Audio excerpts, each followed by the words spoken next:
You're live. There we go. Oh, my power wash kitty. Hi. Donate or I don't pet him. No, I'm kidding. I'll always pet. Wait, does that count as petting? It's like a wave. Is that canon? There we go. No. Don't wave on it. Pet. It's fine. Hey guys. Welcome back. I'm Bill. And, we're just chilling today. We're playing some PowerWash Simulator 2. And we're just gonna have just a nice, chill little day. I don't remember how to... Do I touch the map? Campsite free play. Where's my next mission? That's... No? Not placement mode. Start? There we go. Oh, April 9th is when the Adventure Time stuff's dropping. Oh, I want to do that. That'll be fun. I forgot about that. The hell is Caldera Chronicles? Is that a reference? Teapot Tea Room. That sounds nice.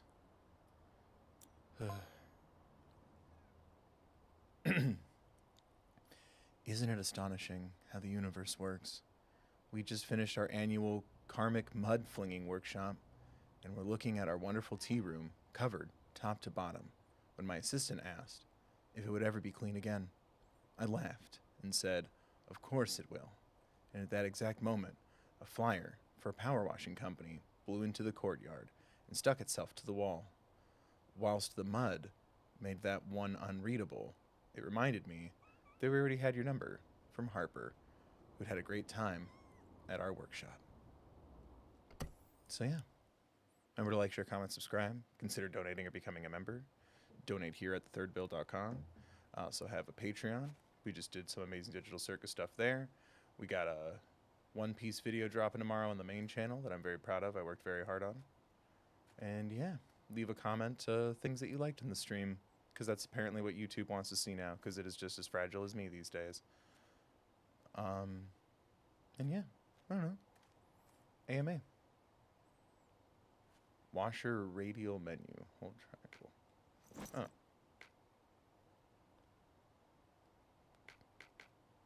Oh yeah, medium duty. Alright. There we go. And then, no, not that. There we go.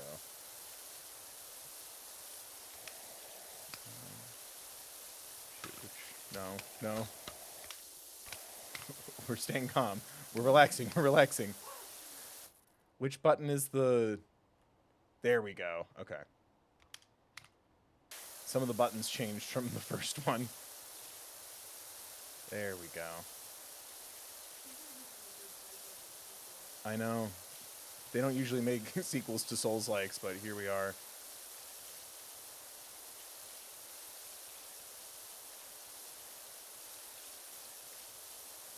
Alright, our no damage, no death, 100% perfect run is still on. So yeah,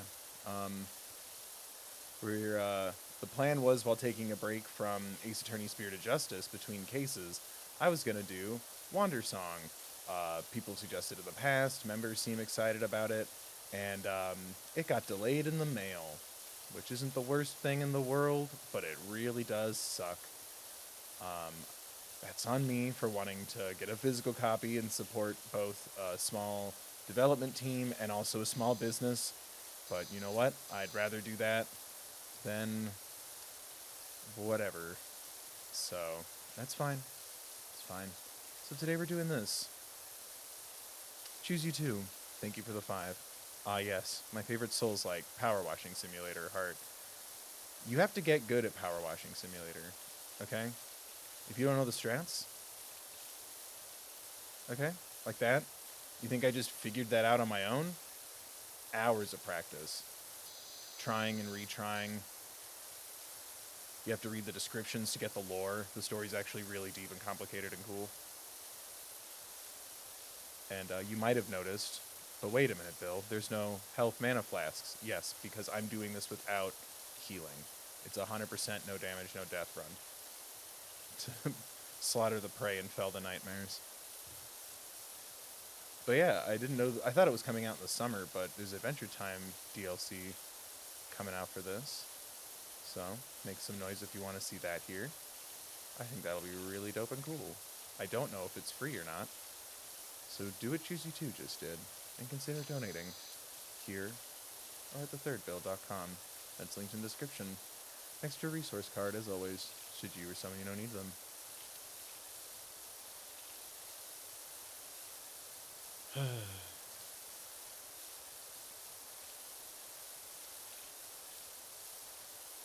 But yeah, I don't know. AMA.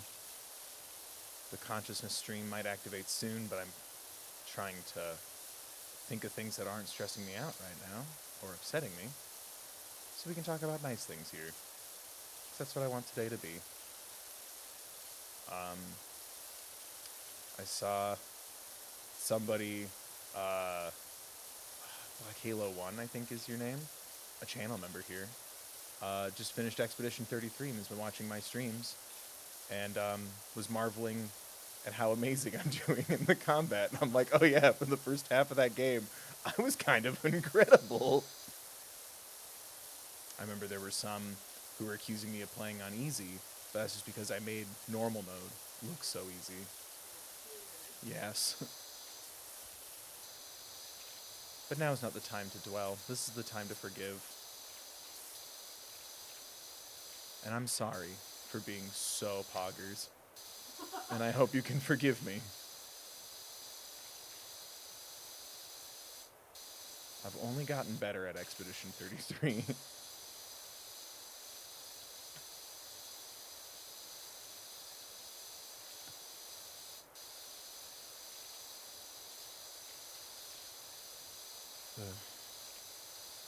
What else is going on?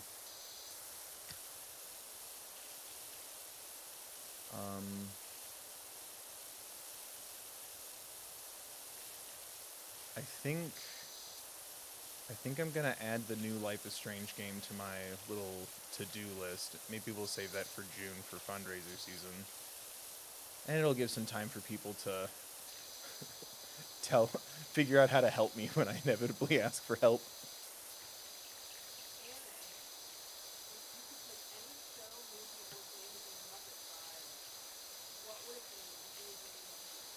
Bloodborne.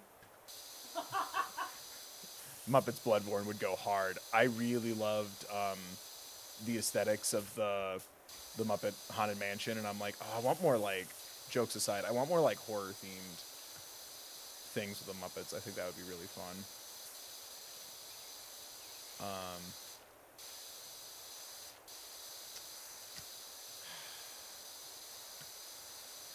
Let's see.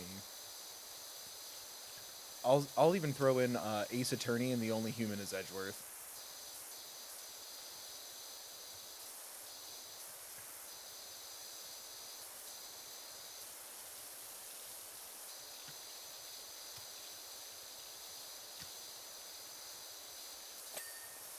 Da-ding.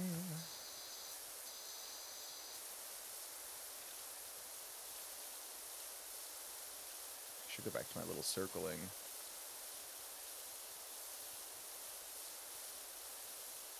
But yeah, I'd say Bloodborne, and The Only Human is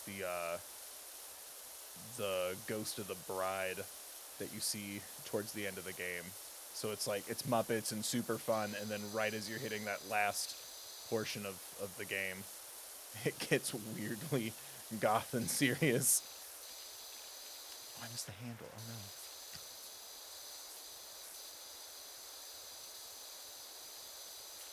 But yeah, this is a request from our mod queen. So, praise be to the mod queen.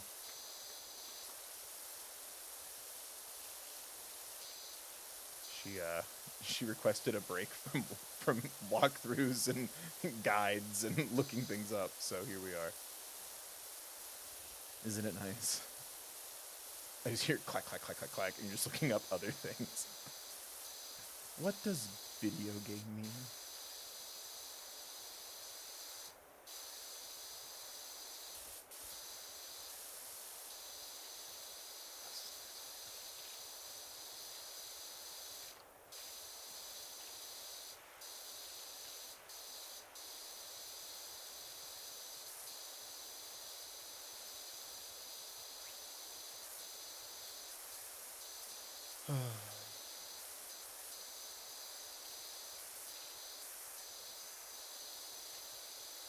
criminal minds.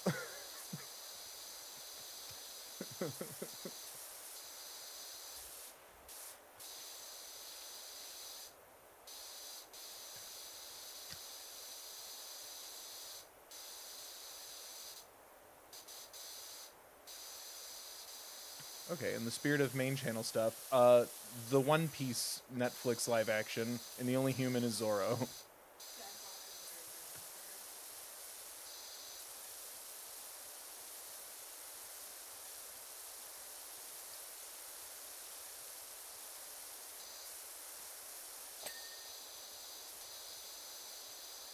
I keep missing the handles. It's so silly of me. There we go.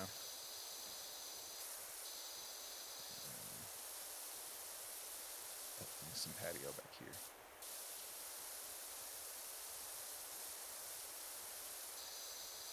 Ooh, that was a big flash. Let's finish the chairs before we do the center, huh? That sounds nice.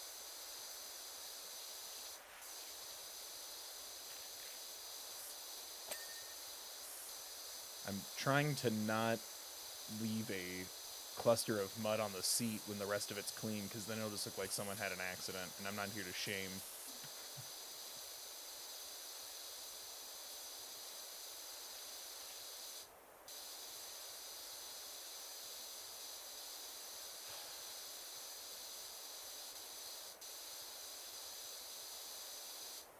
The sound of the power wash reminds me of the ocean.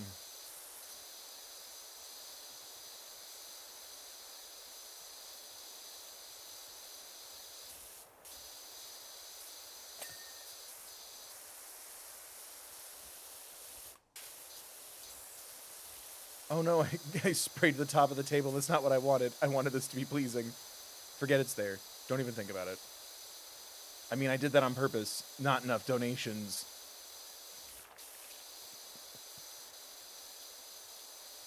Oops. Bill, enough. Robeson, thank you for the 5. It worked. Oops.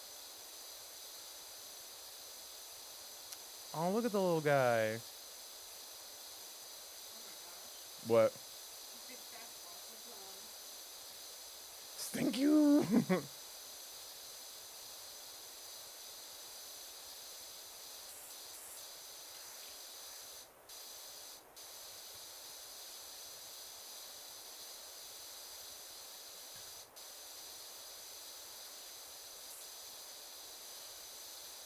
Now you got me thinking about Muppet Treasure Island, which was a movie I watched a lot as a child.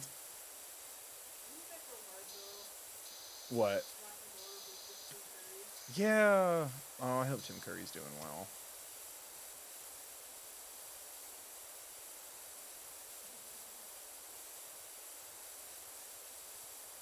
The ringing of the bell commands you.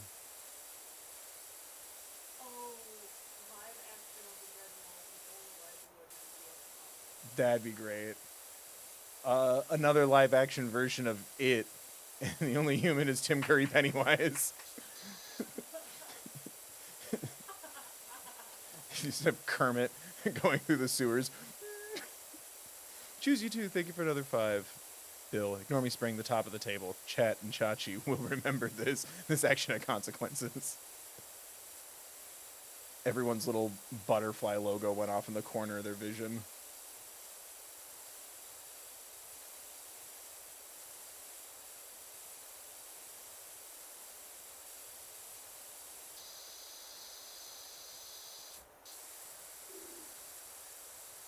Ignore that.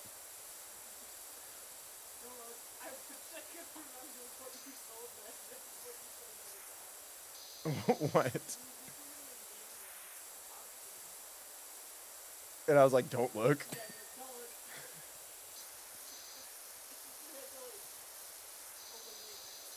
Yeah, I think I had to fight like a evil dog or something, and I was just like, don't look.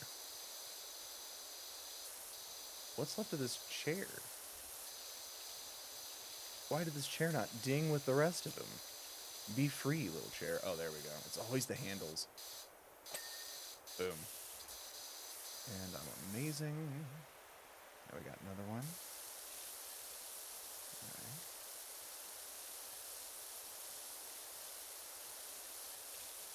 I'm not even going to look at the table until it's ready. Until it's time. And it's dirt. There's dirt that blends in with the orange. That's so unfair. Who spills orange stuff on an orange tile, honestly?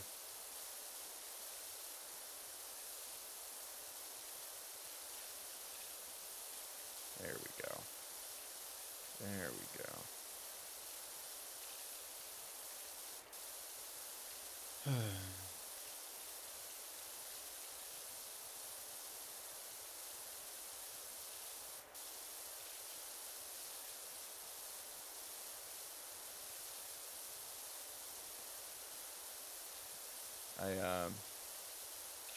I really needed this for a number of reasons. Because, you know, it's getting bad and stressful out there when I start entertaining the idea of watching every Disney live-action remake and making a video about it. That won't be fun for anybody. Maybe for you, the audience, watching me be miserable. But not me. It was about this time last year. I thought the Disney live-action remake formula was finally dead. We were going to celebrate. But no. But no.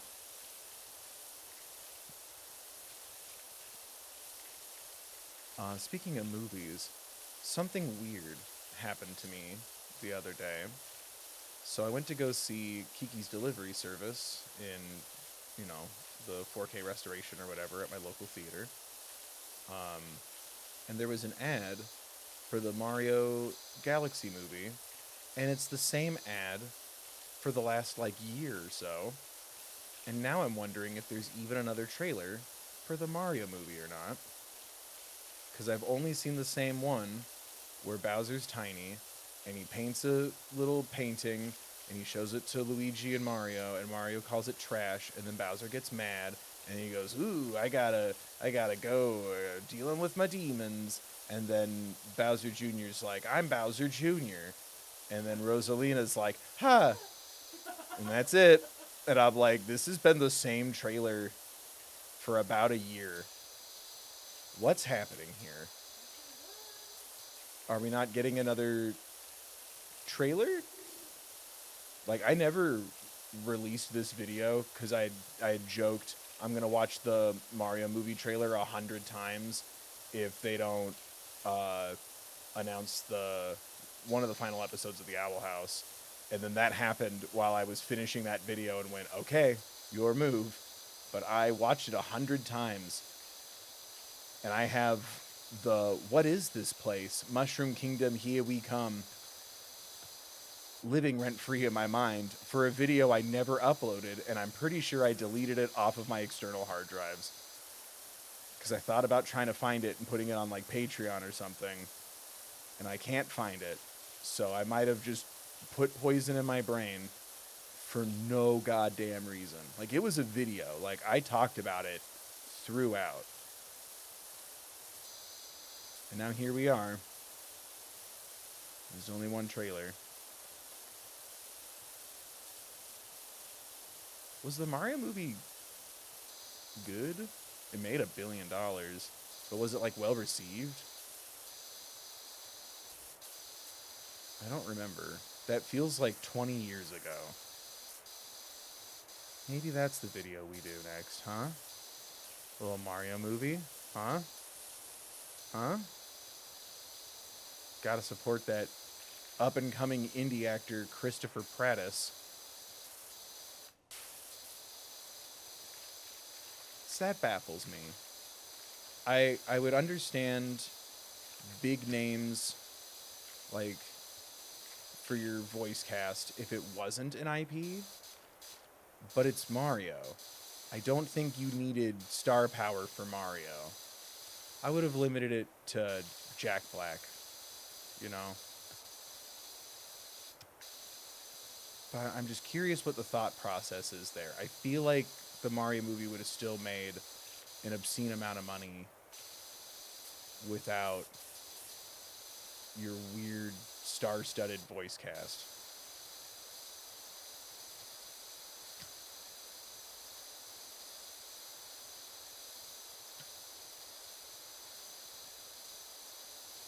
I'm wondering what the thought process was there.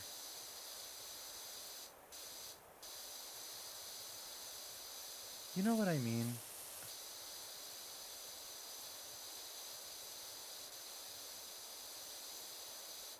Like, do you remember when the Marvel movies, it was like a big deal that Robert Downey Jr. was coming back into movies again, but like the biggest active name at the time was Samuel Jackson and maybe Jeff Bridges. And everyone was like, wow, this is fun. And now it's like, will Ryan Gosling be the Ghost Rider? And I'm like, that's not a creative choice. And I love Ghost Rider.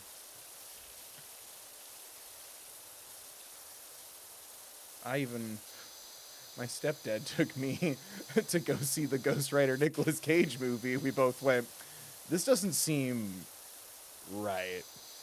But we still had fun. I liked the Ghost Rider stuff when he'd go back to hell. And I liked the motorcycle. And I liked when Nick Cage Ghost Rider and Sam Elliott Ghost Rider like rode out together for like the trailer shot amount of time. And he was like, I had just one last ride left in me. And I'm like, wow. And he saved it for us to watch in this movie.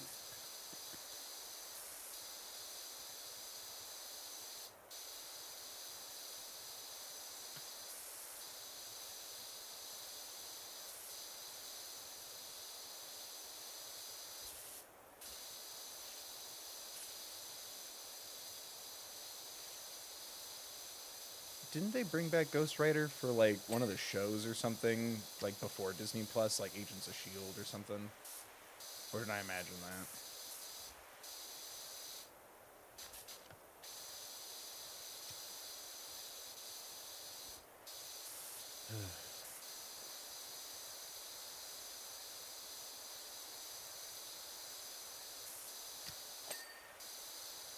That's a franchise that's gotten a little exhausting for me.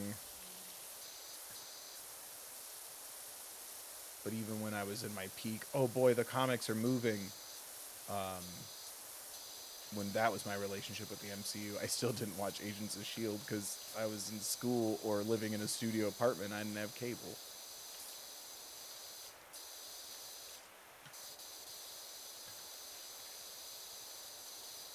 And then there was Cloak and Dagger, which I could only like think of quickly in my mind because my train stop on the Chicago Blue Line had a big poster for Cloak and Dagger that was just there for forever. Don't look at the table.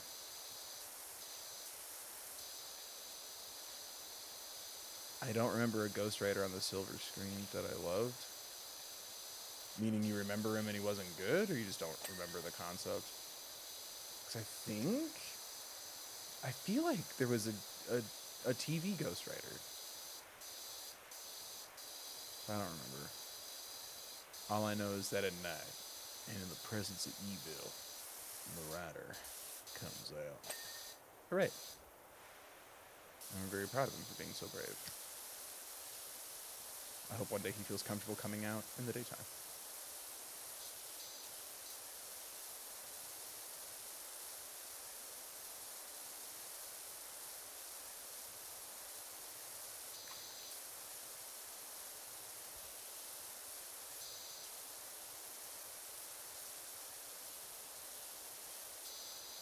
I like the comics, but I haven't been into these.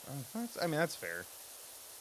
It could always be hit or miss, especially with a TV budget. I can't imagine it looked incredible.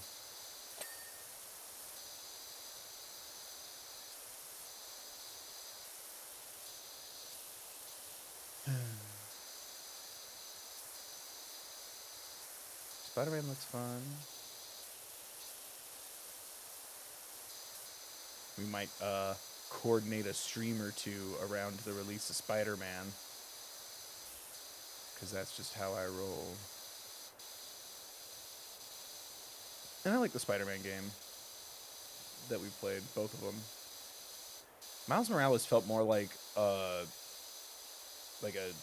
really big DLC, but I still very much enjoyed it.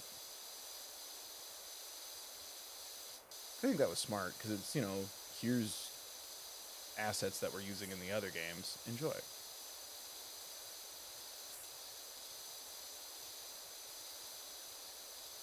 Plus, I liked getting the Spider-Verse suit. I thought that was very pleasing and fun.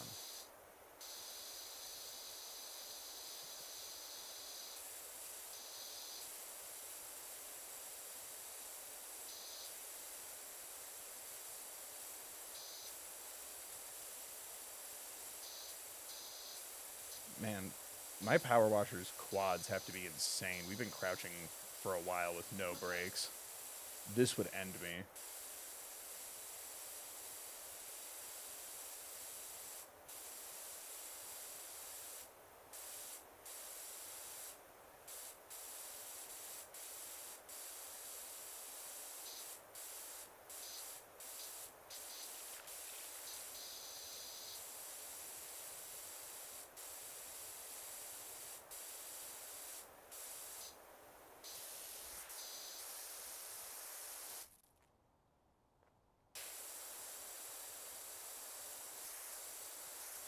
It's perfect. I did everything perfect.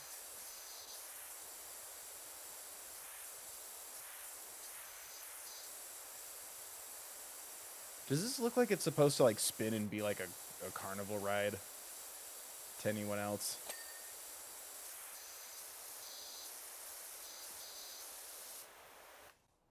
Is that all I got now is the big boy? Look at those mountains. This is nice. Can I power wash a mountain? That'd be pretty metal. I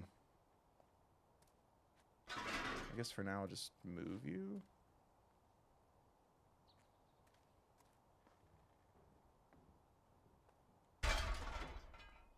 But now you're just going to be in the way over there. It's fine. Ooh, what if we start inward instead?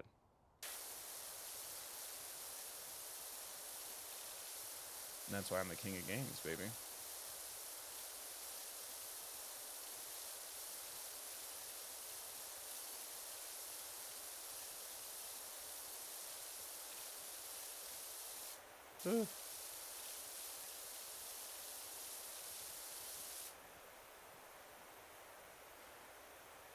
Just gonna pretend there's an outer rim here.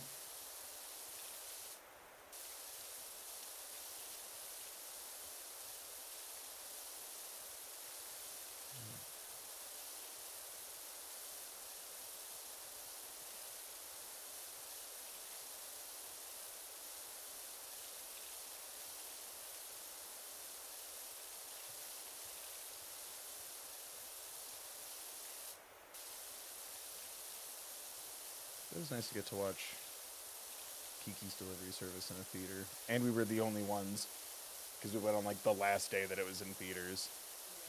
Because we had some really rough storms the previous weekend, and there was just skid marks of occupied seats every time you'd pull up the little seating chart thing. You know what I'm talking about. Skid mark. It's like the 2 or 3 seats like in the middle and just all the way down.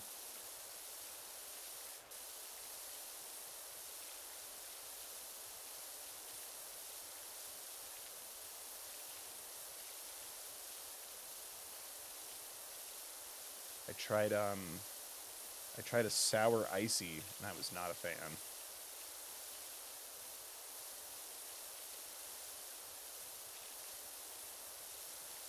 I guess I'm just too old now. Back to my cream of wheat and applesauce.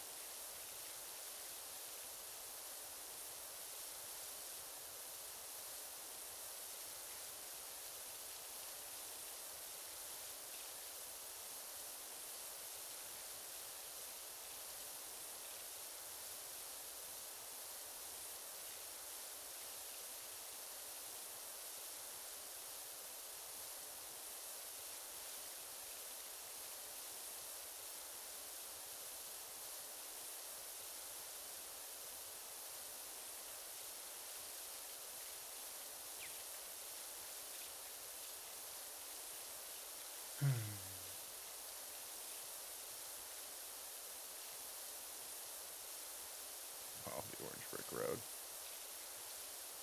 That's going to be in Wicked 3.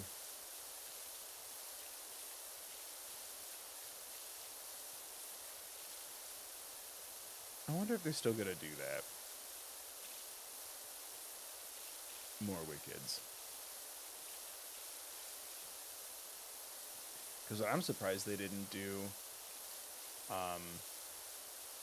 and they still could, like maybe for like a charity performance or something. I wanted like, instead of that weird, what was it called, a Wicked Night or whatever, where it was like the cast hang out and sometimes they'll sing a song. I wanted them to do like a production of The Wizard of Oz with the cast of the movie, even if it was like, you know, for more of like a charity kind of thing. I think that would have been really fun.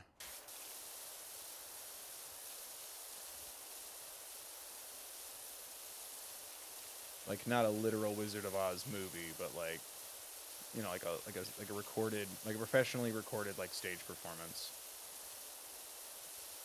I think that would have been a fun tie-in.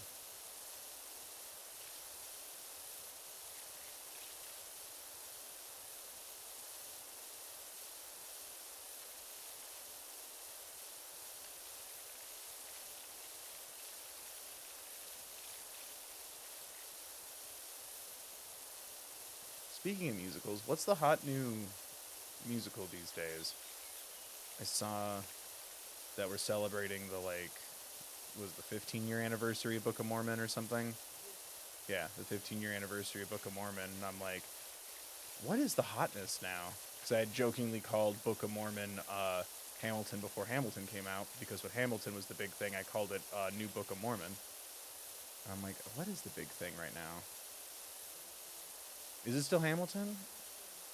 Because, yeah, I feel like Hadestown, for lovers of theater, became the new Hamilton. But it's not, you know, global phenomenon, $1 billion. But I liked Hadestown. Huh? Oh, I'm sorry that your $20 standing room only ticket wasn't good enough for you.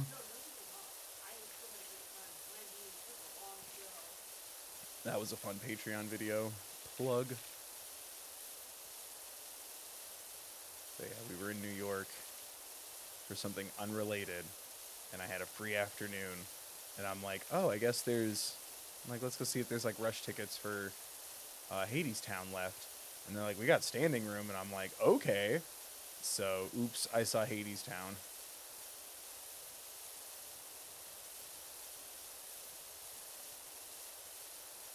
And I quite enjoyed it.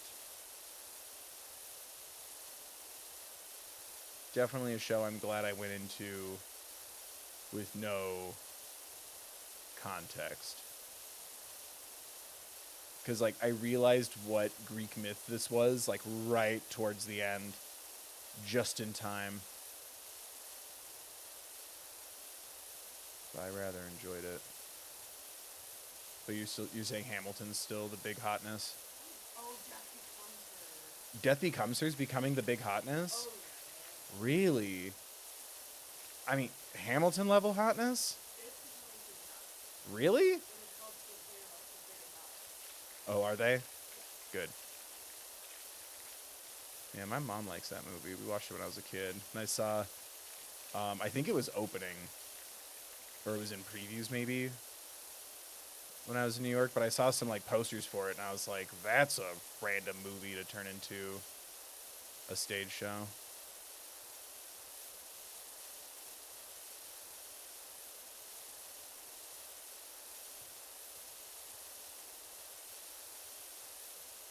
See, I miss being able to at least try to get, like, rush tickets or standing room, depending on where I am. But I miss having a chance to maybe see a musical for really cheap.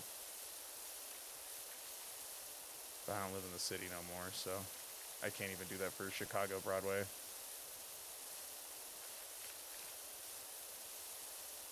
or I guess Broadway in Chicago, whatever you.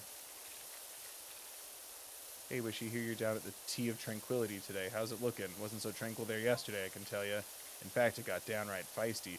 Was there an orgy here?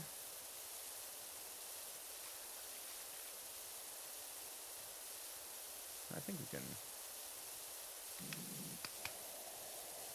kick it up a notch. There we go.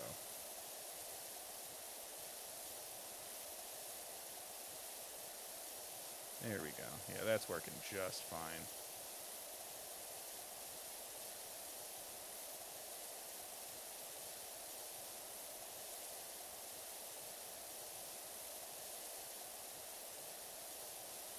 There we go.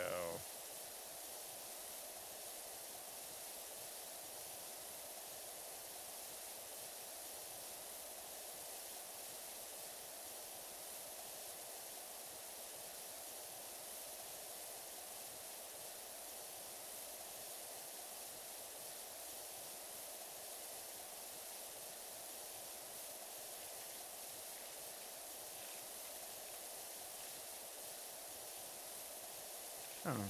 I like talking about musicals. It's just that was my major in college, and I'm very trained, experienced, and opinionated on it. And I like going into things with no knowledge and just having fun. I don't know if everyone's ready for my here's the shows I've seen, and I'm going to rank them now, and people are going to get mad.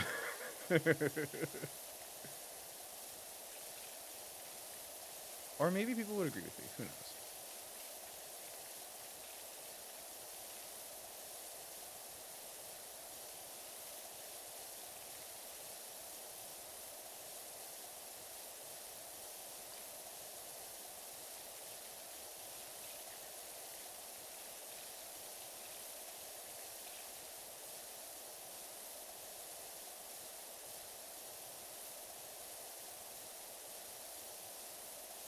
See, I've also thought about doing movie musicals.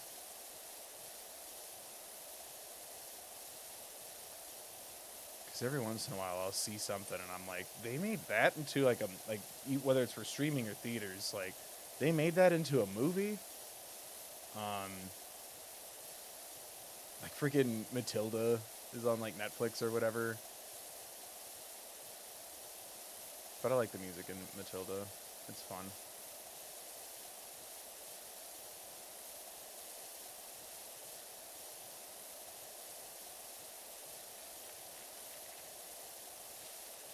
Or freaking Kiss of a Spider Woman. I don't know if it's a musical or not, but I'm assuming it's the same story as the musical. But there was just a period of time that got killed by cats and then somewhat revived by Wicked, but I don't think I've seen too many other musical movies lately being like promoted or talked about. But there was a period of time where there was like a musical movie like every other year.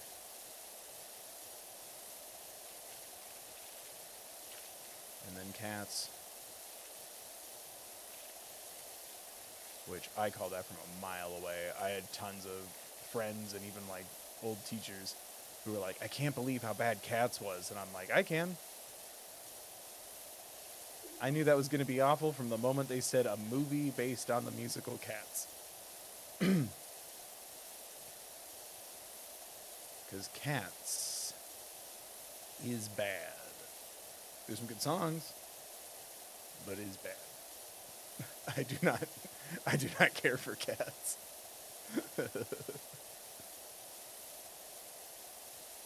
Bill, please keep those opinions to yourself. I played Rum Tum Tugger in my local community theater's production of Cats.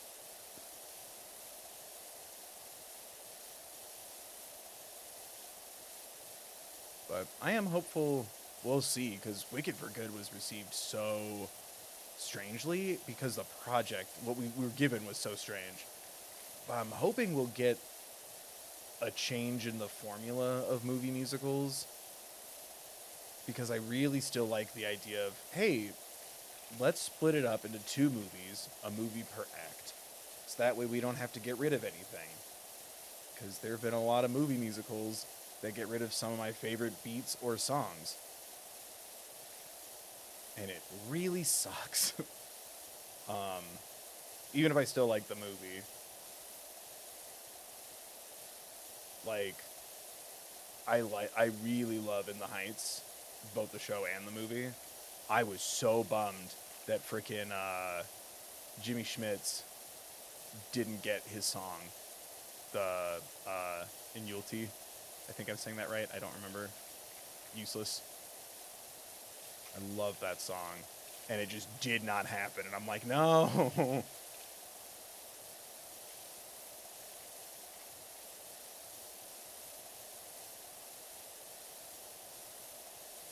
That's a show I've seen a lot because I've had a lot of friends be in the Heights, and then I would joke, there's never a part for me.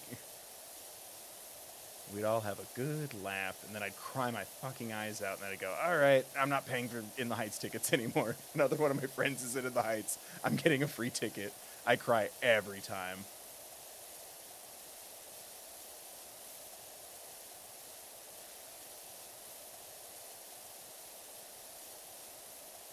I'm trying to think of musicals I'd like to see. Like, I feel like could get something good to happen from getting a movie adaptation.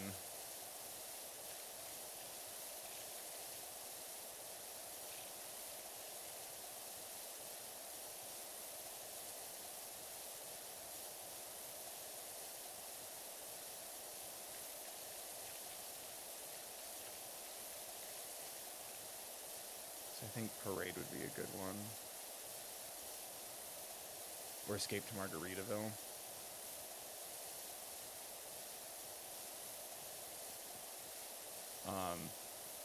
Spider-Man Turn Off the Dark.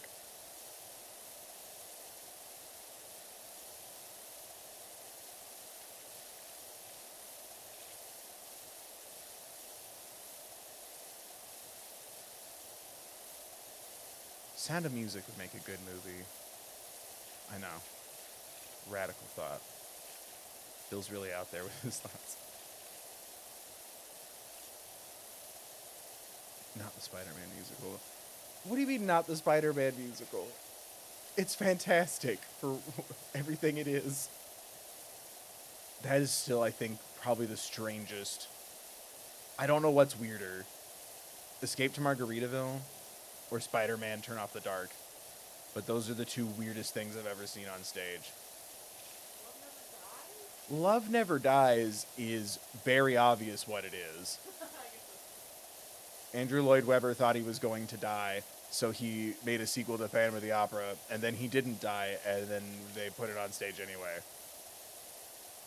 It's bizarre that it exists, but I know what it is.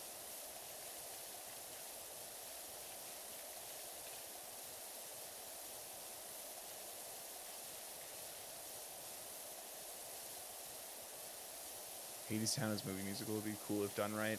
Yeah, but I also feel like Hadestown is one of those shows where even if you're watching a recording of a live performance, don't do that illegally. Even if you're watching a recording of a live performance, it still has that magic of, whoa, this was done like live, and there's a hole in the ground, watch out. Well, there's a hole in the ground if you see it on Broadway. That's something I've been dying to see is Hadestown not on Broadway. Because I've had people tell me, like, there's no hole in the tour. And I'm like, the hole is like half the show. The hole is the lead character. I feel like that's one where, like, I'd rather see a pro shoot than, like, a head-to-toe movie adaptation. You know what? I changed my mind. I'll see Hadestown as a movie if James Corden plays Hermes and Hades and Town. Your face. The fear of that could have happened like 10 years ago. Hey. No. Everyone left the chat.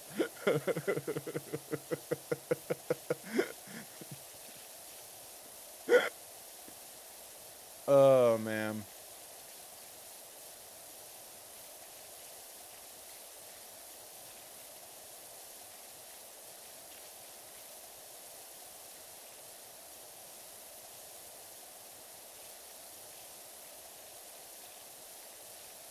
I'm trying to think. What musical would I like to see movie-fied? Because I'm also very picky. I'm like, it needs to make sense. Like, it won't happen, at least while I'm alive, because they just did the CGI live action, not live action remake of The Lion King. And when they were first talking about it, I'm like, oh, what if it looks like the stage show? That'd be really cool, like with the puppets and the way that the costuming is done and everything. Like, that would look really cool if you were gonna redo The Lion King. Nope. Look into the dead eyes of these hyper-realistic digital animals. Enjoy. I was really bummed. I'm like, oh, could you imagine?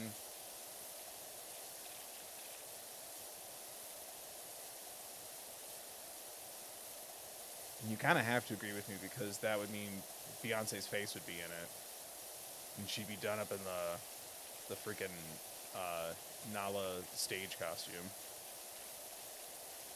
They'll never make a Steven Universe movie.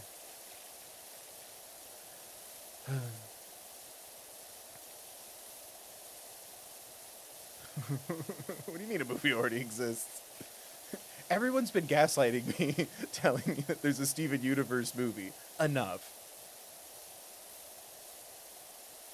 Sees my video from a million years ago about the Steven Universe movie. Ugh, AI slop. Clicks away.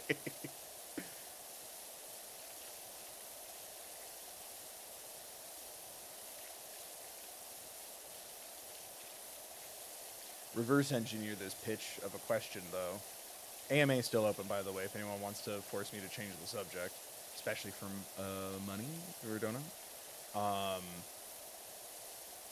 I would be interested if to reverse engineer this question into making K-pop Demon Hunters into a live show, but like a Broadway live show, not like theme park live show.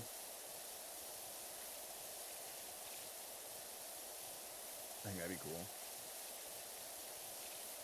I'd be very interested to see not only the performances, but like the visual effects and stuff turned practical. Or somewhat practical.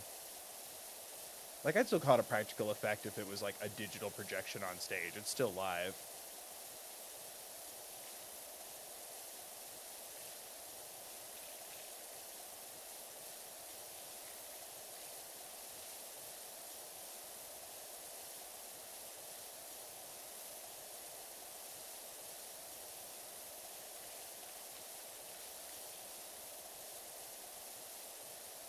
I'm trying to think.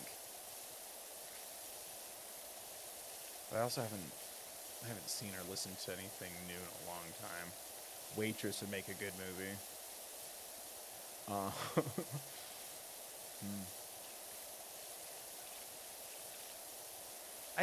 I was about to say She Loves Me, but they kind of already did that. Granted, that was a million years ago. They did that with You Got Mail.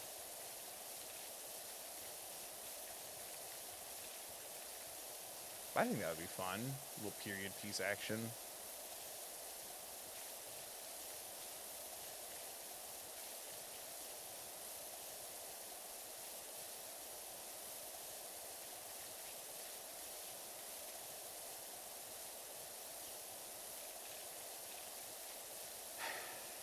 I'm very biased.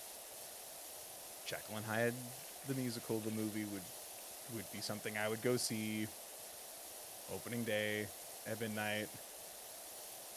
Assuming I could squeeze into my Jekyll and Hyde shirt.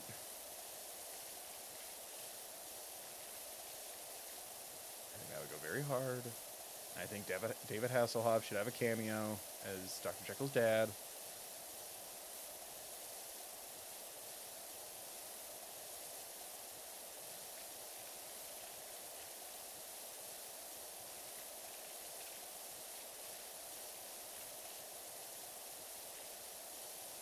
Which is honestly very big of me to even want to cast David Hasselhoff in something because he almost killed me and my mom.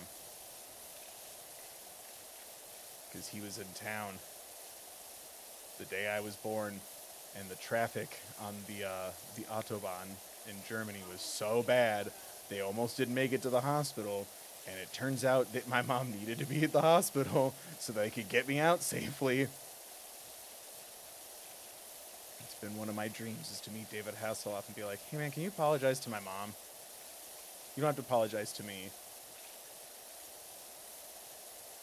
But yeah, my parents are separately, mind you, but my parents have told me the story, because I've asked, right, like, what it was like when I was born, what happened that day. And both of them told me how when they finally made it to the hospital, they were scared that they weren't going to make it in time. And as, like, you know, they're prepping my mom for surgery, giving her, like, you know, the rundown and everything, all the nursing staff was like, oh, yeah, Hasselhoff. And, yeah, David Hasselhoff was in town. And that's why there was such massive traffic. The Hasselhoff. Hasselhoff apology for Bill. Yeah. Yeah.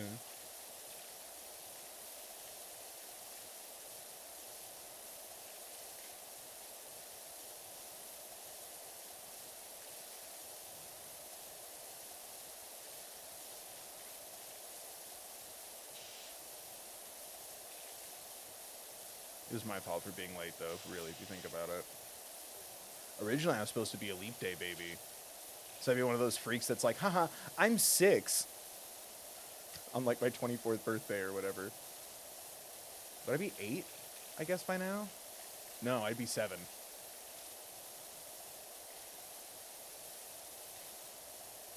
No, I'd be 8.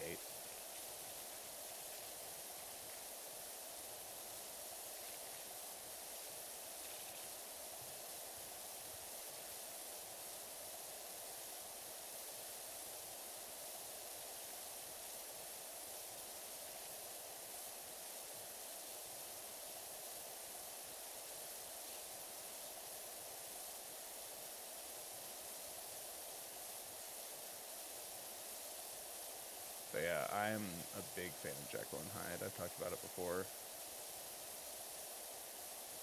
To which no one understands except one of my friends, one of my best friends since high school. Is the only one who understands, because she'll watch the David Hasselhoff Jekyll and Hyde pro shoot DVD with me whenever I ask. Everyone's like, what? I'm like, yeah, I feel like it was really close to being like the greatest musical of all time. It just needs a lot of work. In the right hands, this could be the greatest musical of all time.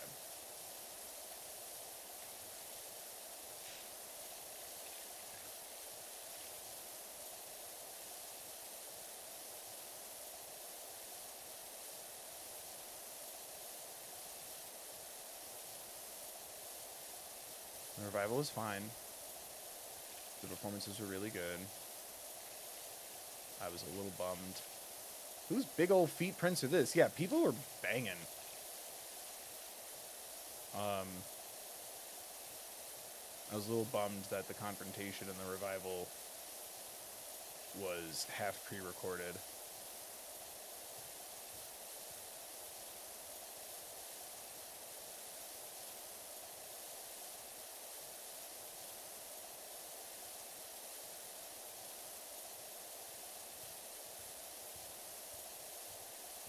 You know what?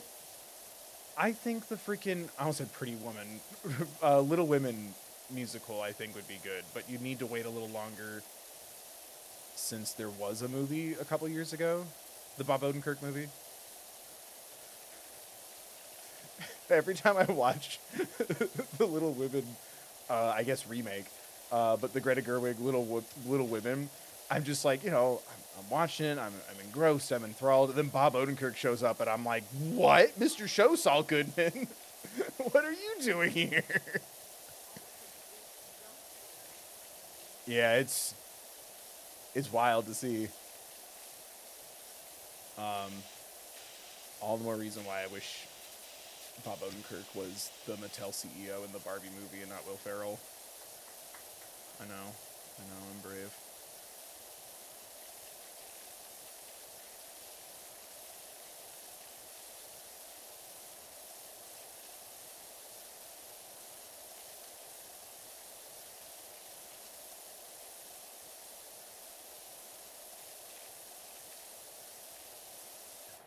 I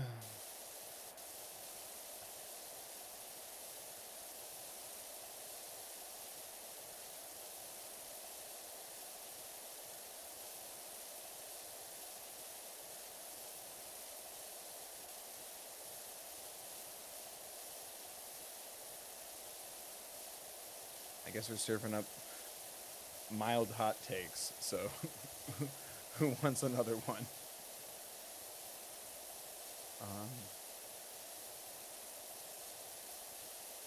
Because, other than Jekyll and Hyde, my absolute number one favorite musical already is an excellent movie, and I don't know if I could stomach if they were to try it again. Even if I was in it, I don't know if I could see it. And that would be La Cage aux Folles, or The Birdcage.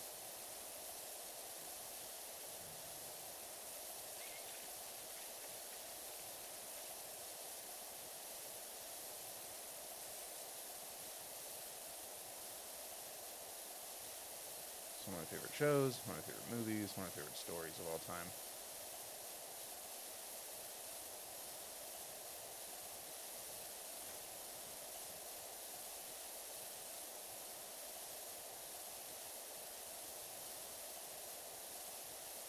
Yeah, that's one where they're like, "Oh, the Cage aux Folles movie." I don't know if I could do it.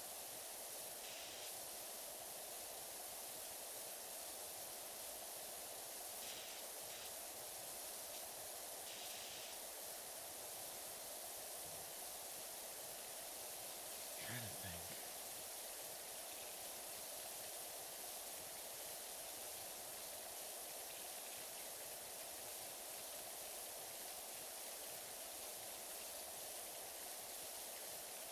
In another universe, Hasselhoff took you to the hospital himself. He saved me and my mom at a beach. Yeah, exactly.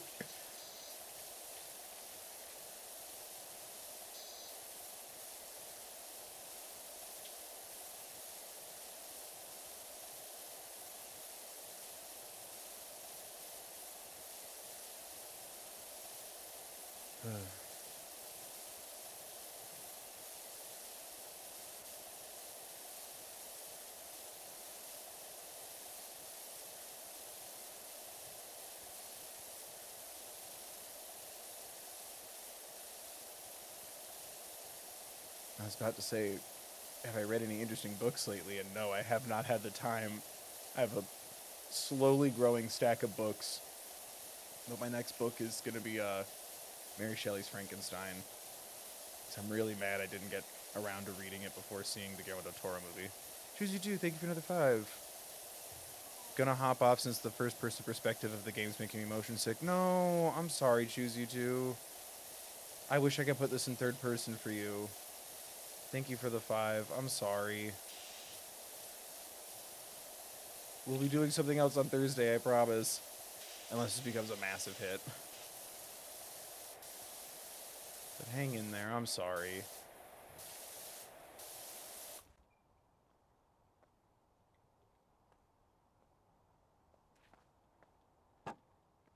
I wish there was... Is there a setting or something for motion sickness?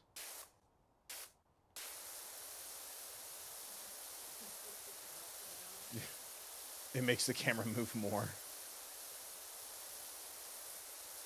No, don't say it's your body's fault. It's okay. I get it. Trust me.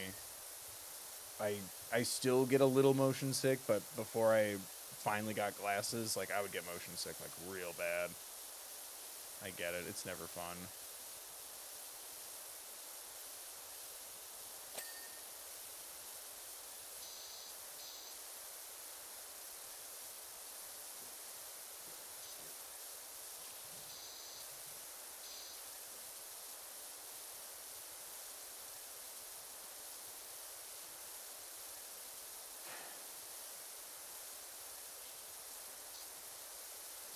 So sad. This is supposed to be a safe space. What have I done? Sweet Jesus, what have I done? Become a thief on the night. Become a dog on the run. Moments so far. Was the hour so late? Nothing else. Was the cry of a hate? Cries in the dark. Nobody hears. Here I stand, turning out the years. Am I supposed to move the gnomes? I think I have to get the dirt under them. Hello?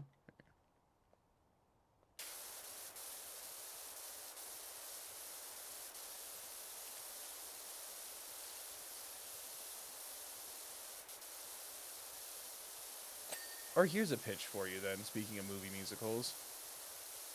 If you could turn either The Descendants or High School Musical into like a high budget recreation, stage or film, which one would you pick? I would lean probably more High School Musical.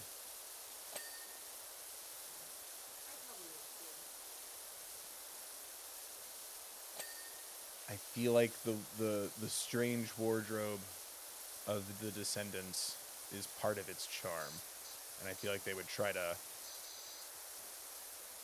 figure that out, for lack of a better word.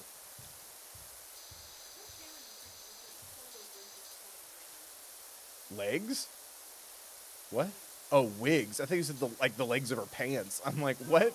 The wigs were 20 grand? They got their money's worth though. Tough Cameron's in $40,000 pants?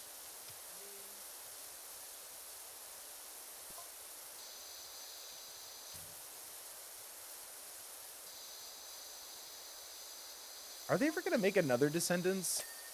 Because didn't the new one end on like a cliffhanger like 50 years ago or whenever the last Descendants movie was?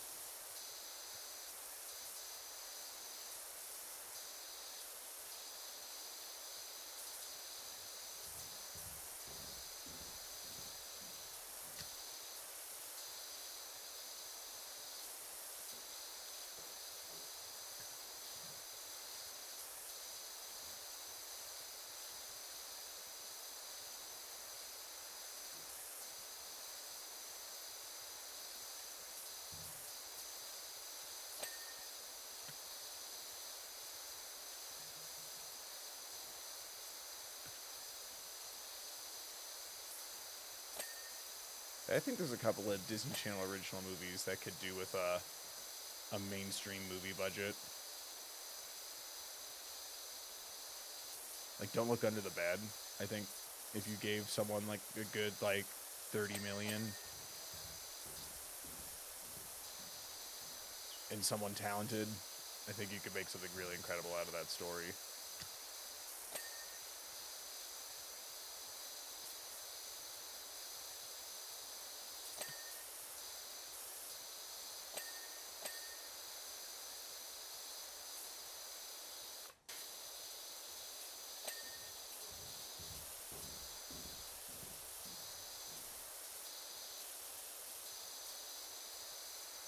We got it all.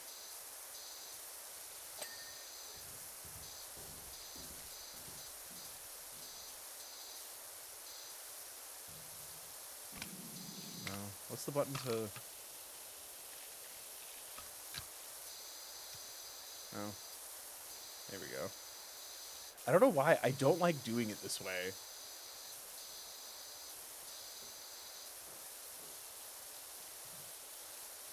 Maybe this would have helped with the motion sickness.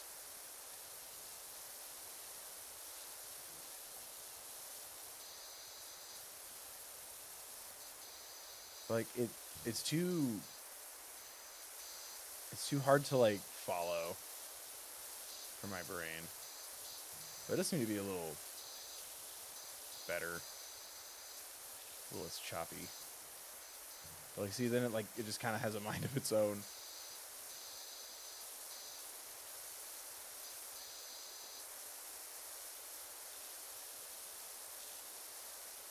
But it is very up and down and up and down.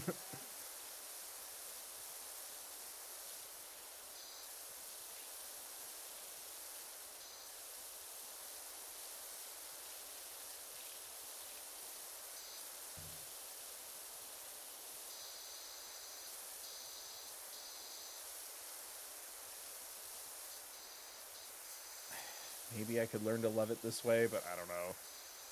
It feels like it's like a hose, like, whoa. doing it this way?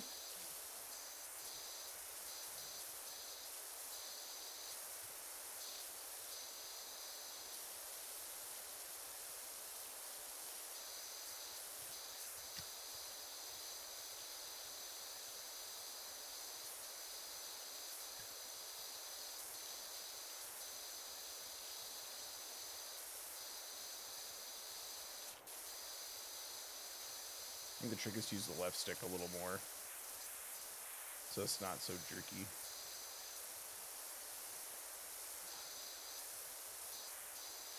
This is tough when it's an arch.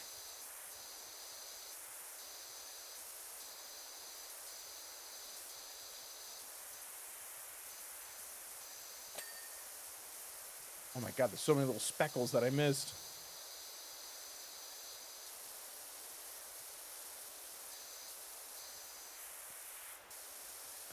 Must make clean.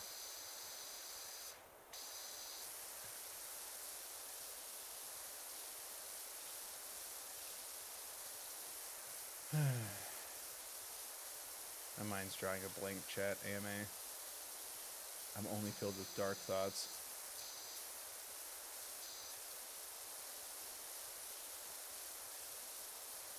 He was safe.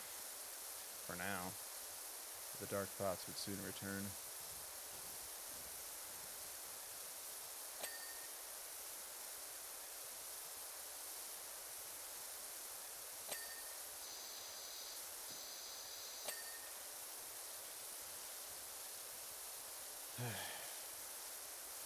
I am in the market for a new anime right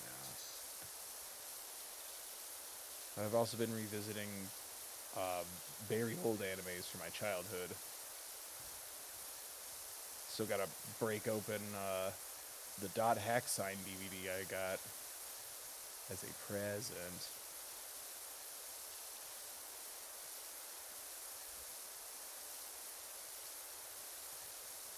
Those are games I hope get remake attention. I know they announced a new game, which is cool, but like, give me the original 4 remake, or at least accessible. Like, I've seen them at like the collectible stores and stuff that I like to go to, just to like look for games and movies and music and such. And I've seen copies of those games go for like $70 to like $200, and I'm like, no, I don't need that.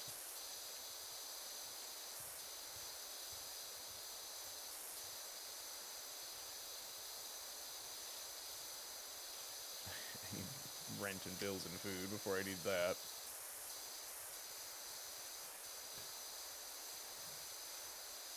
Okay, every once in a while I'll find an old anime that I loved as a kid, and I'll try to get some time to check it out, or even just check out a couple episodes, or sometimes I'll just skip to the end. How did this end? Oh.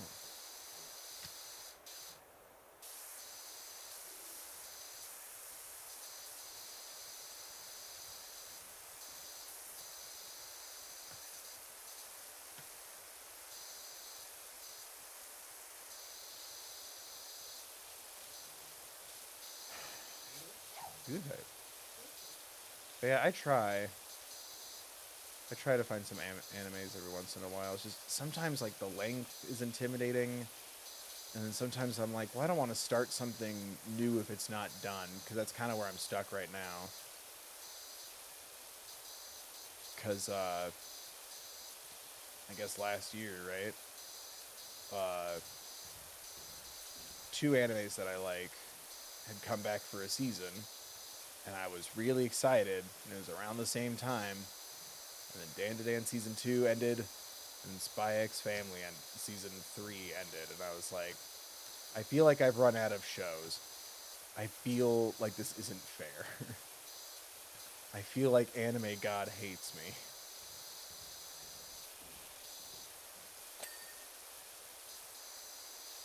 And so sometimes I'm like, I should wait until this is over or ending. Like the end is in sight, and then I'll start it. feel like I'm just gonna get annoyed. And then I'm gonna forget what happened, and then I'm gonna not have time to rewatch it.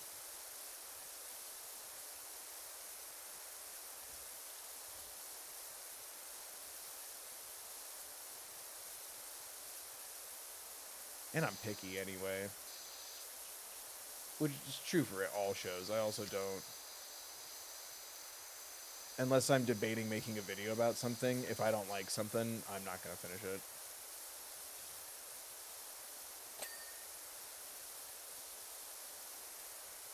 Like, I hate watched a show last year thinking I might make a video about it. And then I decided not to. I'm like, there's enough negativity in the world than for people to listen to me yell.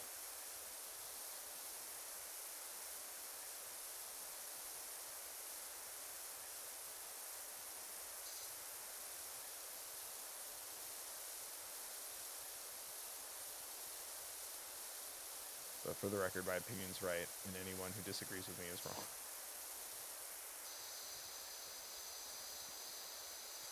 Looked up my Toonami fave. The Big O, which is sort of, yeah, Batman plus Mecha. Yeah. It's out of print, so it costs like $300. It's not streaming anywhere? Or maybe it's just because the DVD's out of print. But yeah, Big O. It does. It looks like a very specific offset Batman animation art direction style. Right? That's the one where he snaps his fingers. Like, Big O! And, like, echoes.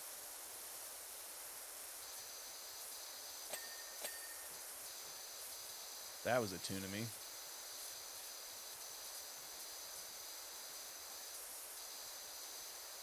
Is chat good? For you? Is chat good? Okay. I got, like, connected successfully messages, and I'm like, uh-oh. The one thing I don't want to do is talk to myself.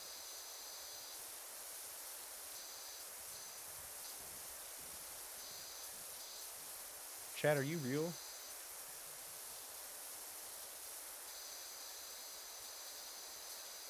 Bill, you promised this would be chill. Don't ask us if we're real. Do you really want the answer to that question, Bill? You just want to keep playing.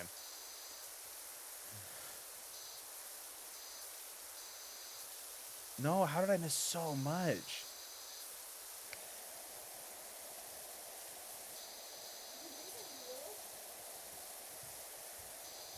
Guys, I'm freaking out.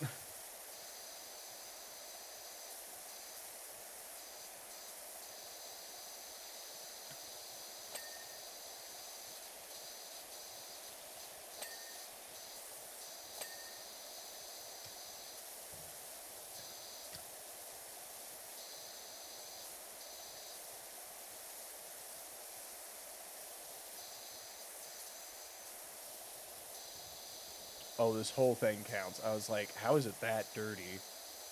It's not.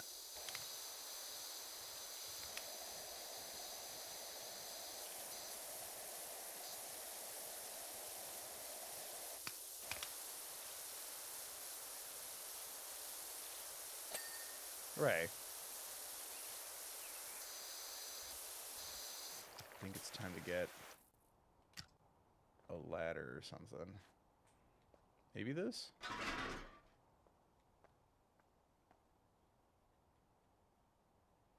Oh, can it not go? Oh, it can. Kinda.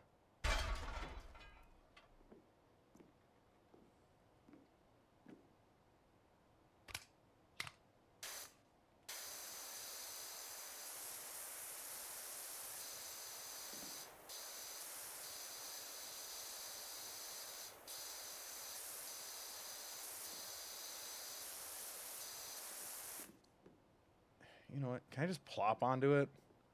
Oh my god, it's so tall.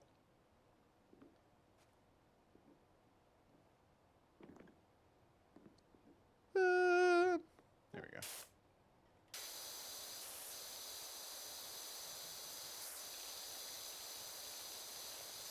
I don't think this is what it wants me to do, but I don't care.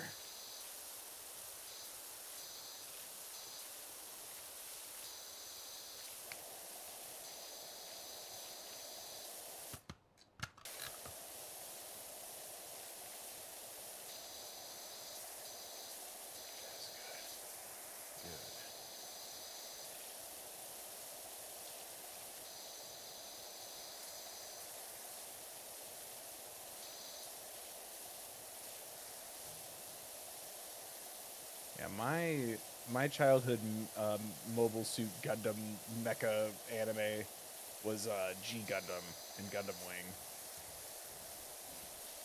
Those are the only two that really clicked for me. I couldn't tell you why. It's all essentially the same, but those are the two where I'm like, yeah, these ones.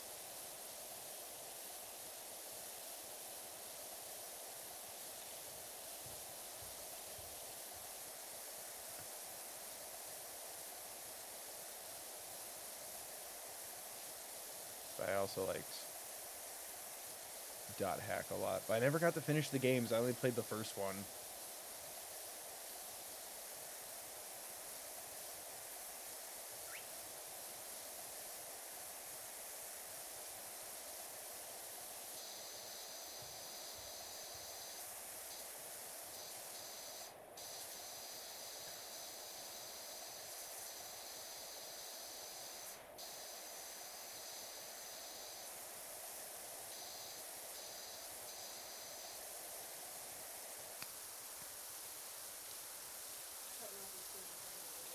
Oh, sorry.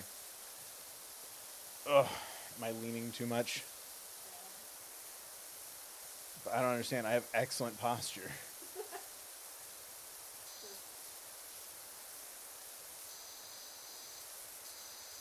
The perfect frame. Or is it the fatal frame? Thank you, good night.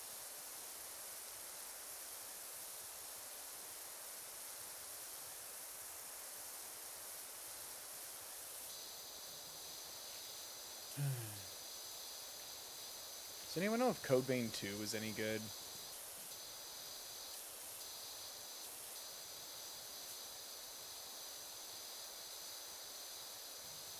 I've been seeing it going down in price, and I'm like, if it goes down a little bit more in price, maybe I'll grab it.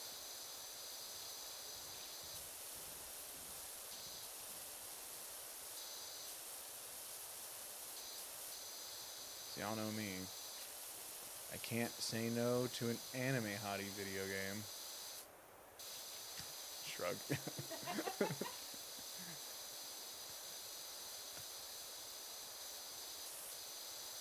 I enjoyed it because it was such like a easy Souls-like that it was nice practice as I was getting into the genre. Well, yeah. That's so true. The only one I haven't played is Sekiro. That's the only, at least FromSoft Souls-like I haven't played.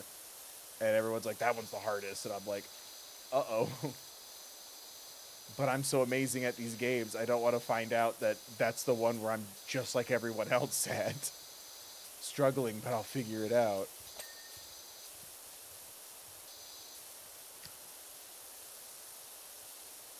I wish I got more credit for my skill in Souls-likes.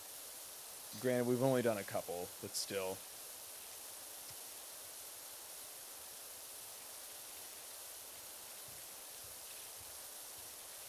I think that's the sad reality of the internet. I think people want to see me struggle at a hard game, not be good at a hard game.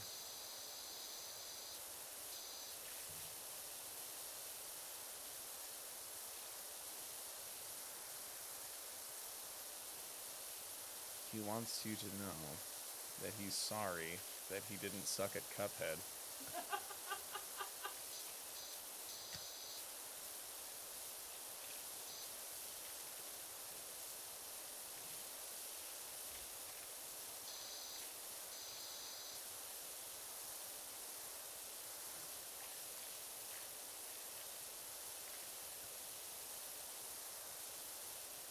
Was that show any good? I just realized there's a Cuphead show and I never watched it. That's been something I've been kicking around too, is going for more of like a genre approach to things, or I guess subgenre approach to things. Like video game adaptations, because there's so many of them now. And I always forget that Cuphead's on that list. They made a Cuphead.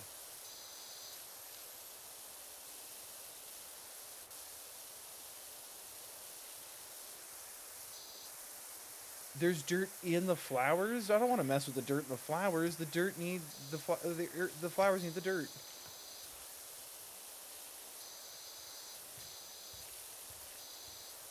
I guess dirt needs flowers too, otherwise they're just chilling there.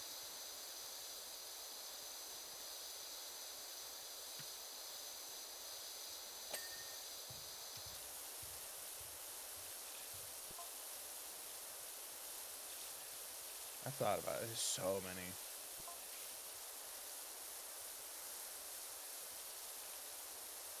For starters, there's the Ace Attorney anime, which, well, I was about to say wasn't cellophane wrapped, but that would be manga. My apologies. Imagine how disappointed I am to see that the Ace Attorney manga is not wrapped in cellophane.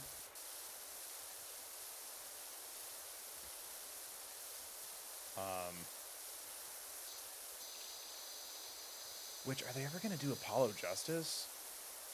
I thought I heard that somewhere, that they were going to do Apollo Justice as an anime like they did the Phoenix Wright trilogy.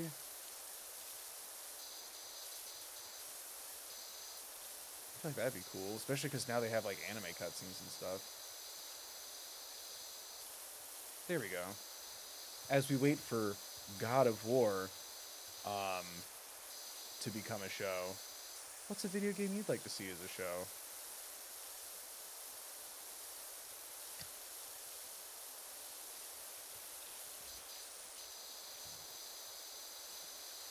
I think there's some easy, obvious ones. Bloodborne. I'm shocked that while The Walking Dead was like churning and churning seasons, I'm shocked they never tried to adapt the Telltale series. I thought that was really good and could have used all the punching up could have happened with, you know, a scripted series, but I guess that would also kill like half the vibe, because then people would be going, well, that's not the decision I like to make.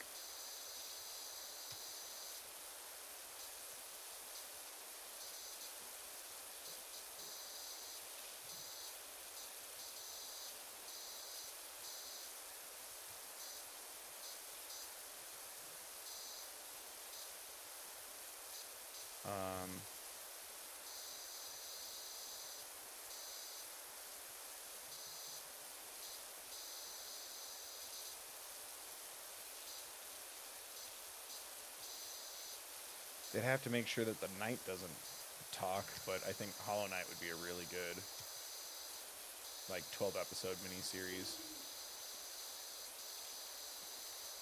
That kind of art style, I think, would really pop, just like it does in the games. Or game. I've never played Silksong. And no one's asked me to, and I don't know if that's a compliment or not. We don't want to see you get frustrated and upset, or fuck you, don't ever play Silksong.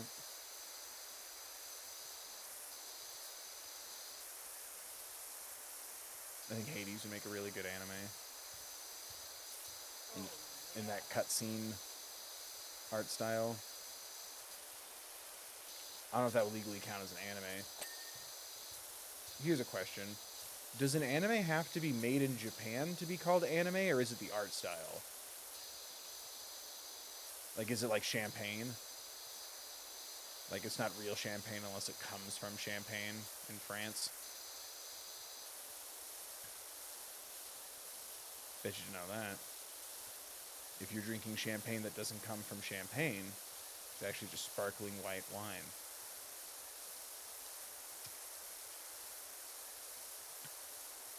Wake up, sheeple. That's not champagne.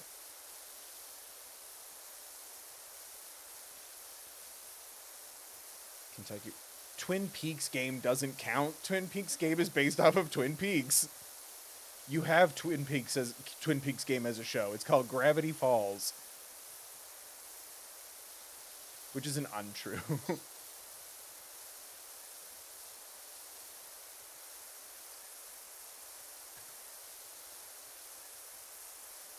You want like an art housey Kentucky Route Zero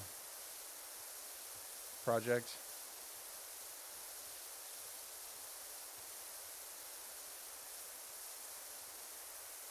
That is a game where I'm like, I think I'd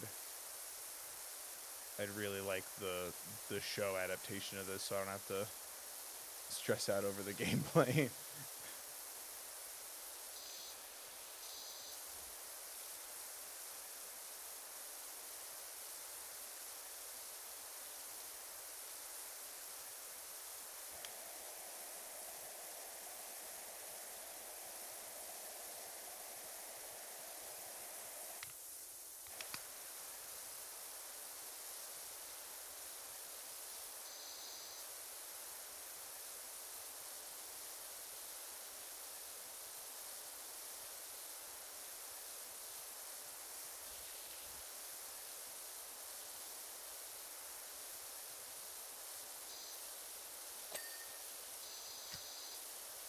Ooh, here's a...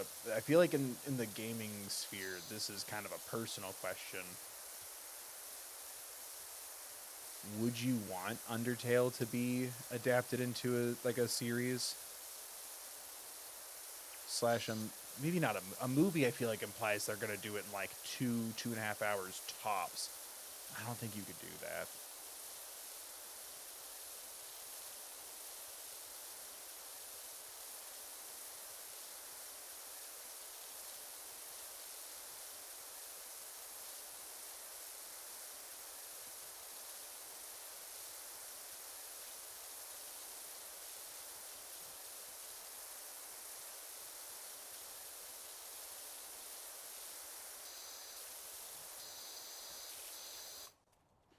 Uppies.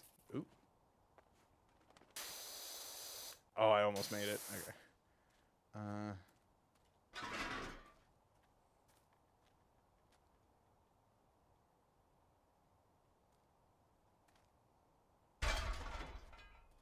There's a ladder on the side. That's nice.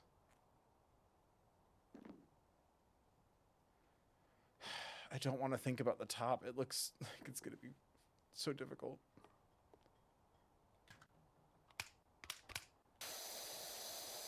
So intricate. Just where they wouldn't understand the tone. Well, you would hope freaking Foxy Tobe would at least hang out for that.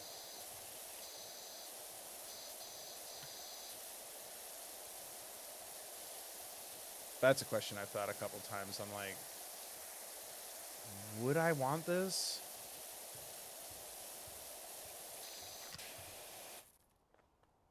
Because it's like, I feel like that's one of those things where the gameplay, or I guess player agency in the gameplay, is such a big part of it that I'm like, I don't know. Because could you make the same argument that these characters will be fine if you never watch the movie or show? Get out of here. Oh, you didn't even break. Good. I wouldn't want that.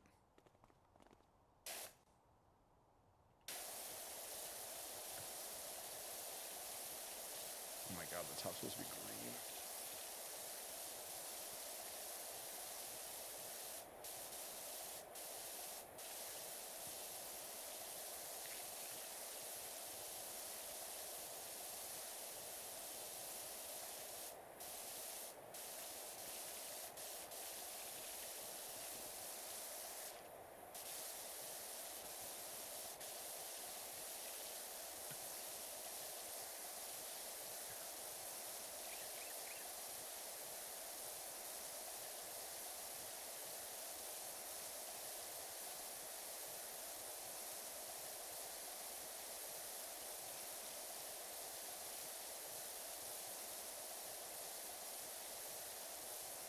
Yeah, but Critical Role is also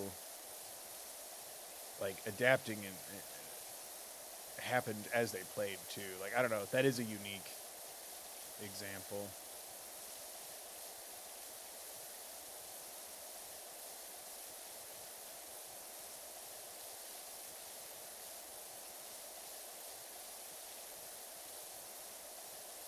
Also, I question how much creative control you really get on Amazon, but who knows?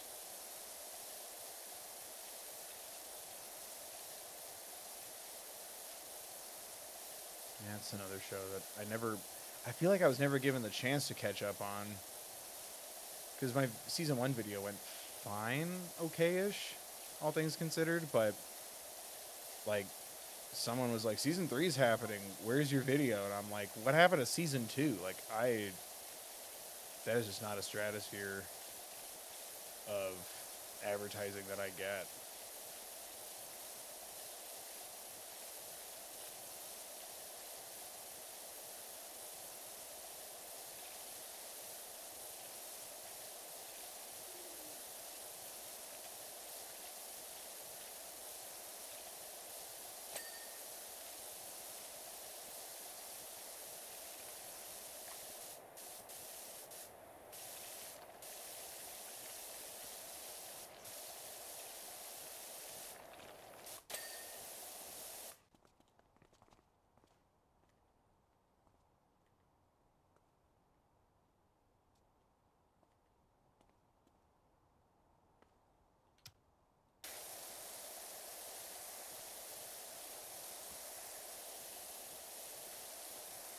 I guess I am kind of curious to know if Amazon just kind of, here's some money, finish it, and give it to us, or we have some notes, here's money.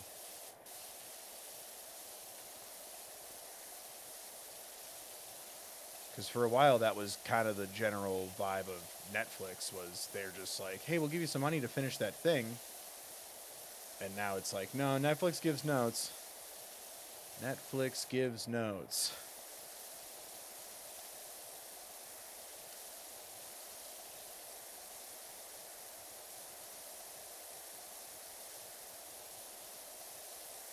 Did you hear about Animated Firefly has been greenlit? I'll believe it when I see it. I've never been a big Firefly guy to begin with, but I don't want you to go through the same pains that a lot of people I know have been going through, which is, what do you mean the Firefly isn't gonna happen? And it's like, all right, guys, it's not real until you're watching it. New rule. But no, I've heard the rumor version of there might be an animated Firefly one day, but no, I didn't hear that it was greenlit. But again, that means nothing. I want to protect you from the pains of this world, and I know I can't. But just promise me you'll try.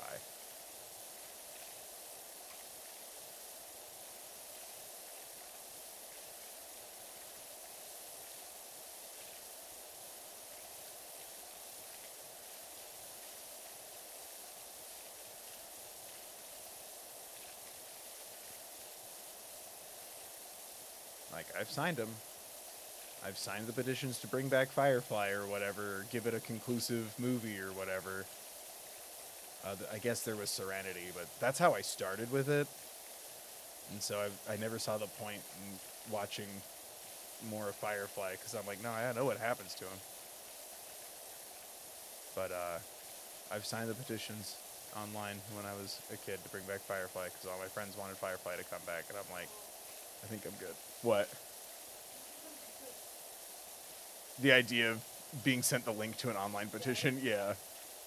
But no, I saw Serenity, like, the movie, and then most of my family was like, oh boy, let's watch Firefly. And then I was sitting there going, after, like, the first episode, which is long, I'm like, why? I know what happens to these characters. Oops.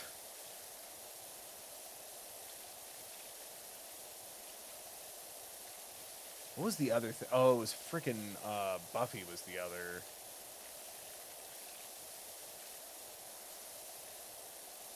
Like, something happened where we almost had a Joss Whedon renaissance, or at least his IPs, and then all of a sudden that just stopped.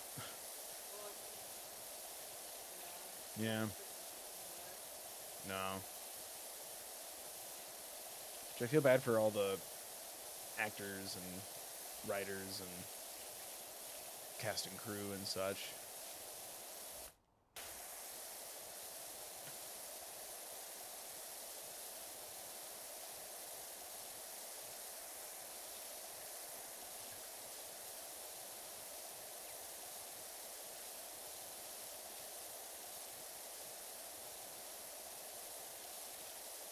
Especially because I think, wasn't Buffy, like, filmed? One of them was. I thought I saw. Or it was, like, at that phase where it's time to film it, and people just went, no.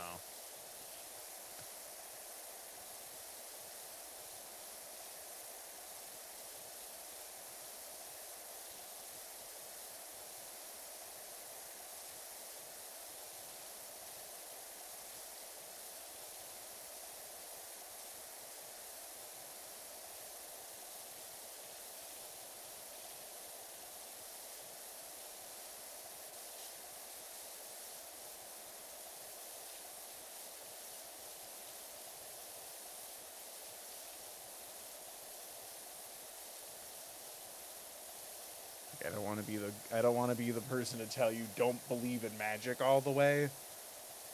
But let's not get our hopes up. Let's not put all of our eggs in the magic basket.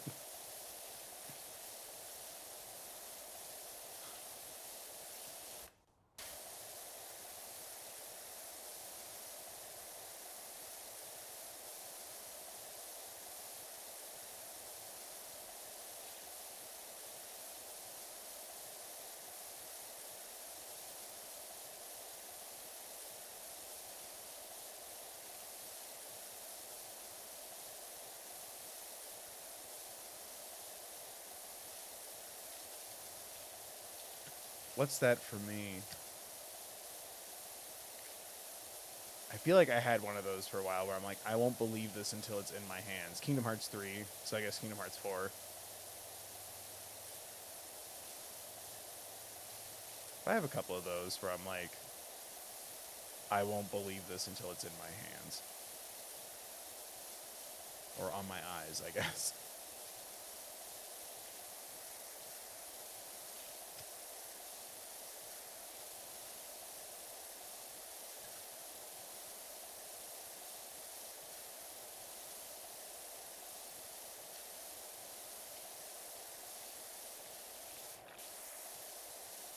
What did I call Mandalorian and Grogu when we passed it at the movie theater to go see Kiki?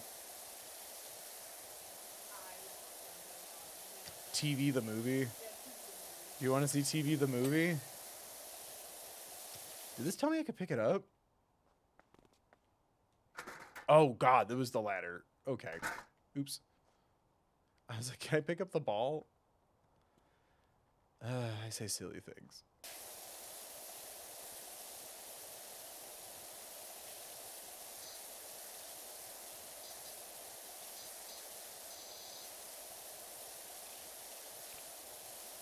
If it doesn't get made, that's okay. At this point, nothing will compete with my favorite show. Robeson, do you want me to stop making videos and stream for several days so I could do this? I don't think anyone would even click on. I'm like, maybe I could make it into a video. I'm like, I don't think anyone would give a shit if I was like, all right, fine. I got bullied into watching Andor.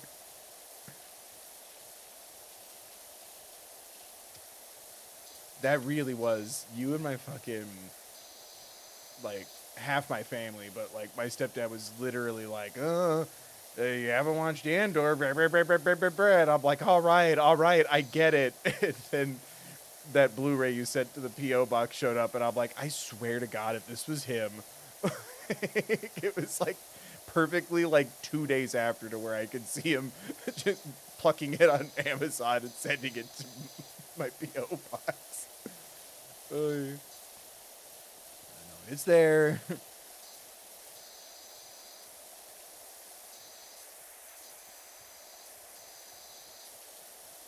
Maybe we'll look into that video while everyone's like, oh, will Gogurt tell Joel that he accepts him as his dad? Will Gogurt hold the Darksaber? Maybe I'll watch Andor instead.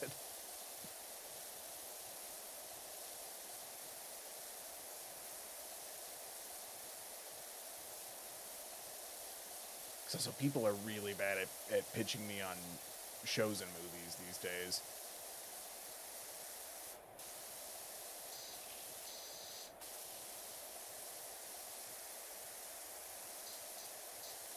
Oh, it was How to Train Your Dragon. I'm like, what was it where I had that example in my back pocket recently? It was because of the freaking live-action remake no one asked for of How to Train Your Dragon. That was floating in the back of my mind, and I remember someone telling me in school, because I hadn't seen it, oh my god, you have to see it, it's so good. And they knew that I like animated movies a lot, and I want this to be a lesson for everyone, so write this down, type it into your phone, whatever you need to do. This person turned to me and said, it's better than Up, knowing that that's one of my favorite movies. And I went, all right, if you really think it's better than Up, and I watched it the whole time with, like, mentally my arms were crossed going, it's not better than Up so far. And I'm like, I think you kind of did me a disservice by opening this Not with, oh, I think you'd like it, or the visuals are so solid, or the characters are so beautiful, or the story's so heartwarming. You told me it's better than something you know I love. And I think that's a terrible way to introduce someone to something. Like, I know part of that is my personality and my stubbornness, but bitch, game on should not be how someone enters a thing. And I've always, not mad, but I've always kind of resented them for that. I'm like, every time I think of How to Train Your Dragon, I'm like, this isn't better than Up. And I'm like, it's not my fault that that's just burned into my corneas when I see that IP. But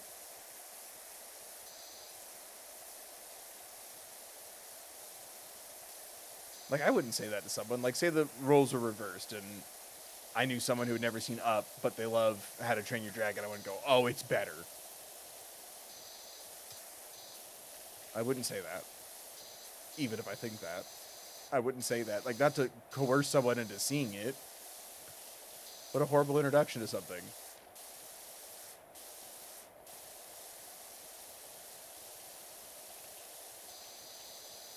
So when you're telling all your friends to watch my shit, don't tell them, oh man, he games better than Markiplier? I can't think of a gamer. I'm the only gamer I watch on YouTube these days.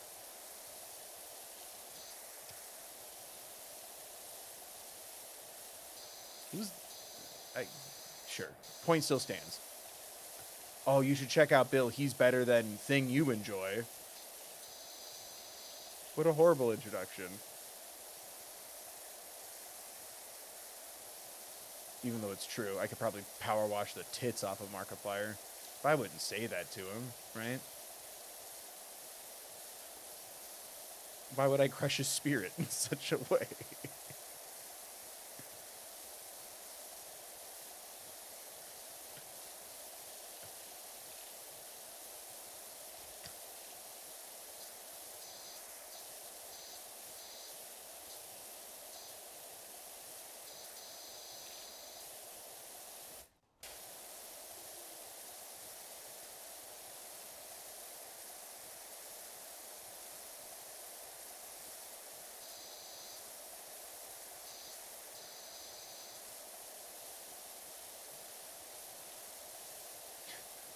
Power wash head to head. Yeah, I will make a way to make this potential co-op game into a fucking Smash Brothers. Get an announcer and be like, oh my god, he's killing him with that power washer. Markiplier's gonna need an iron lung when I'm done with him in Power Wash Simulator 2.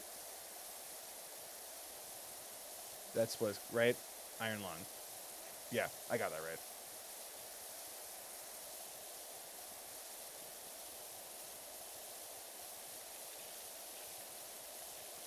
I always get anxious about that. I don't know what it is. It's like names, titles of things. Like, I'm scared of saying something wrong. And it's not in a I have to be right kind of way. It's like in a I don't want to be made fun of. Or the point I'm making is lost because I said a word incorrectly. And now, haha, you, blah, blah, blah, like it, you know? But no, names are a little different. That's just a respect thing.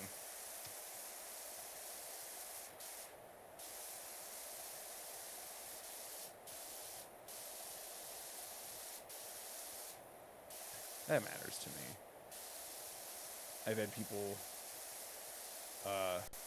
genuinely forget my name and call me shit like Ben, and I'm like, it breaks your heart a little bit. And I've had people try to, I'm not going to call you Bill, I'm going to call you something else, and I'm like, please don't, that's fucking weird. This is the name I like and respond to. Or, please don't call me by my actual name, because that's synonymous in my mind with being in trouble. My mom calls me that when I'm in trouble, like bad trouble.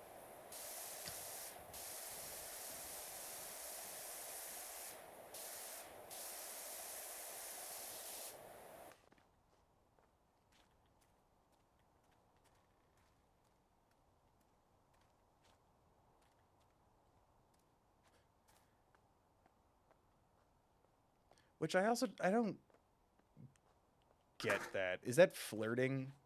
If someone's like, haha, I'm not going to call you Bill, I'm going to call you something else. And I'm like, please don't.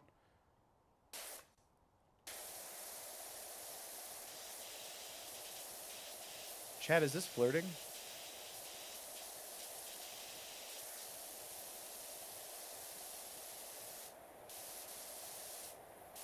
Ugh.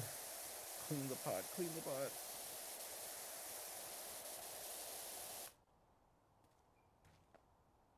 We avoid that. Yeah, no shit. It's just unnerving. Or adding the Y to my name. I don't like that. That's a family members only kind of thing. And even still, that's certain family members. That's like, not even my mom calls me Billy, like, but like my grandparents, so I guess now it's just my grandma, but like my grandparents will sometimes slip up on it a bit, and I'll always let it slide. I'm like, nah, you knew me as Billy. That's okay. That's a weird one.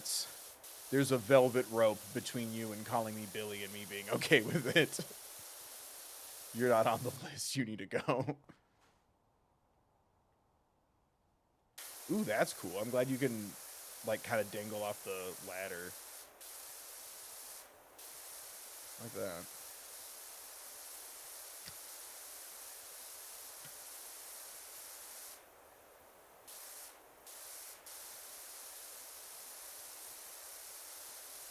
But also, much like my family, if you know me as a different name and then mess up, I'm also not going to get, like, crazy mad at you.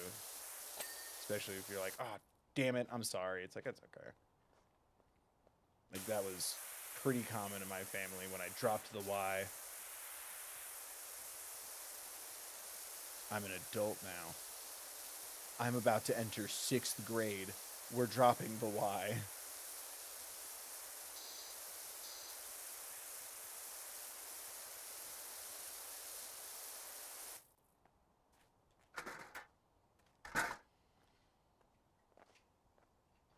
I think I'm gonna get the big boy. Boink, boink, boink, boink, boink.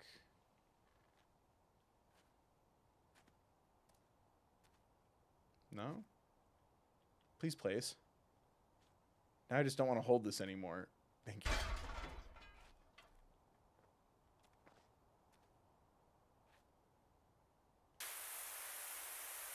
Damn it. Should I rotate it?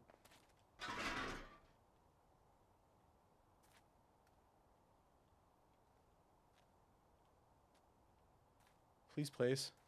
Please? Please place? Place, please?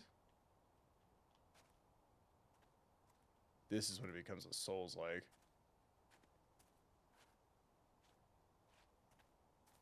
Please place? Oh my god, this might I just want it out of my hands. I was spamming square because it was briefly letting me place it, and I spammed it so hard that I put it back in my hands. I gamed too hard. Don't laugh at me. This is supposed to be a safe space, and that includes for me. I'm empowering you. with your mocking laughter, you empower me. You're right, it's attention. I'll take it.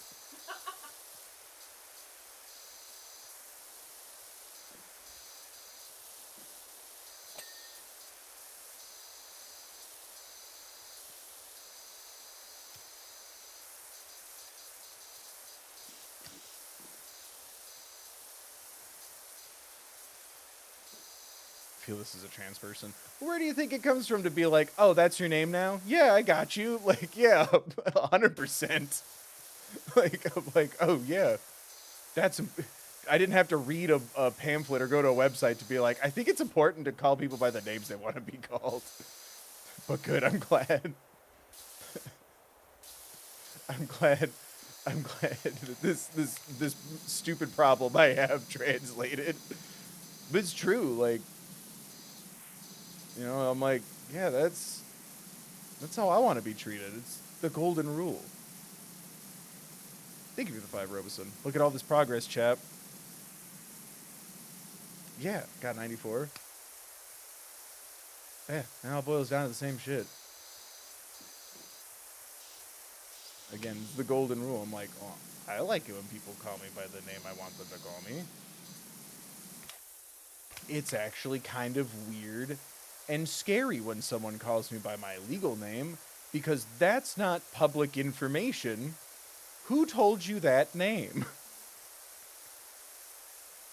I wouldn't go so far as to literally compare it to dead naming, but I'm like, that would make me uncomfortable if a stranger or someone who doesn't know me like that dropped that on me. I'd want to leave too.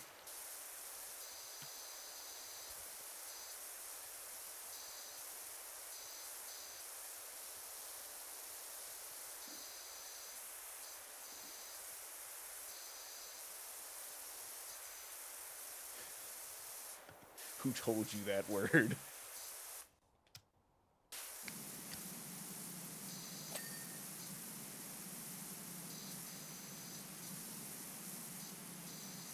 I've had a couple friends try to hit me with my real name, and I'm like, do not.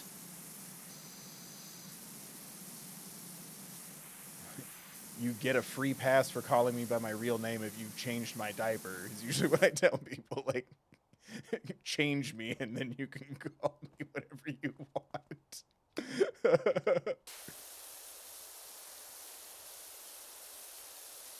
Yeah, golden rule, baby. We teach it to fucking 5-year-olds, and grown-ass adults don't seem to get it. We're going back to happiness. We're going back to joy. Links in the description, as always. Should you read something you don't need them, there's a resource card. There's a resource card. There's a resource card there, as always. We're going back to happy. We're going back to happy.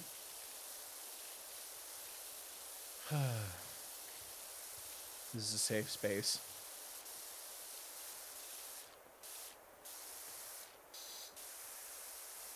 Is now a good time to promote my book, Call Me by My Real Name.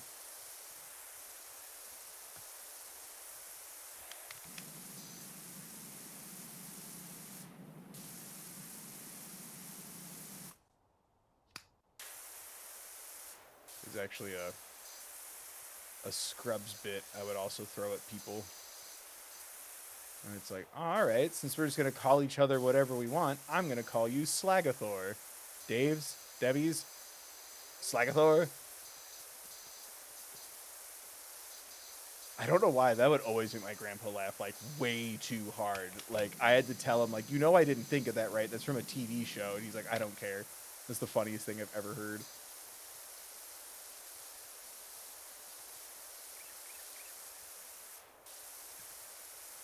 Anyone watching the Scrubs revival, reboot, reunion, remake, rebirth, requiem?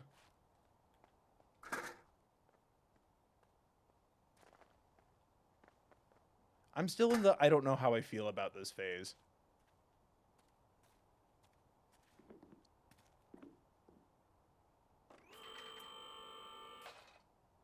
Cool.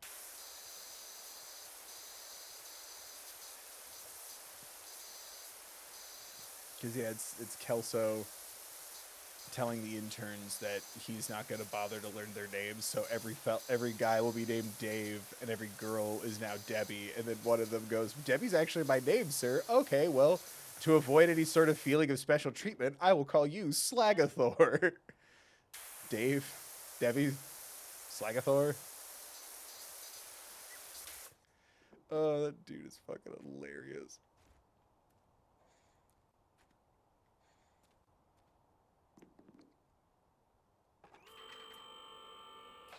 That's been my show while I'm like trying to go to sleep or eating or like winding down for the day, because I'm not gonna make a video about this, nor am I needing to take notes for like a video, so I can just kind of enjoy it as I'm like drifting off to sleep.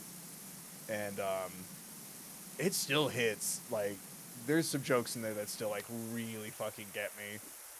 Like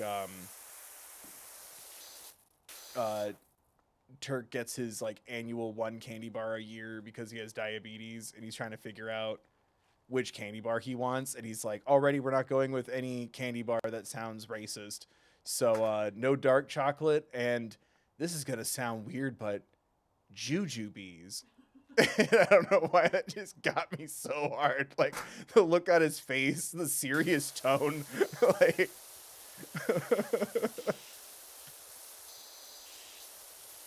that show is so fucking funny and bizarre. I haven't watched it yet, but the actors are all over my advertisements, so I feel like they never left. Yeah, it was I was thinking about that because of the Scrubs revival, where I'm like, remember when it was like, oh cool, and like exciting, that like that's a fun little idea. It's Zach Braff and Donald Faison reunited, like it's unofficially but officially still their characters. Like that's really fun, and now I'm like, oh wow, they're just like still the T-Mobile guys. Good for them. And yeah, now Scrubs is back. I'm reserving judgment until the season is done. There's a lot that I've enjoyed. There's some things I don't enjoy. And there's one big thing that perplexes me.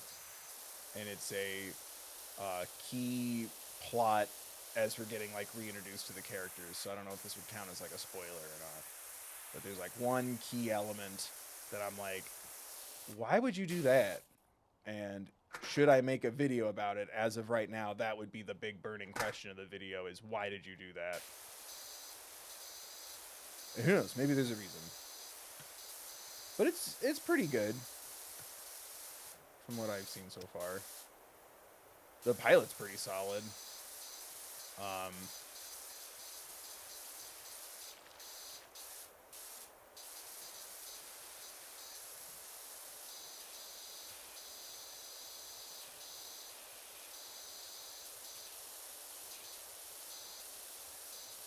It's definitely interesting so far.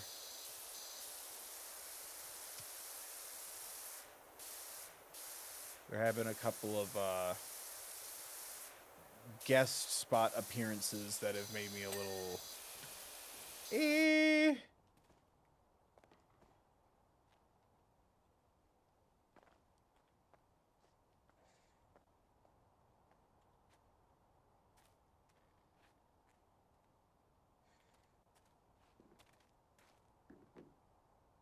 and it sucks that not everyone was available to come back. But it definitely has the vibe of like, oh, this actor couldn't come back, not like, oh, they didn't want this person back or whatever. Like, you know what I mean? Like, it at least has a good vibe in that sense.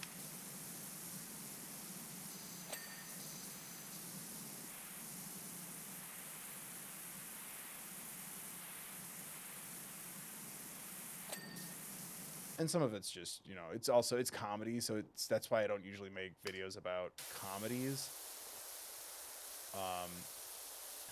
It's like, it's also his personal taste, right? It's humor. That's such a hard thing to, at least for me. But I don't even like really watching like just a straight up like movie review for like comedies, because I'm like, that's too subjective.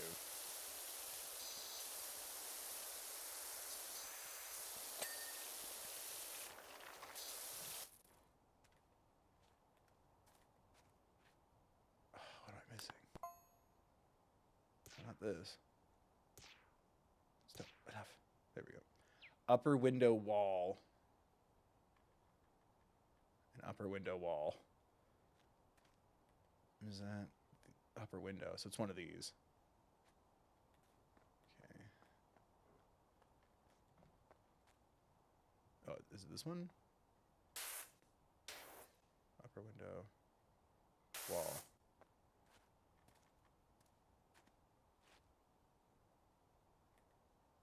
Oh, I see it. There we go.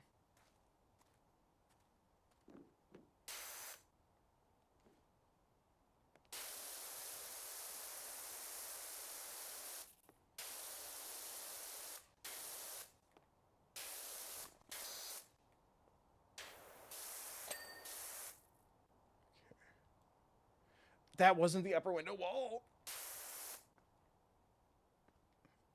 Is this the upper window? Oh, there's stuff. Oh, there's a lot of stuff. Oh, no. Ladder. Or no, this thing.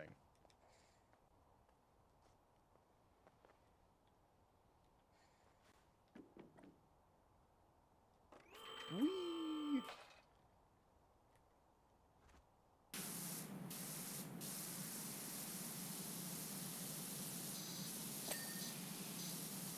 Upper window.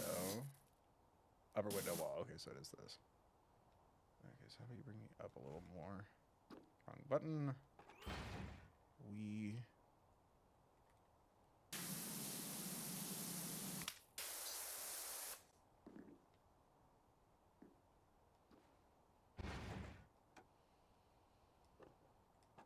It doesn't go higher? It's a genie. It should be going as high as I want it to.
Oh, that there. Lower window frame, wall trim, planter wall.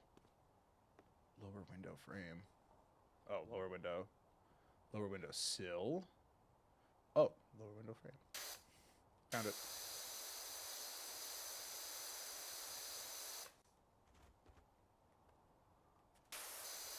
Oh, that was a lot. Okay. Wall trim. Wall base.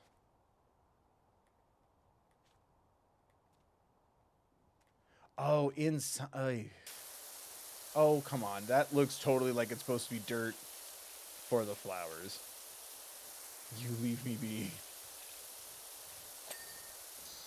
Alright, wall trim. Oh, does it tell you? Oh, wall trim. Oh, it's that thing. Okay, sick.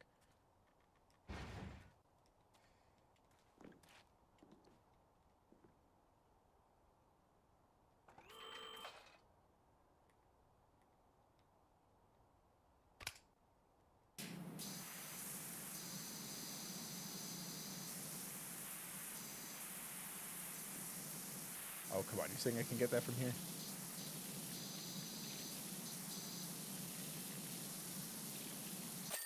Boom. Job complete. Holy crap, that took 2 hours. Wow, look at me go.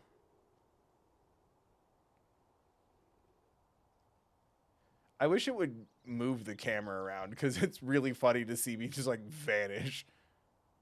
Hooray! Ugh. You have restored balance to the tea rooms. Stop by any time for a steamed bun and lavender tea on the house. You damn right. Oh my god. Shooting gallery. Wingerloof Carnival, Muckingham Recreation Ground, Muckingham.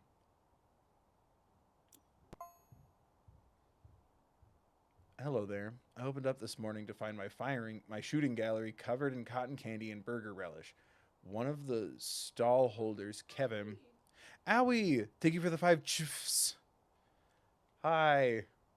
I'm sorry Wander Song got lost in the mail. It's supposed to now get here by like Thursday, Friday. It was supposed to be here last Friday, and I waited over the weekend. Thank you, Owie. I hope you're good. One of the stall holders, Kevin, claims to have seen a mini twister swooshing through the carnival in the middle of the night. I read that as bi strange. Bit strange, though. There's nothing on the news or on any of the other stalls. By going to Muckingham. Robison, thank you for the 5. Remember to like, share, comment, subscribe, consider donating or becoming a member, especially if you want more streams. Help me pick games if you're a member. You could donate here at thethirdbill.com. Thank you so much, everybody. Oh my God. Well, this is big and intricate. Oh, look at the rest. Yeah, that's suspicious.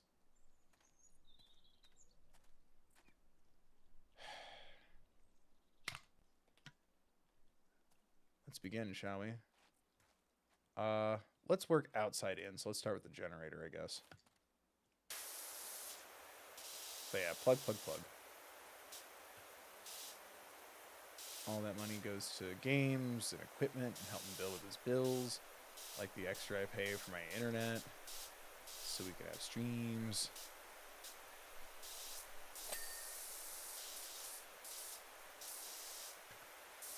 Equipment, like I need to get a new webcam. If you're a patron, plug. There was a lot of abstracting going on with my webcam while I was watching The Amazing Digital Circus. And I don't know what the fuck is up with that. I'm worried I'm going to have to get a new webcam. Which wasn't in my budget for 2026.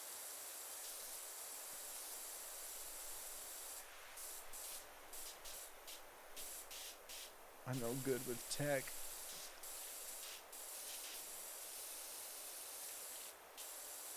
I'm only good at stupid thinking thoughts. Oh my God, owie.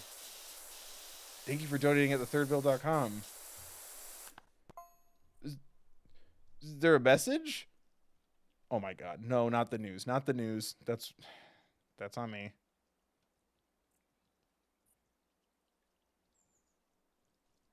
Oh my God, owie. Thank you.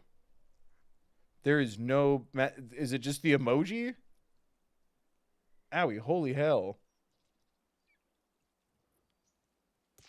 Thank you.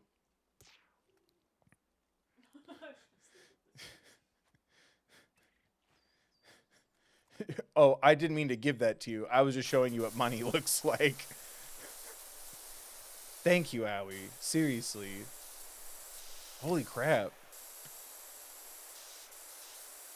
Now I'm even sadder because you were so excited in the members post about Wonder Song, and it's not here yet.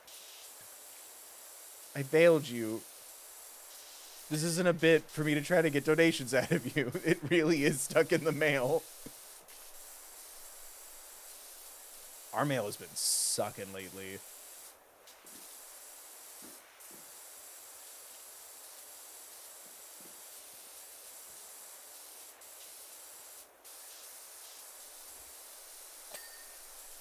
But thank you. Holy shit.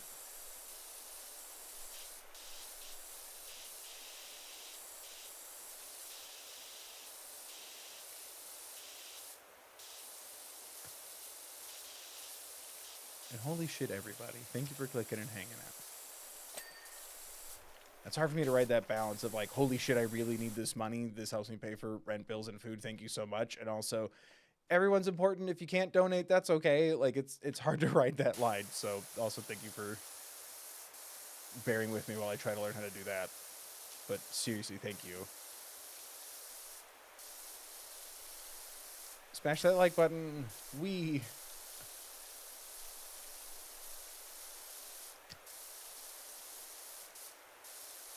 Ads don't pay like they used to, and I'm having a hard time getting videos done, and then I get confused on what the rules are, and my videos are getting not up or copywritten or whatever, and I gotta try something else. been real fun. It's fine. Everything's great. I love YouTube. I love Google. I recommend Google products to all my family and friends. Right, everybody? Woo.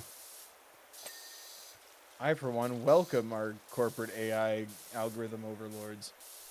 Which, yeah, remember to say things that you liked about the stream in the comments. Because apparently that's important now. It almost sounds like I'm telling you to, like, tell the AI in the comments that this is good.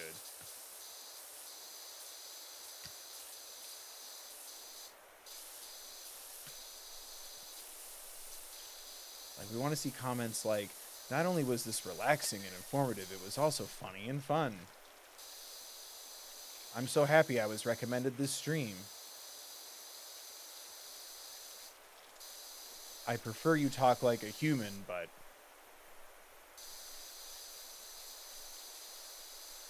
Oh my god. This looked like someone threw up, like, Skittles, and it got, like, stuck. But they said it was, like, burgers? I can kind of see it. That's gross. I'm just going to do this chunk real quick, because the ladder made me fuck up.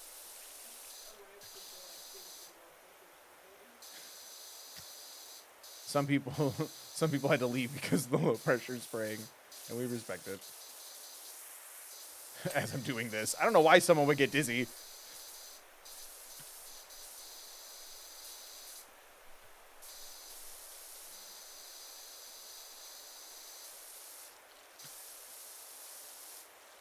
Chat, I'm getting dark thoughts. AMA.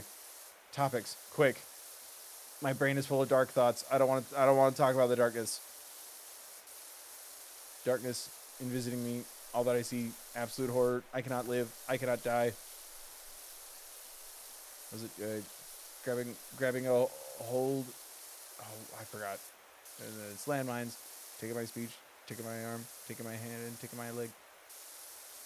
Taking my hair and taking my arms. Taking my legs. Fuck.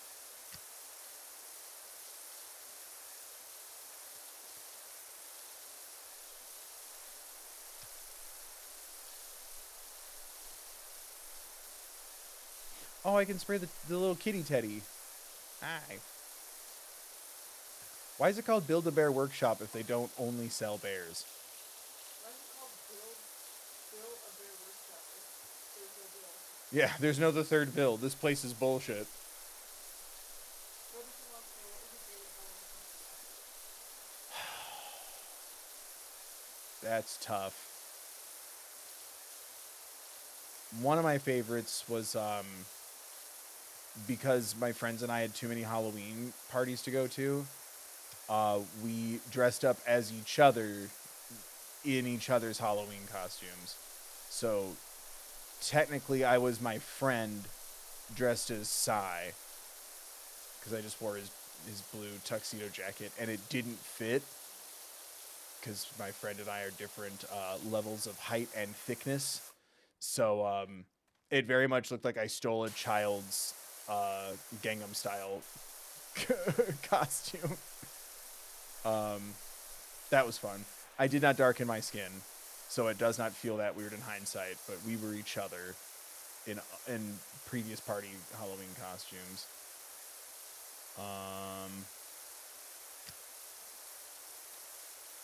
My sister and I were Wayne and Garth. And that was like the last year that I went like just trick or treating, like just straight up getting candy. She like straightened the shit out of her hair and everything.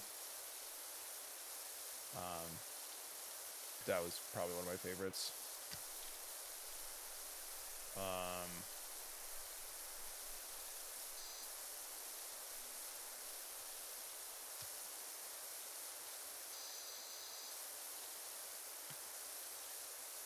I don't know.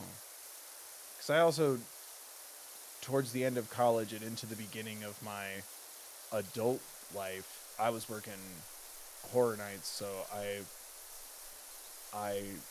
didn't really... Technically, I did have a costume, but like I didn't do Halloween stuff because I was busy being a zombie for money.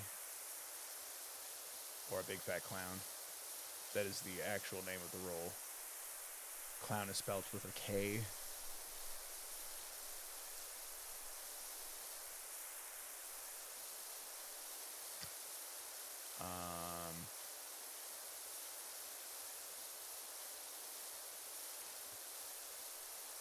I think those are my favorites. Everything else I was pretty generic. Or like, I didn't really have money for a costume, so I would like try to incorporate doing something weird with or without my beard.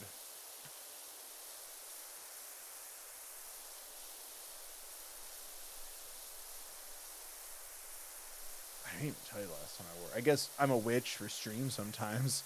That's always fun.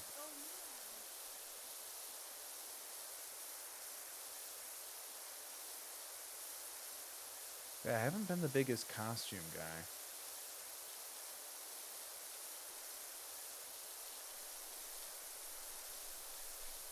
I've never really had the body positivity about myself to do like a sexy costume.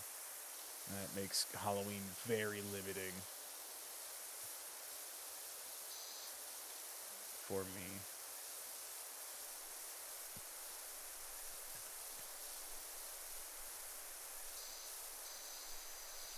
Honestly, I'm always mad when I go to the Spirit Halloween and they don't have the hoodies and t-shirts in stock. And I'm like, oh man, I just want a Spirit Halloween shirt and then wear it, you know, around like the other holidays.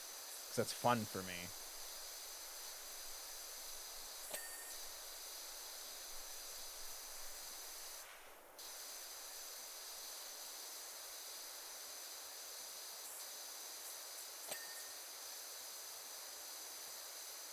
I can't even think of half of them. I know I was a ninja one year.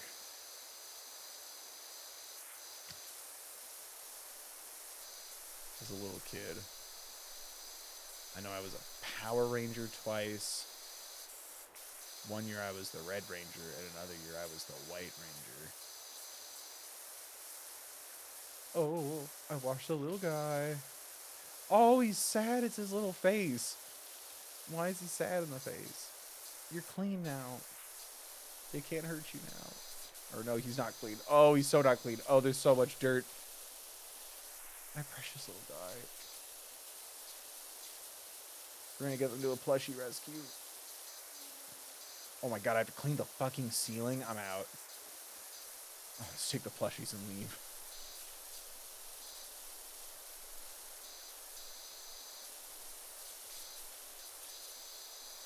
There was a Purple Ranger? When?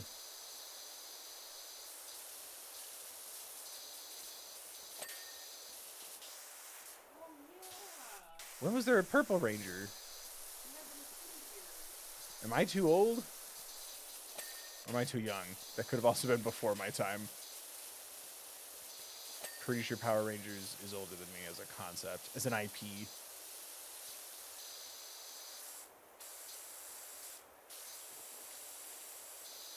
Oh my god. Oh, was that Morphin Power Rangers then? Or was that Beast Power Rangers? Whatever that was. Beast Warriors? I remember briefly they were ninjas. Ninjas were cool. Oh, just make a Purple Ranger? I was like, I didn't know there was a Purple Ranger because I like purple. That would have been nice to have known there's a Purple Ranger. Fucking massive announcement for you Power Ranger fans out there. The third bill has been cast as the Purple Ranger. Oh my god! He looks nothing like the original Purple Ranger.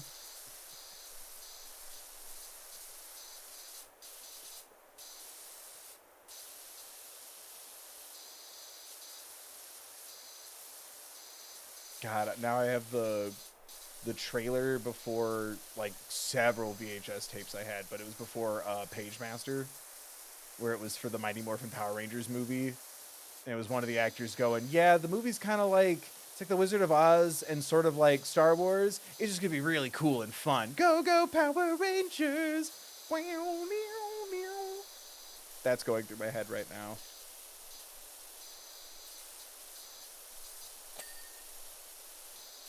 I don't think I was allowed the remote to fast forward the VCR. Also, commercials just worked on me, especially as a kid. Like, I still have some of that shit stuck in my head. All right. Since no one's going to throw any questions or topics of conversation at me right now, I have one for you. When did we as a society decide that it was just okay to have a pizza on a bagel? If you, well, it's not candy. It's Reese's Puff cereal. Idiot. That's my commercial sketch pitch.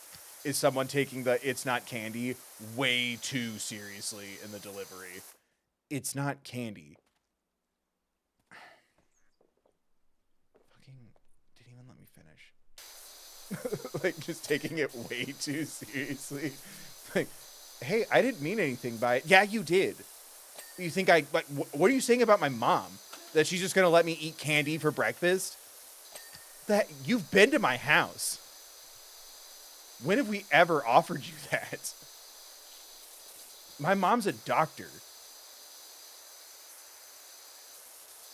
She's one of the highest rated pediatricians in the state.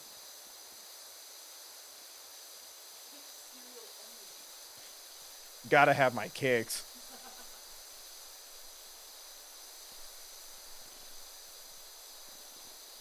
What was I talking about? Oh, fucking bagel bites. When did we as a society let that happen?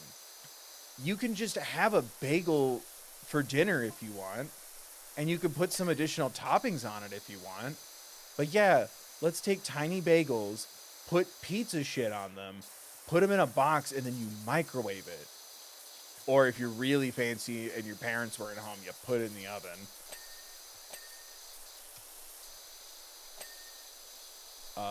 As the adult in the room, I think I should remind everyone that if you're going to put them in the oven, there needs to be an adult with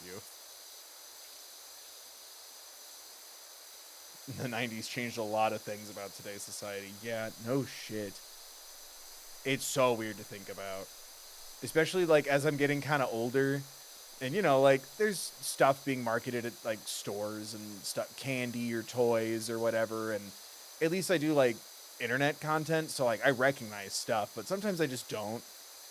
And sometimes I'll look at things and I'll go, ah, yes, what a healthy, unnatural blue this is. And then it's like, Bill, you loved blue. You would get it was from Blockbuster in the little candy section by the checkout. Like when you're waiting in line to check out your movies that you're renting. It was blue raspberry. And it was like in a fucking toothpaste tube. And it was literally just goo. It was just sugar goo. And every time I would get it to pick out as my candy, my grandma would have a heart attack. She'd be like, no, please not. Don't you want M&Ms or like Raisinets or something? I'm like, no, I want this. And she would die a little inside.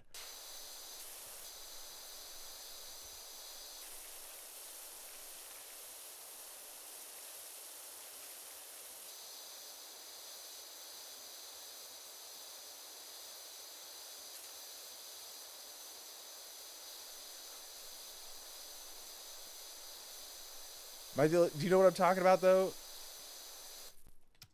I'm going to take F yeah to mean you know exactly what I'm talking about. Yeah.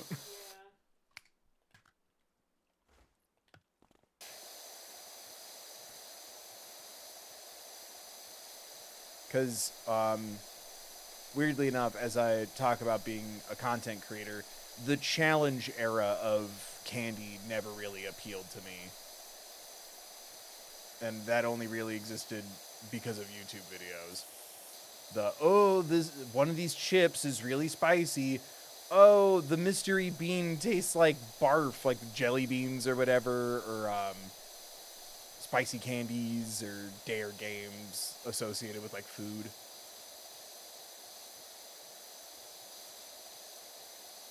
That never really appealed to me.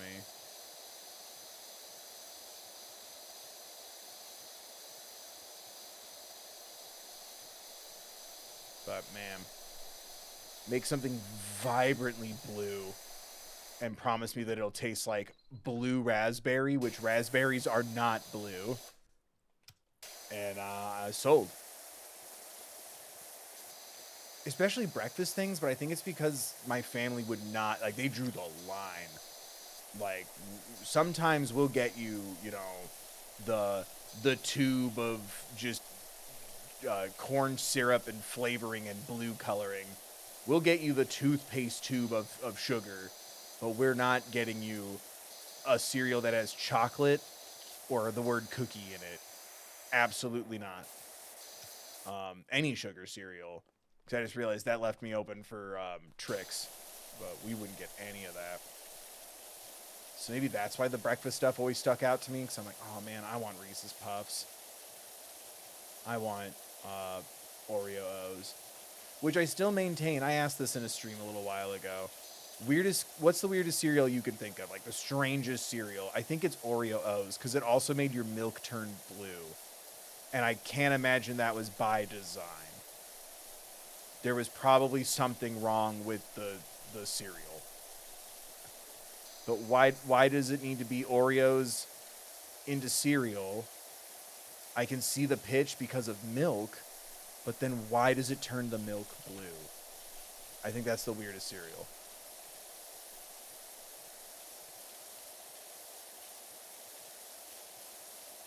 You say Cracklin' Oat Bran? Get out of here. Cut to me now eating Cheerios to help with my fiber and to lower my cholesterol level. Just in case. And it's kind of helpful too, because like I've been getting older lately. Just kind of taking stock. Oh my god. Ooh, banana? Oh, it spins. Jesus. Just kind of taking stock of, like, what are some unhealthy things that I could be better at. And breakfast was always a big one for me because I would just have leftovers from dinner for, like, a late breakfast, early lunch. Because I usually don't eat breakfast until, like, around noon. So sometimes it'd be, like, leftover dinner. You know, and that could vary from actual food to, like, leftover pizza or something. And then it's, I'm sorry, how many times are you having pizza for breakfast? So I'm like, what's a good fix for this? And so I'm like, oh, like, just, some coconut milk and a bowl of cereal. Like, that way I'm not overthinking it. And it's almost as quick as, oh, boy, leftovers. Just to be a little smart, right? Oh, how I wish it was fun cereal, though. But yeah, all my years bitching about not having sugar cereal in my life, and here I am just having Cheerios with bananas, and if they're in season, blueberries. Like an old. But yeah, I was always in love with the. Oh my god, what does this do? Did I win? It opened. That was weird.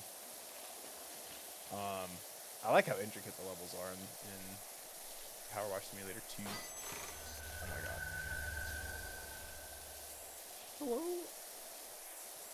Hello? That's why I was so obsessed, I think, with the sugar cereal commercials, because I was not allowed to have them.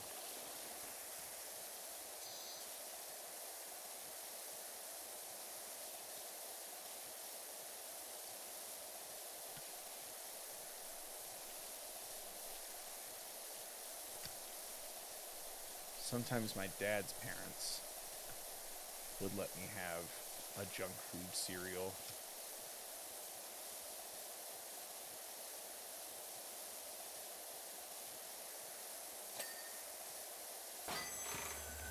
I win.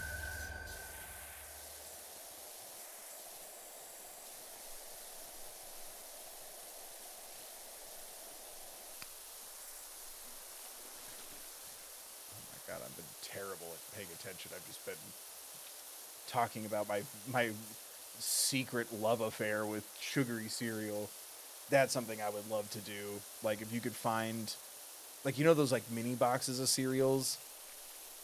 They're like little rectangles. That, like, as, like, a little sampler collection of cereals to include things like Reese's Puffs and Oreo O's, and, like, these are the cereals that I couldn't have as a kid, because someday I will be too old to even do that. It would kill me.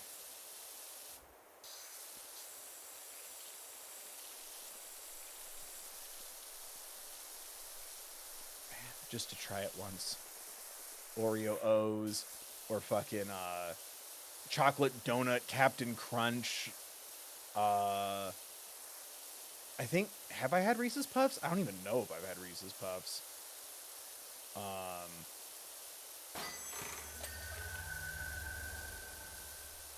I've had Captain Crunch, peanut butter, and berries. My father thought giving my sister and I all the sugary cereals all at once would make us tired of them, so we would never again ask. He was wrong. Oh, that's the best. Candy's randomized alien sensory experience. Yeah. It really was like, everything was like goo and slime, or it came from space or something.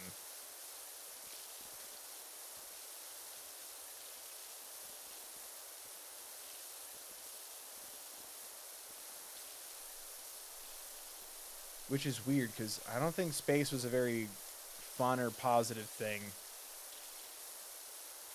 for us kids in the 90s.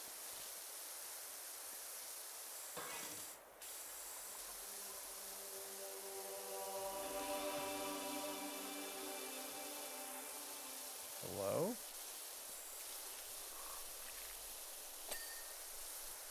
Did it have to, like, perform a song when it turned? Oh, the red is gunk. I thought that was part of the look.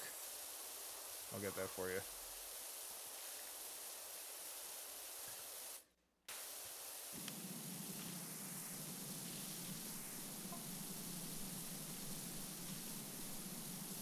I was going to remove the merman's gems. Now that they've been stolen, but I'd used really strong glue, and I'm sure they'll be recovered soon. Wait, really? Would I have to find them? Are we world building, or are you sending me on a quest?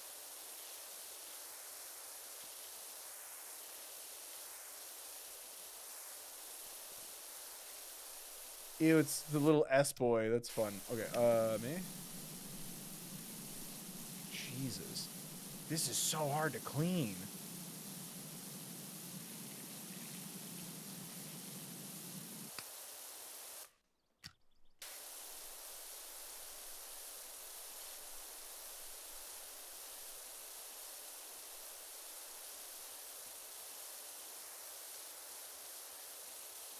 It's got so many dimensions and details to it.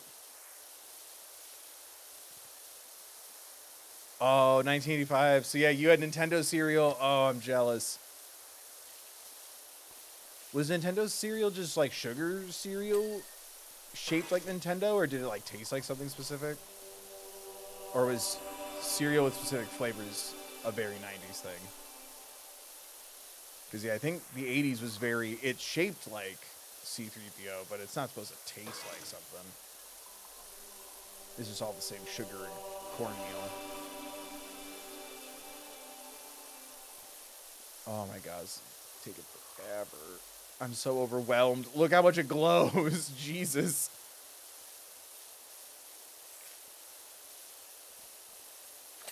Oh my god. Alright. This is fine. Oh no, it's not.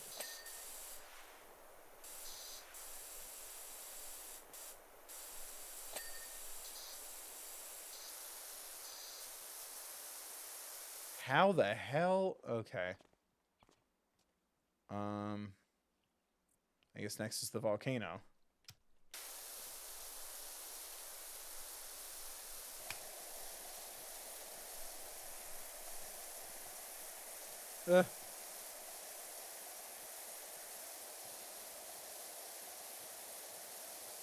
Hey, Synonymous. Sorted metal chunks. Vertical bags for the Nintendo ones. Half Mario, half Zelda. Oh, that's dope as hell. Cereal used to be so cool. Now it's all about protein cereal. That was something that made me feel old as shit.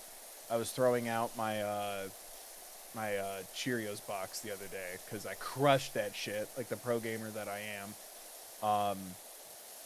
And I was kind of joking like, oh wait, we need to hang on to the box tops, haha. And then I looked at the box and it's like, scan the QR code for your box top, and I'm like, kill me now, I'm old. What happened to box tops? You kids these days, you don't even mail your box tops anymore. You just scan them into the cloud. I remember saving up a bunch of box tops for like months, so I had enough, and we had to mail a 50-cent piece. Like it was like 50 cents for shipping. So they would send me a Kellogg's cereal plushie, and mine was the Trix Rabbit, which made me so happy because A, I love the Trix Rabbit. B, the other ones were kind of frightening. And then I was like, Mom, we got to get me Trix cereal because I got the Trix Rabbit. And she was like, nice try, like as if I was the one who told Kellogg's to send me the Trix Rabbit. Honey Nut Cheerios or nothing. And then eventually Special K with strawberry. Like, I get it. But there's still a part of me that's like, Mom, who, like, killed your family with a sugary cereal? Like, she would, like, even when I was, like, older and got a job, I had joked, like, oh, I'm going to get some, like, Cocoa Puffs or something because I want that. My mom's like, not in the house. Not in this house. You're not bringing that in here. And I'm like, who hurt you?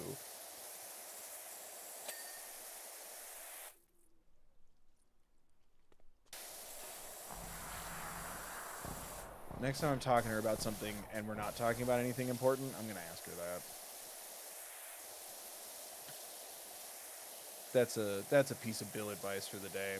If you've got a weird question about someone that, you know, you're at least like cool with, ask. Gather knowledge. There's so many questions that I wish I had asked my grandpa, or maybe asked him again once I was a little older. Because, like, I remember, like, movies he didn't like, but I don't remember why. Like, my grandpa hated Moulin Rouge, and I could not tell you why. And I even asked my grandma about it, and she's like, I don't know, he just really didn't like it. I'm like, he likes musicals, though, so it can't be, musicals. But he hated Moulin Rouge. I'll never know why. So every time I have, like, a weird question for someone that, like, I'm at least cool with or, like, on good terms with, I'm like, I'm just gonna remember to ask. Oh, I'm peeing on the ceiling. I'm sorry.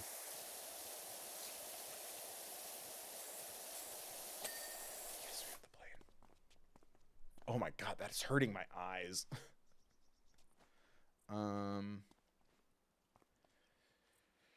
Should we finish the floor? I guess, because there's, like, animals in this tree and shit.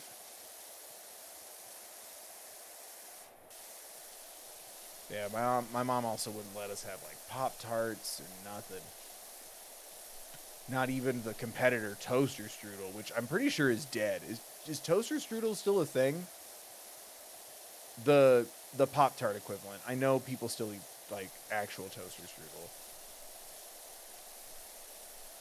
But, like the Pillsbury, you know, Pop-Tart isn't going to own the quick and easy toaster breakfast much longer than Pop-Tart went ice cream sundae and cookie dough, cookies and cream and s'mores. And then Pillsbury Doughboy just retreated in fear.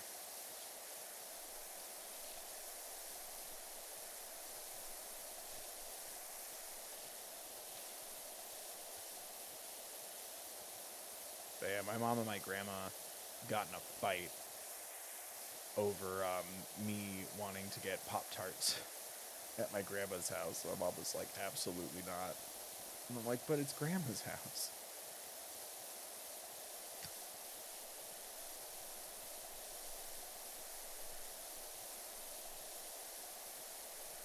And their compromise was fine, but it can't be one of the fun flavors.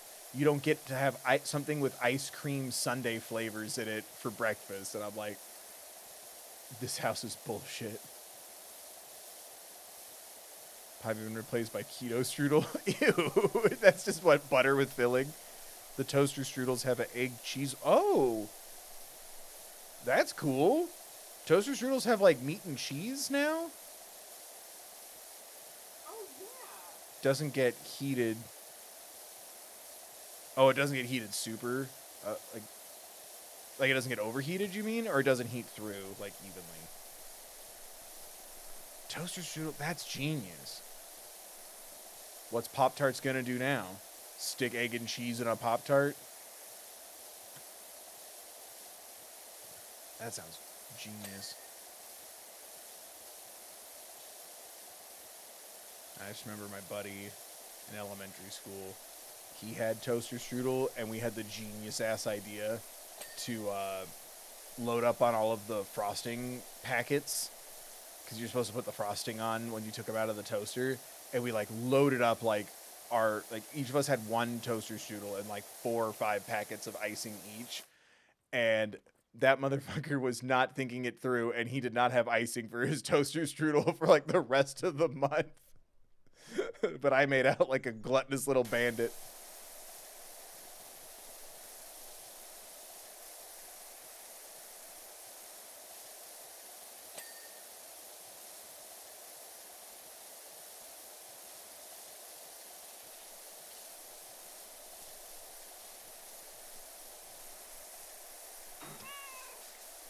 Oh, kitty.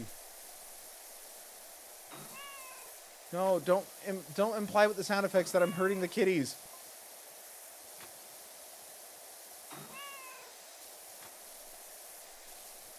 Wait, what? You recycle the water? Kevin, you do know that I recycle my water.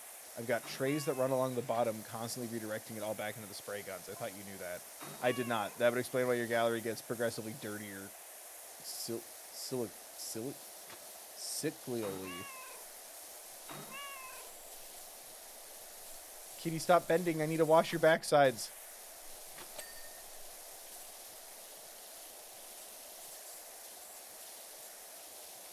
Where do you have dirt on you?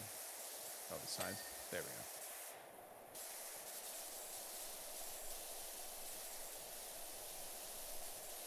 I don't like your little carnival game. Why would you just shoot cats with water? Don't do that. No! Kitty, don't fall down.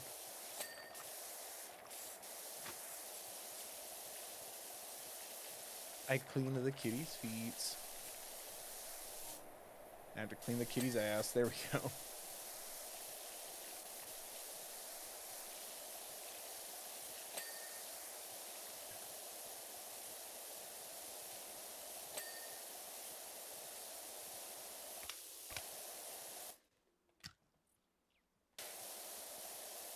That's not really working.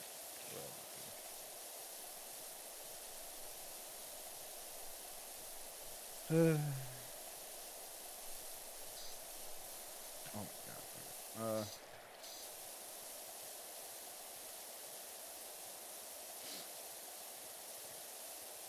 Middle is cold unless you... Oh, okay. Yeah, I'm sure it's tricky to figure out. That was the bane of my existence, was when lean pockets entered my family, and then I had to figure out how to make sure it wasn't cold in the middle, but also not make it boiling lava hot. But man, nothing beat a cheeseburger lean pocket after a hard day of school.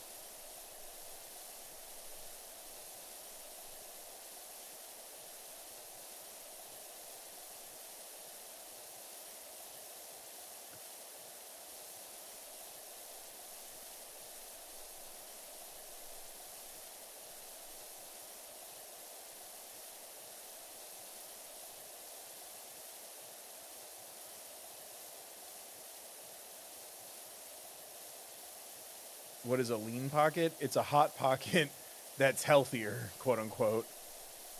It's it's diet hot pocket essentially. Bam. Same brand and everything. It's still a hot pocket. It's just with significantly less. I think the cheese was made with like skim milk or something.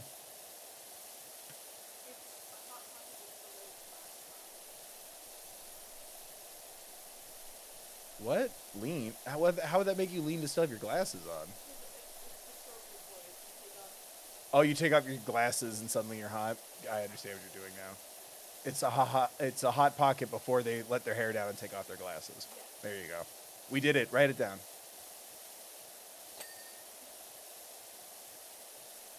Broccoli pocket. There was a cheddar broccoli lean pocket. And I don't appreciate your tone.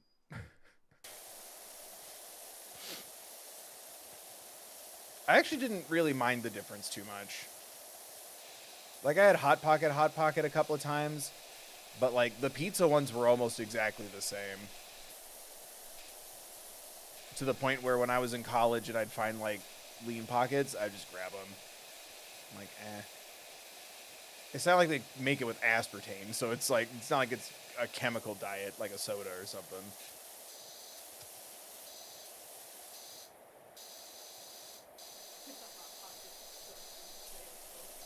Ew.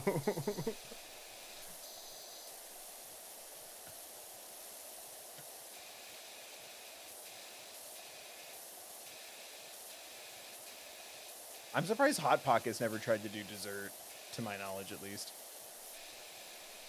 You feel like that would be a slam dunk. Stuff it with like chocolate or something. Nuke it so it's slightly warm. Win-win.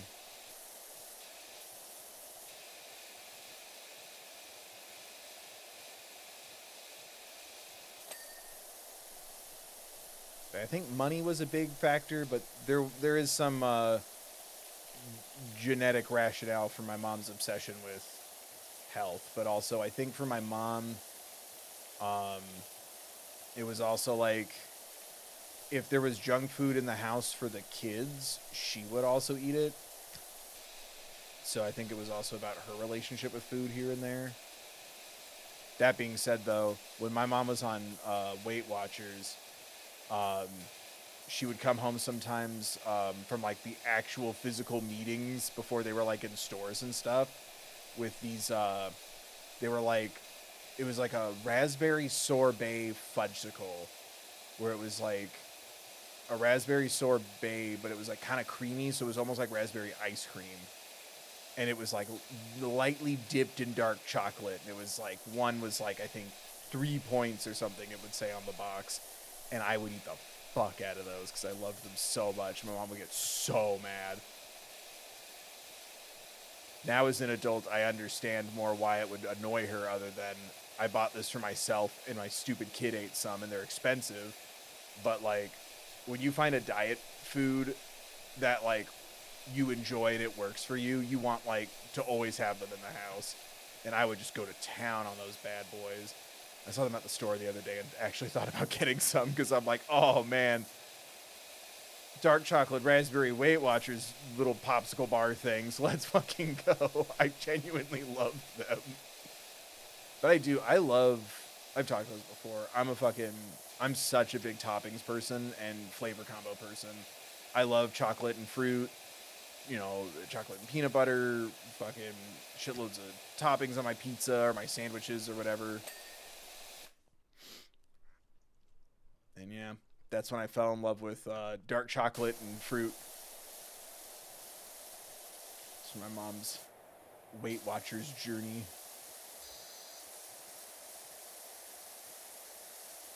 My poor mom.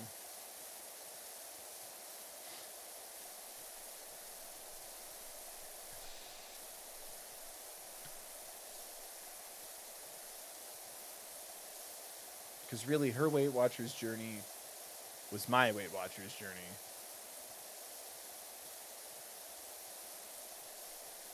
But the only thing that was losing weight was that box of dark chocolate raspberry bars in the freezer.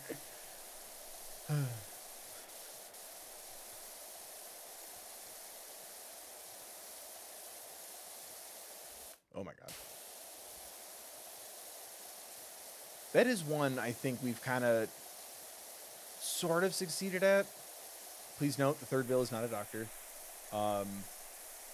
But healthier ice creams. Because, like, I still eat cheese, I still eat meat. But like I've really cut back on like a lot of my dairy, especially cow's dairy. Like I have my cereal with like coconut milk because A, I love coconut milk, but B, like, you know, ugh. But I had coconut ice cream, and I'm like, coconut ice cream's really good. It's very creamy, and it's not as heavy as like full ass creamed ice, right? And I'm like, I think we're kind of really nailing it in those directions. Like I had like a mint chip coconut milk based ice cream. I really loved it. I'm like, this is better than the real thing.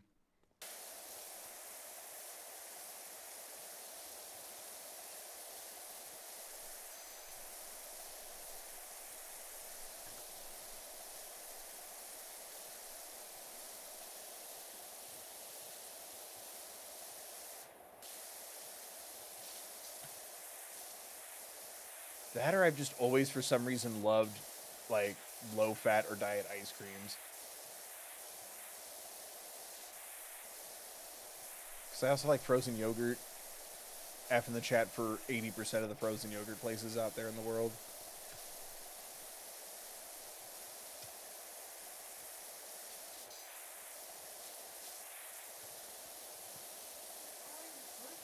What? RA, it's your birthday? Or who? What? Well, I'm glad your birthday was reasonably present. What'd you get me as a present for your birthday? Happy birthday.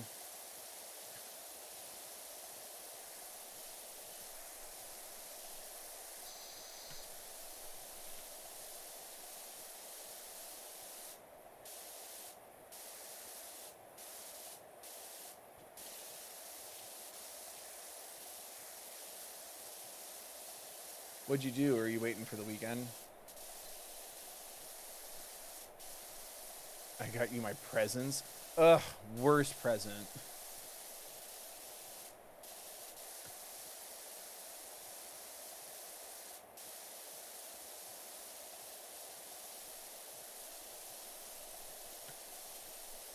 You do something cool today, or are you saving it for the weekend?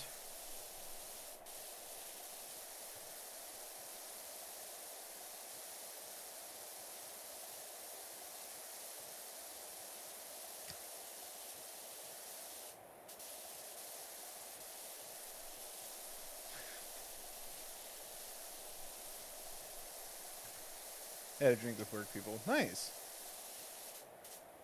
Hey man, it's your day. Whatever you want to do to celebrate it. That sounds like a good way to do it.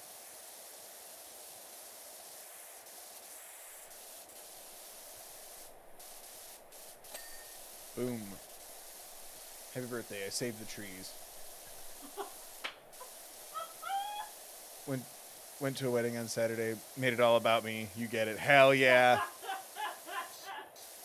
They'll be together for ideally for forever. How long are they going to be there with you? Make it about you.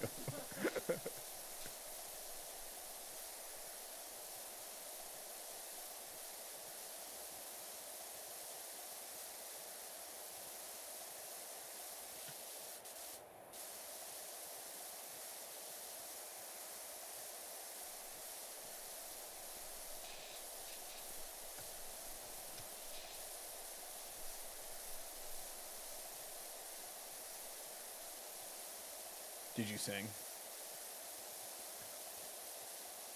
Did you sing Woman in Red?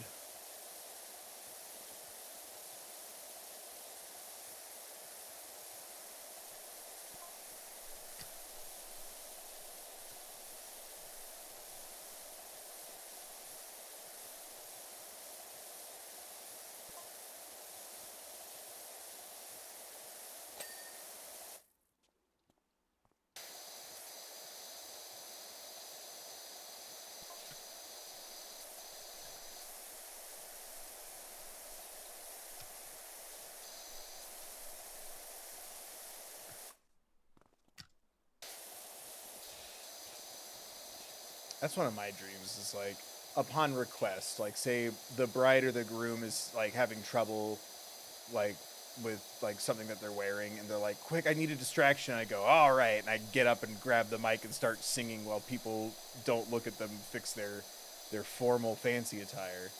That's my dream. By request.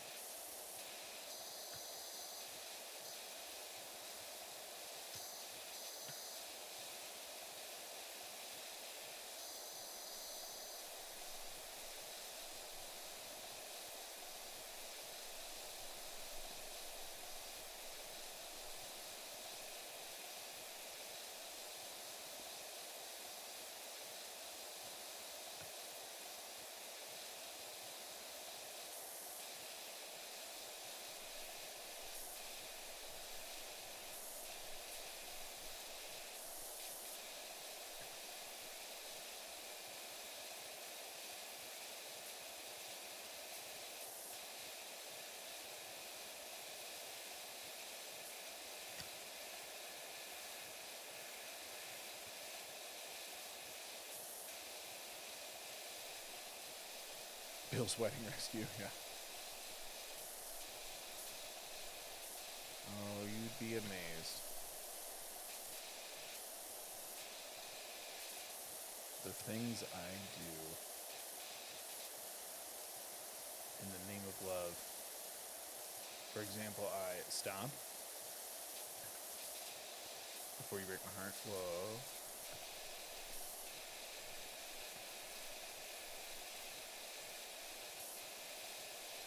I did threaten to show up in a white dress, but I couldn't find one. I got a gaudy glitter gold shirt from the webs. Apparently the son thought I was at some... What?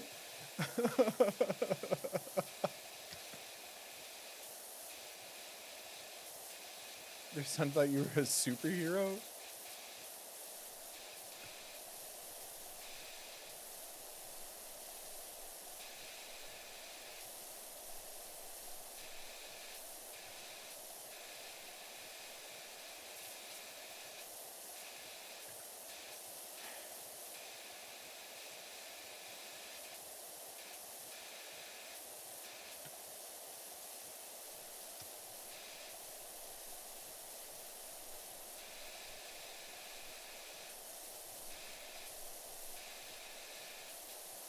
I give off a certain aura.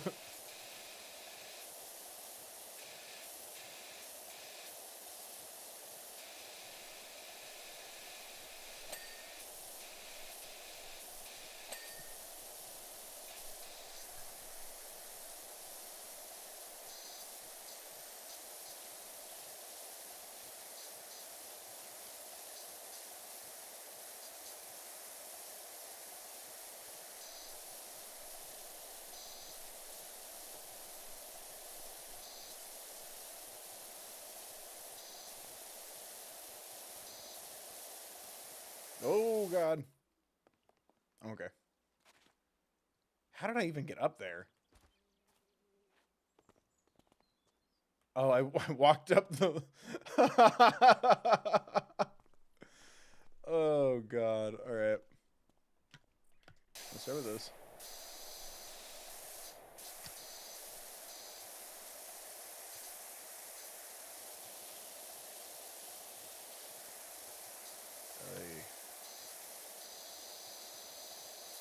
I don't know.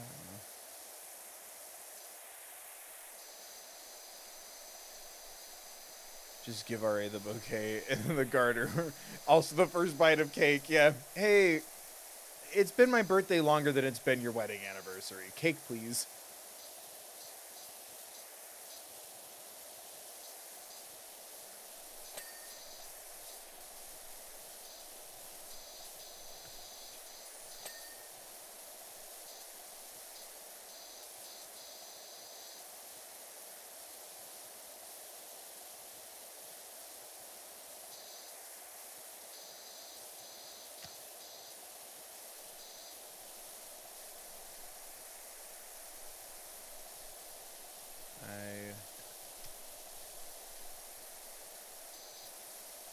I feel like I've hit the point in my life where my friends getting married just kind of makes sense, but it's still inconvenient. Like the venue's out of state, and I'm like, oh, fuck off.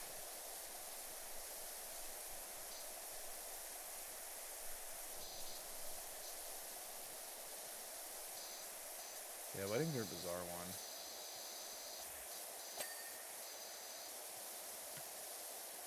Because, like, half my family just elopes these days, and I'm like, well, damn. If you had invited me to be the witness of your elopement in Vegas, I wouldn't have told anybody. But it is what it is, and I get it.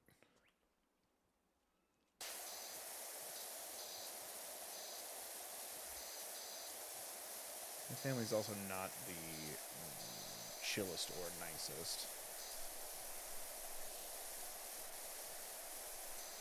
Less so with the nicest one of us being gone for several years now. That'd be my grandpa.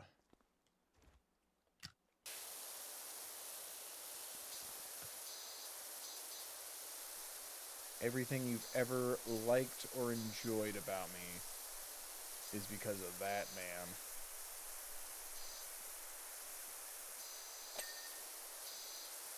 And everything you think I need to work on about myself is probably because of my mom, or my dad, or my grandma, or my sisters.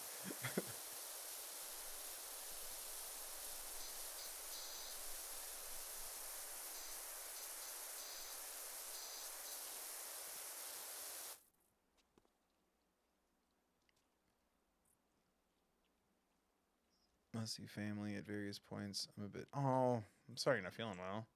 I was low-key dreading the numbers go up. No, don't. Trust me, I get it.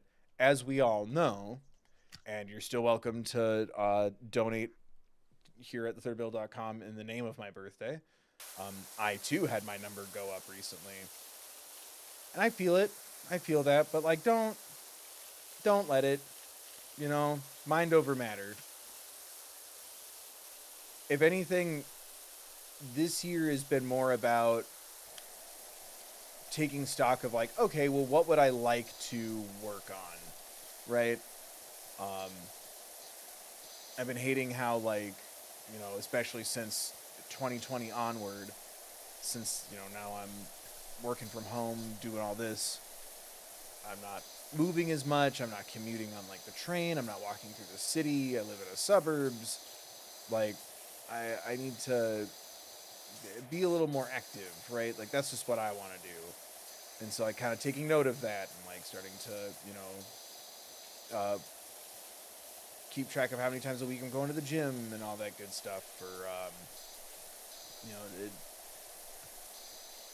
being mindful of not only the stuff I like to eat, but also the stuff that hurts me that I like to eat. So I know to, like, space out, like, spicy food or whatever, like, just taking a little stock of things, and I'm trying to make that feel like, oh, interesting, like a project or a science experiment, as opposed to, I'm old as shit and should probably exercise and eat less spicy food and salt in the middle of the night. Like, just, what are some things that I want to improve?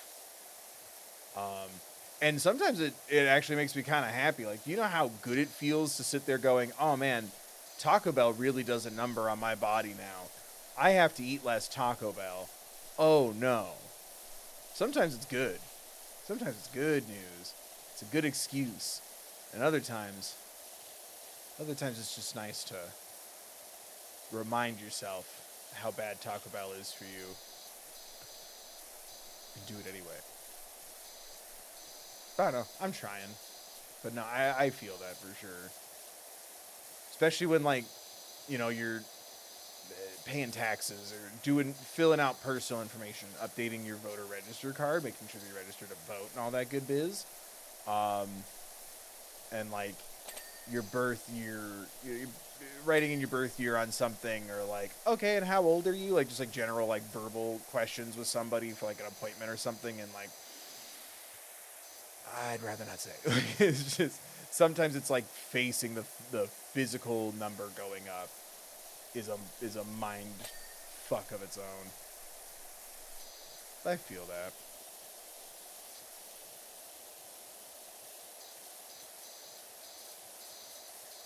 But I say this a lot to my grandma and my mom, really, because they've also been freaking out about numbers and stuff too.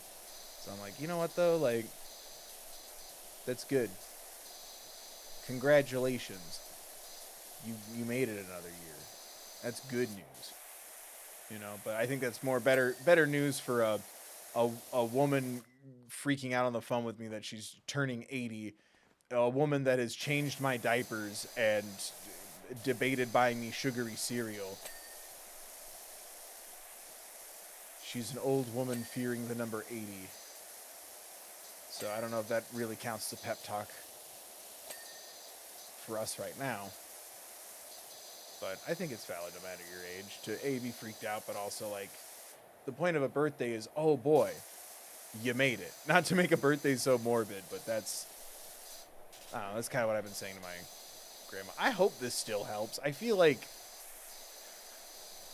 it's condescending when you're not like 60 plus years old.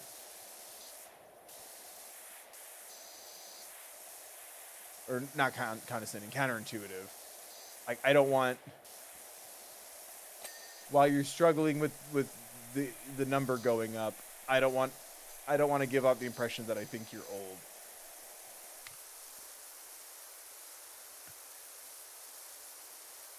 I like to think I eventually made sense there.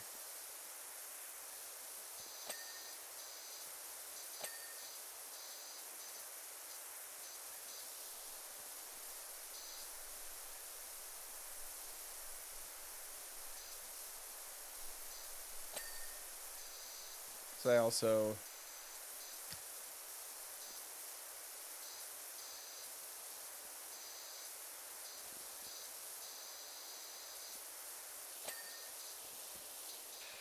I try to think a little positively about it because it's just nothing you can do. But I remember my grandpa turned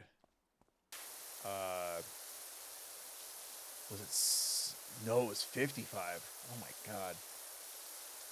My mom and my grandma had kids way too young. I remember when my grandpa turned 55 and I without even blinking, I went, "Oh, that means you can order off the cheaper Denny's menu." Like, I was a little kid, but I think we had just been to a Denny's for some reason, and it was like there's a discount, like a 55 plus senior discount menu, and I had said something like that to him where I was like, "Oh, you can get, that means you get a different menu at Denny's, or the cheaper menu at Denny's," something like that. Like, I was just regurgitating information that either someone told me or maybe I read it on a menu. I don't know, but it made him laugh so fucking hard to where, like, that was the annual joke. Is I'd be like, you know, I'd call my grandpa for his birthday and I'd be like, "Yeah, so what time do you want to go to Denny's? Otherwise, what's the point of the discount?" And I would always make him laugh. And I don't know. Sometimes when I worry about my birthday and, oh, the number's going up, oh, I feel old, I'm like, yeah, but, you know, 20 plus years from now, I'll get to finally order off the discount menu at Denny's, parentheses, if there's still a Denny's. It just makes me kind of smile.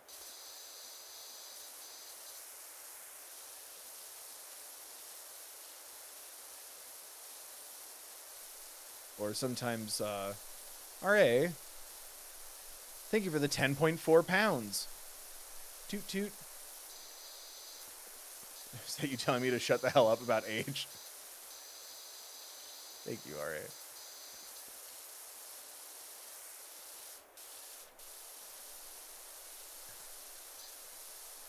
Kids say the darndest things. Yeah, but I also, even as like a really little kid, like once I learned that I could make my grandpa laugh, that's all I ever wanted to do. Like, there were times where I would have that man in tears and people would look at us like we were fucking crazy.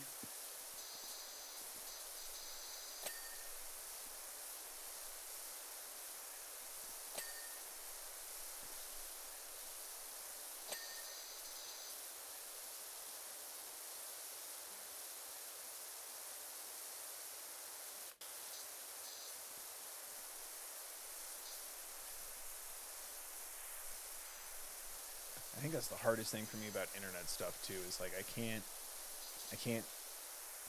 hear your tone, I can't read the room, I'm just kind of riffing and guessing regardless of what I'm doing. And that's something I really miss, is like, you know, realizing like, oh, something's starting to land, and I could like feel, I could like hear him start to laugh, or feel like him try not to laugh because like it's not matching the vibe of the rest of the room, or he doesn't want to bust out with laughter at the dinner table or something. I miss that energy sometimes compared to the Digiverse.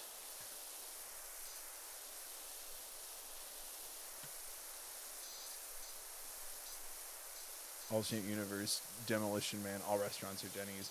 All restaurants are Denny's, though. Outback Steakhouse, that's just Australian steak Denny's.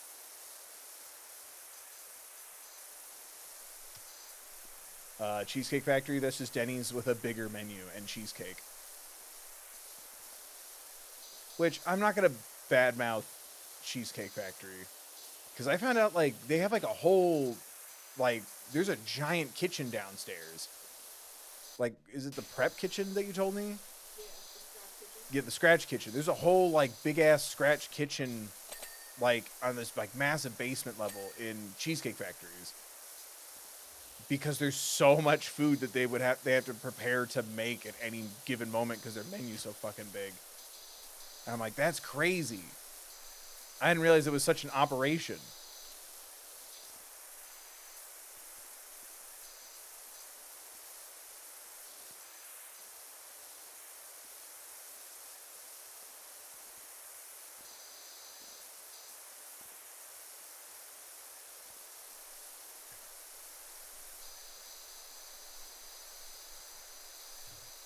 Oh, bless. Thank you, Robeson.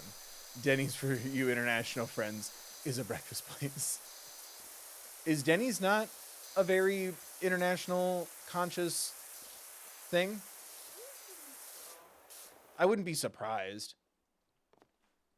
I just, you know, since we can't colonize anymore, we just kind of send McDonald's and Starbuys everywhere. Right? Would it be Starbuys or Starbuckses? Growing up, there were 4 Starbuys in my town. Growing up, there were 4 Starbuckses in my town. Chad, is it Starbuckses or Starbuy?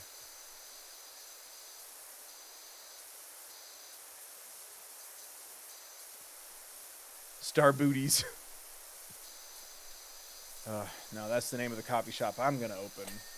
Should we ever get this YouTube thing really back on track. It's kind of a all genders and body types welcome Starbucks crossed with Hooters kind of a vibe.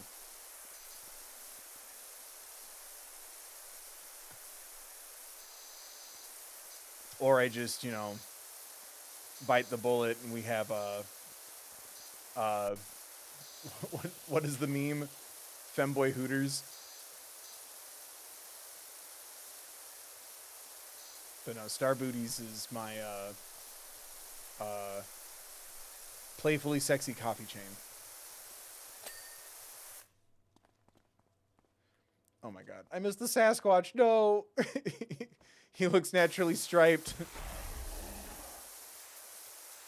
He did not darken his skin, but still it feels weird in hindsight.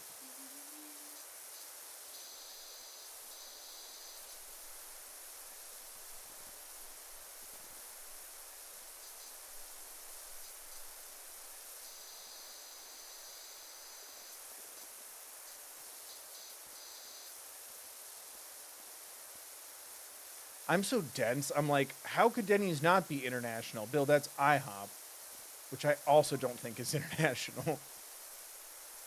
Maybe they're both international in the sense that they have like locations in like Canada. Maybe Mexico. Chat, does Mexico have a Denny's?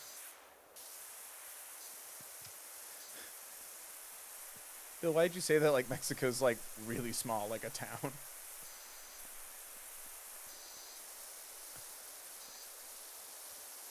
feel like some countries have to have a Denny's.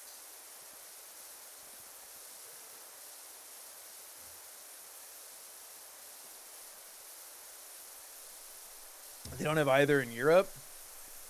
Well, then where do you go to get your gross breakfast when you're with, like, you know, you're on an awkward road trip with your family and no one's in a good mood? What do you do then, Europe?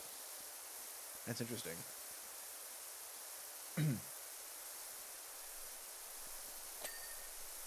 I guess I just kind of assume any massive American chain has a uncomfortable presence around the world.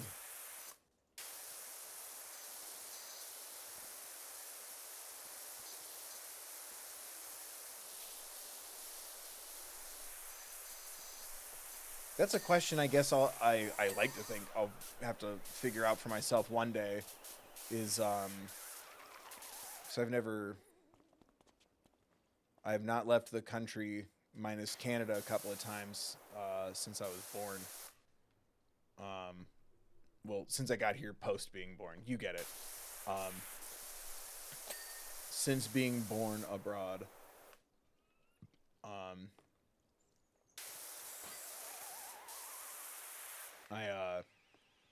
I haven't left the country, so I don't know if I'm one of those people who are like, oh, what's McDonald's like in insert country here?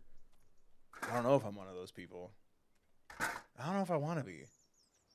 Why waste a meal? It's a bee! Why waste a meal? No, raccoon boy. Because that's how I feel even when I travel just here in the States. Like, if there's something I can get at home, I don't want it while I'm traveling. How the hell am I supposed to get to all these little boys?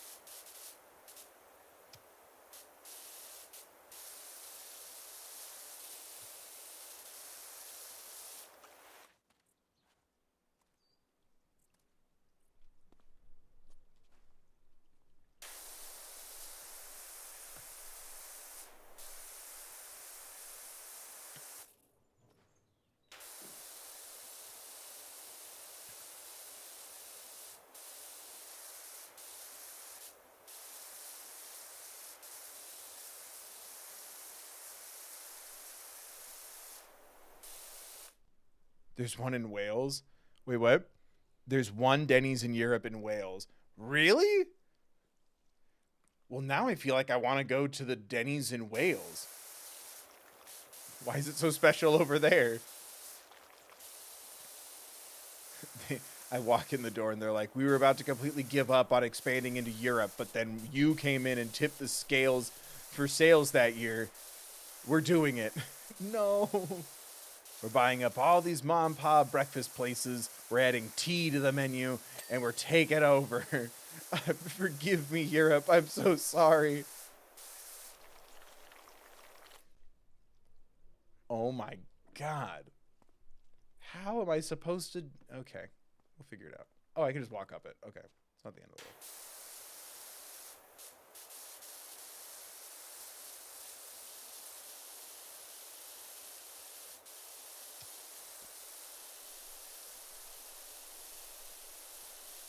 Stop. You're fucking up my brain.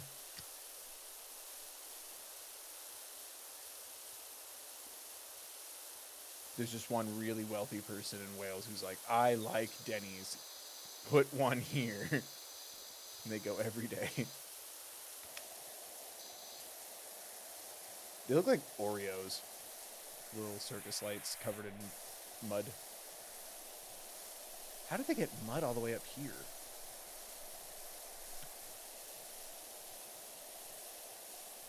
I've started seeing branches of Popeyes over here now. Swansea. What's Swansea? Oh, interesting. I thought you were referencing some sort of chain. I'm like, what chain restaurant is that? A new chain restaurant? Well, I gotta check it out if it's a chain restaurant. Do you know how much it hurts my soul to go, oh, cool, a new place just opened up, and I'll go and try it, have a great time, just for someone to go, yeah, it's a chain. And then I'm like, oh, what? Your Denny's isn't open 24 hours? What, do you have respect for your employees? Ew. That's not a Denny's. That's just a restaurant. Denny's never close, and yet we still eat there.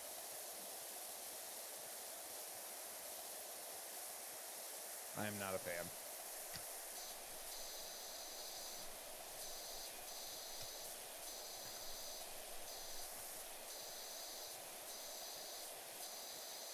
But yeah, huh? The ratings are on par with what it would be in America. What, like 2 or 3 stars? Yeah. But no, like, I always feel bad, but then, like, I always get bullied by, like, haha, you like this chain. And I'm like, leave me be, I had a good time. But also, like, oh, this wasn't a very special experience then, which is fine.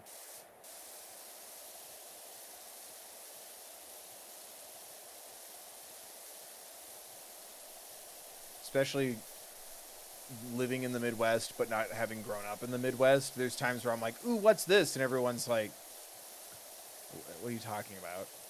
It's a Portillo's, calm down. I'm like, what? That's cool. It's different. They put cake in your milkshake.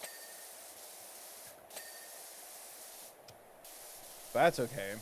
Because in my home, in my neighborhood, in my state of Washington, you're the freaks. Haha, look at that nerd get out of their car when they're at a Burger Master. What a fucking idiot. For those of you who don't know, Burger Masters you can eat in your car.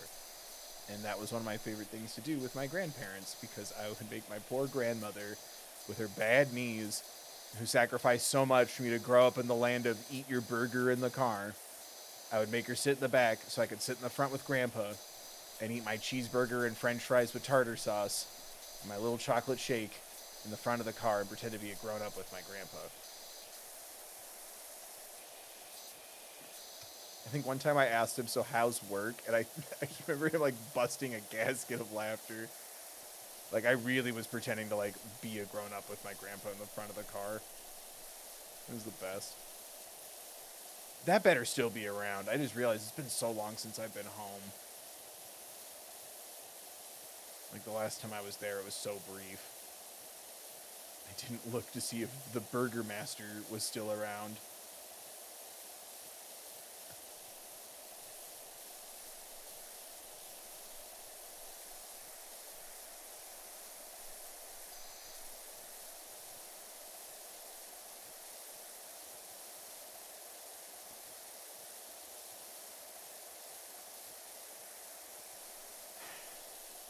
You know what, while I'm complaining about the Midwest, you know what's really not interesting, Chicago? Arguing about what Chicago-style pizza is. Oh, get out of here. It's deep dish. That's what you're known for. It doesn't matter. Thin crust is everywhere. Deep dish is not. No, tavern style. You don't even have taverns here. You just have bars. Also, while we're at it, since it's about that time of year and we just survived another one, you're not special enough to make such a big deal out of St. Patrick's Day. It's kind of weird and annoying. Sincerely, someone who had to work restaurants early in the morning the day after St. Patrick's Day and would hear the crunch of glass under my surf-safe shoes on my way to the restaurant. You freaks. Eat your corned beef and cabbage, put some food coloring in your beer, and be quiet. But yeah, Chicago just gets destroyed for St. Patrick's Day.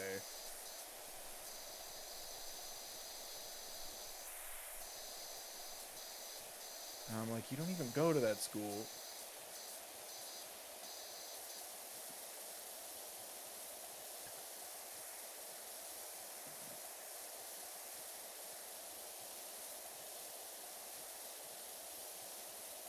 But yeah.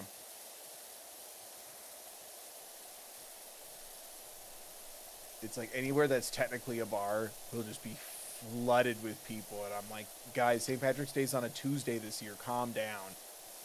But yeah, Friday at 4, I'm like, oh, let's check out this restaurant and just, you know, have a little food, you know, celebrate the fact that we got through the week.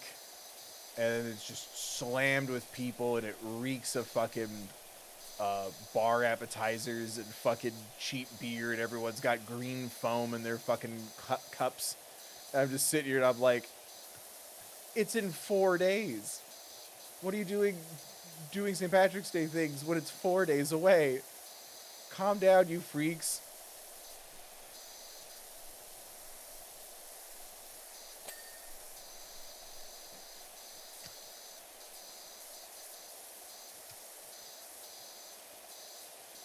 Why don't other countries get, like, cool, fun holiday things?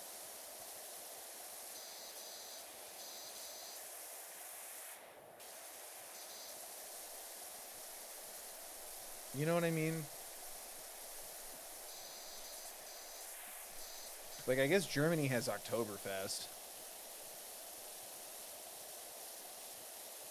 But even still, October, like, the calendars and stuff in elementary school as a kid, in October it'd be, like, Halloween stuff.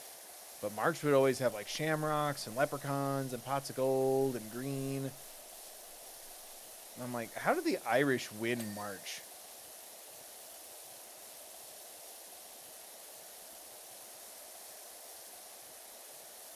Like, why isn't there a month where there's, like, pierogies and,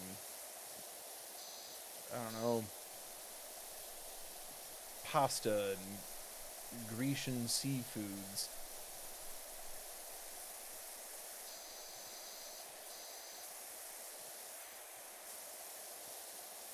Or, sushi or,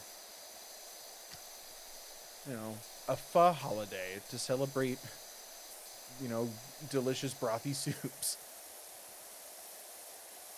And it would be pho day. That's such a fun thing to say. Kids would vandalize it.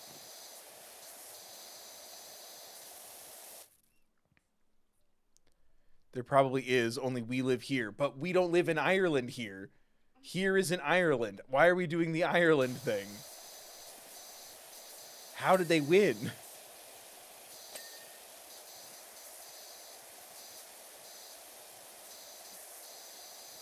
Like, I wouldn't expect other countries to honor 4th of July. Especially not now.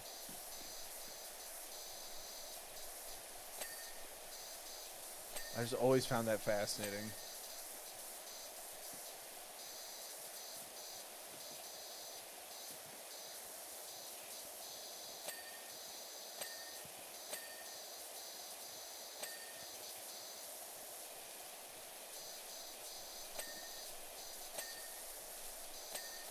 But yeah, Chicago goes hard for it. And it annoy me. It get in the way.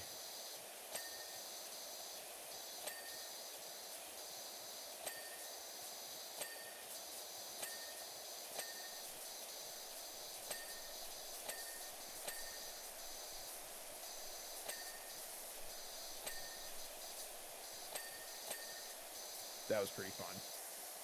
Hitting all them bells. You know, it's also really fun smashing that like button, subscribing, ringing the bell, turning on notifications, donating, becoming a member by hitting that join button.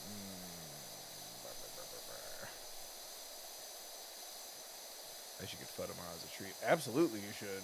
Pho's delicious.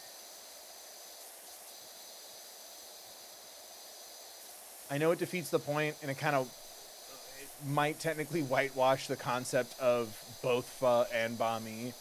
Man, I wish, because there's a pho place not too far from my apartment, and sometimes if I'm feeling real frisky, so I'll have some leftovers for the next day, I'll get a banh mi sandwich and then a thing of pho and kind of do a half soup and sandwich combo for myself and save the rest of my soup and the second half of my sandwich for the next day. And I'm like, hee hee, fun. But then I'm also like, why don't they just make that an option? And I'm just like, Phil, not everything is a fucking deli. Like, not everyone's going to operate the same. But man, it's been a cold day. Got a big old thing of pho. Always nice.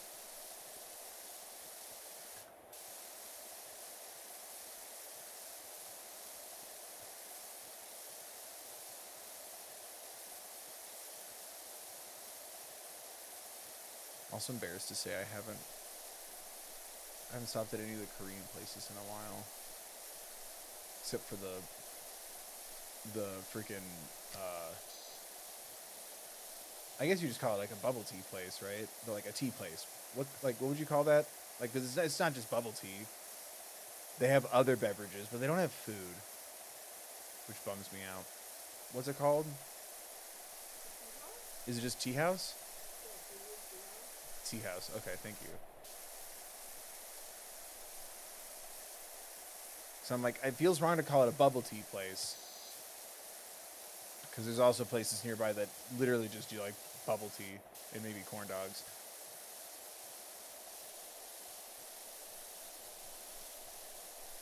But there's a place that like just does like tea, bubble and otherwise. It's fun.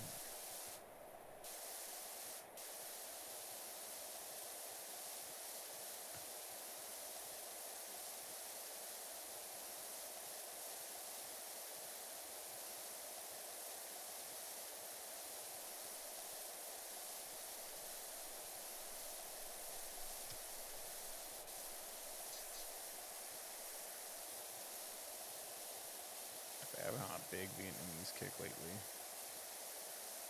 I think it's because it's so like sporadically cold with the weather and the storms and the wind and the snow and everything. Like I'm like, fuck it. Give me some pho, give me some spring rolls. Not spring rolls. Fuck, what are they called? No, spring rolls. No. Yeah. The see-through, the rice paper wrap ones. That sometimes have shrimp. Yeah. I'm thinking fucking whites. I'm thinking of like the spring rolls in the like microwave frozen food section sense, and I'm like, that's not what that was. Yes, it is.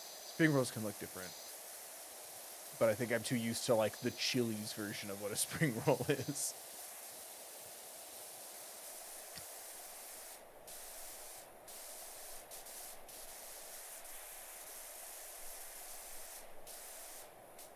That's a chain I don't fuck with. Like, something happened if you're taking me to Chili's.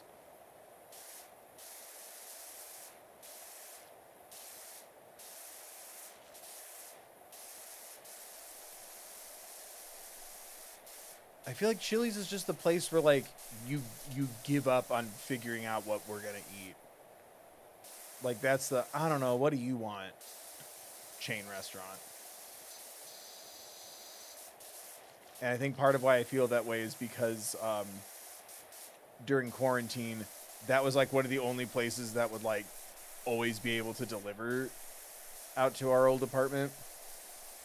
And I would get tired of Chili's fast to the point where I'm like, I never want Chili's again.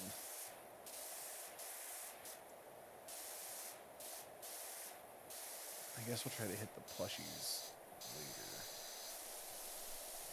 I'll finish the roof.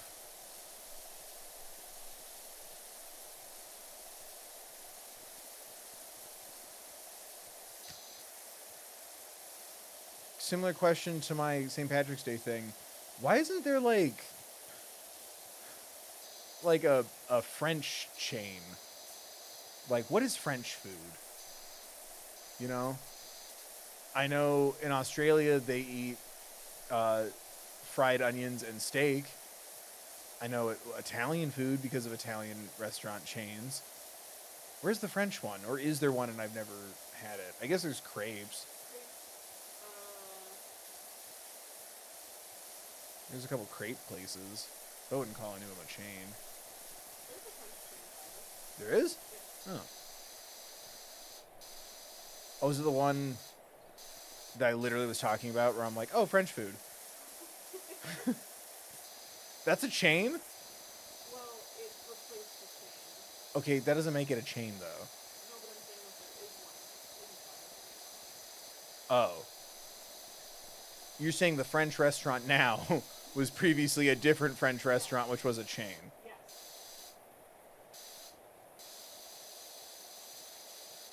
You know what? Good for you, France, for not debasing yourself.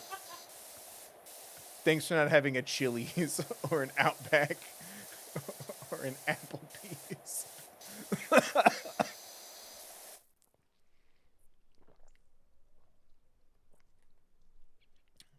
Oh my god. Good for you.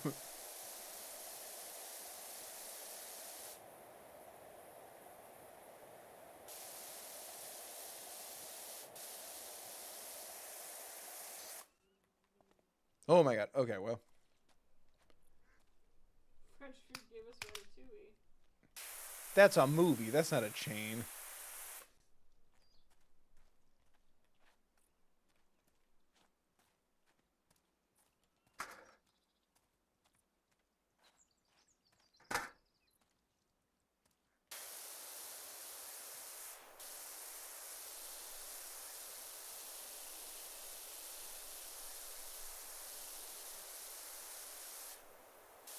Or technically are all breakfast chains like Denny's technically a French eatery chain because they have omelets. Let's get a letter from the French government. Please do not credit us with Denny's. Oh, hey, look, a gift card from Denny's. Thanks for mentioning us so much in one of your streams. Oh, Denny's, I'd rather have cash.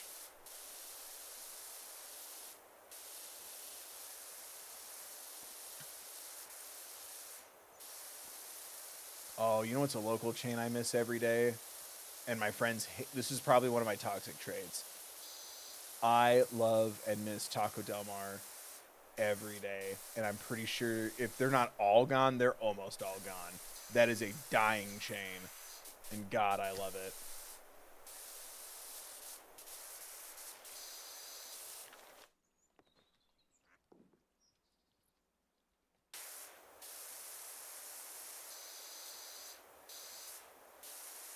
Like, imagine a Chipotle that can't even be bothered to pretend to be somehow healthy. It's just not. But it's like, it's a build-it-yourself, like, burrito and taco bowl kind of place. And I love it.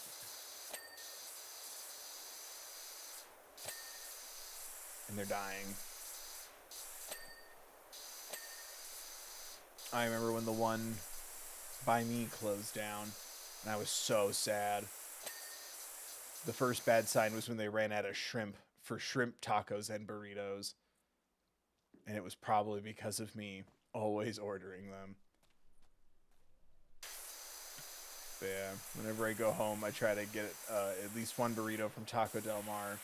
And my friends and family get very upset with me over this desire. I've had people walk away from me when I suggest it.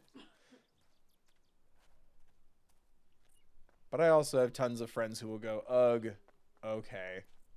So, shout out to the real ones, I guess. I cleaned a bee. Yes. Yes.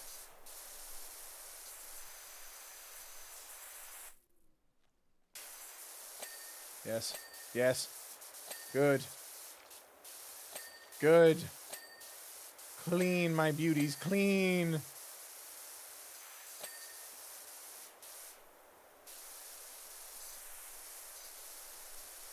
I get them all? I guess so. Okay. Oh my God, there's still all this to do. Jesus.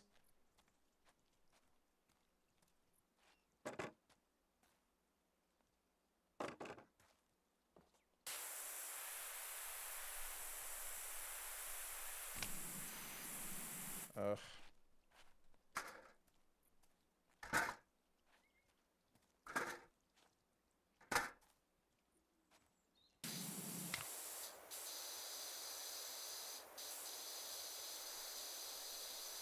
Where's the genie? Where's the genie?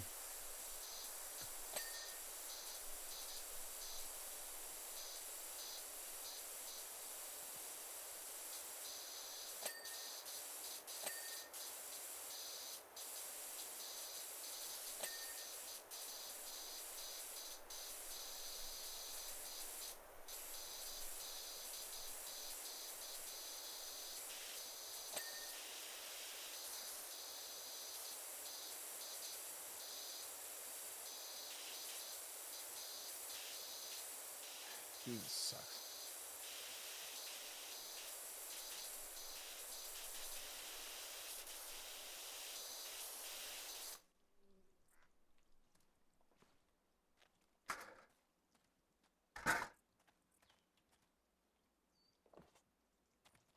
It's not tall enough.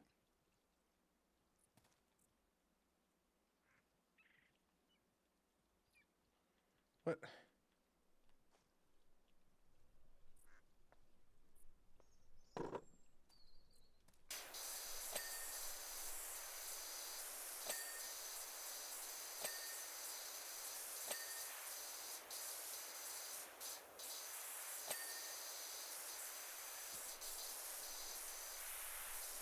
Oh my god.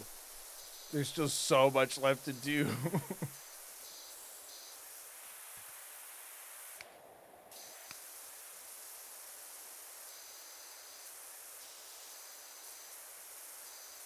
It's all so high up. Where's the GD? Where's any of the climbing things? Ugh. Will this help?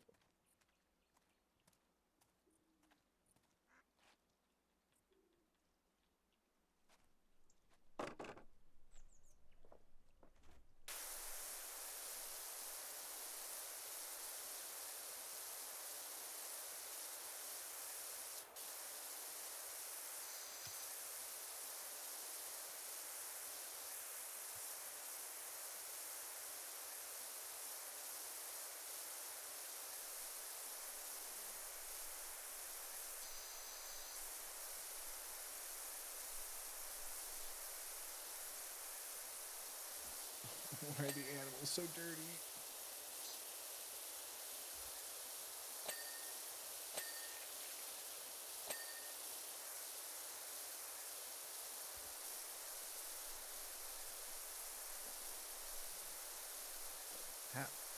How am I supposed to get that?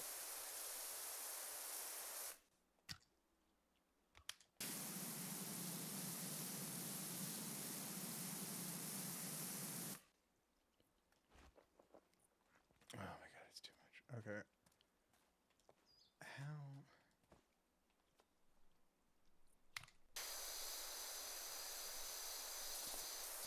Oh my god. And the back of this too? Jesus, this is so dense. This is a Souls-like, you're right. So much shit everywhere.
Sorry, I'm kind of locking in. I miss talking to you, though, chat.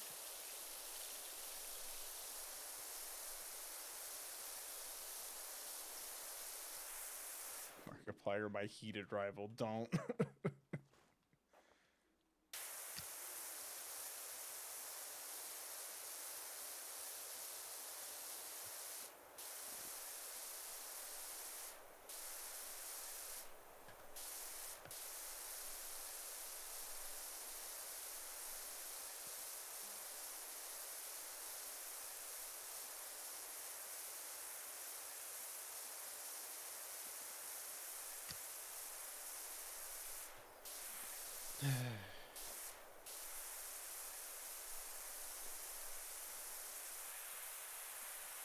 That's what I want so bad, is for chat to just be flooded with, like, trash talk, like as if this was, like, some sort of competitive game. Game over, other streamers fucking killed me.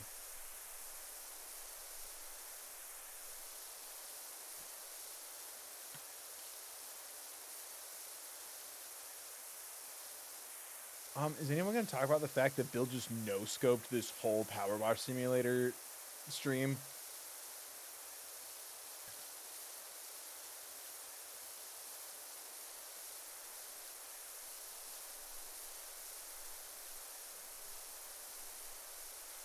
Oh, speaking of no-scoping, I just realized I have the longer nozzle, so maybe that'll come in handy as we do more of this shit.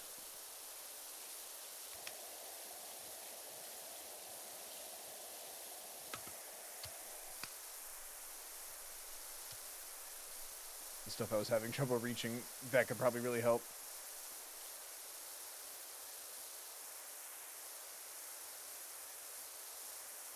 Oh my god, oh my god.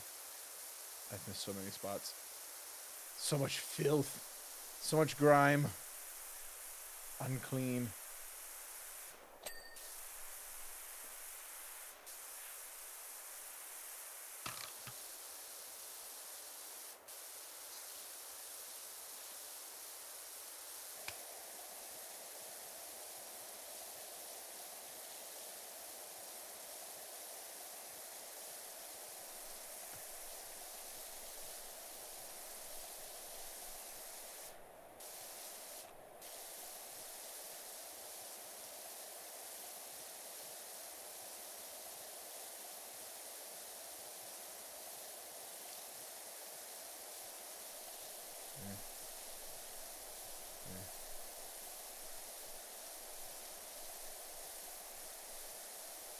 Robinson, thank you for another 5. Keep it up. You got it. Believe in me.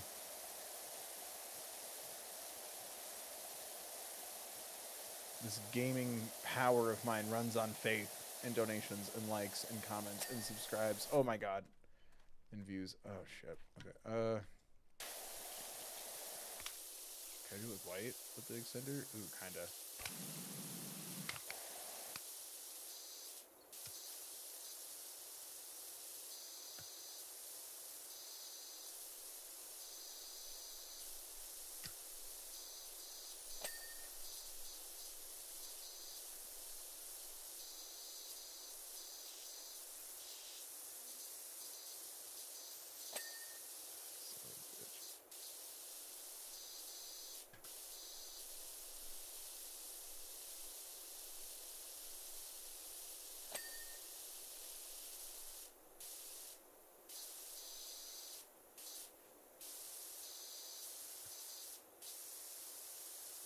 Okay, the roof rails is inside and out. That's good to know. I was going crazy for a second. I'm like, I think I did it. Pick up that. Got that.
No, the teddy bear's dirty. He can't have his picnic if he's dirty. He can't be dirty for the teddy bear picnic.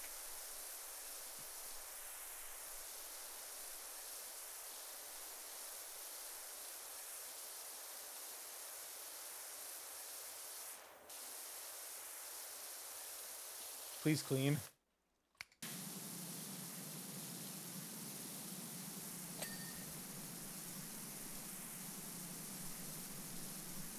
Please clean.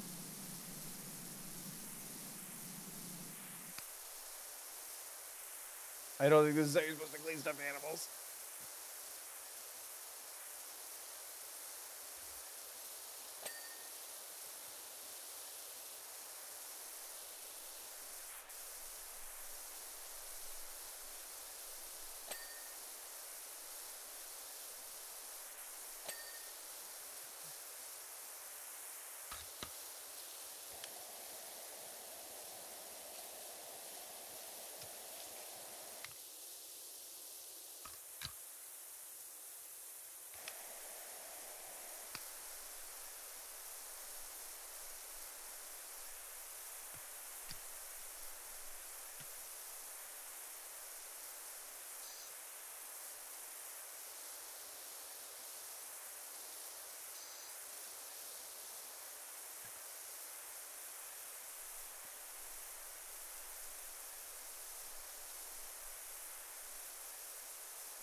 No, I have 2% more.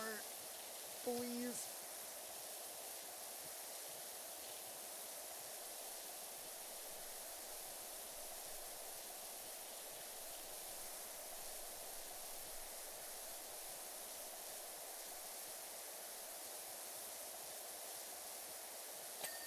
Ah.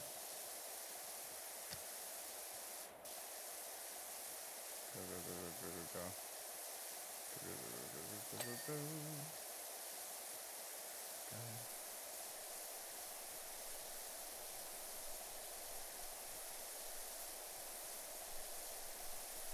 I know, you can cut the tension with a knife.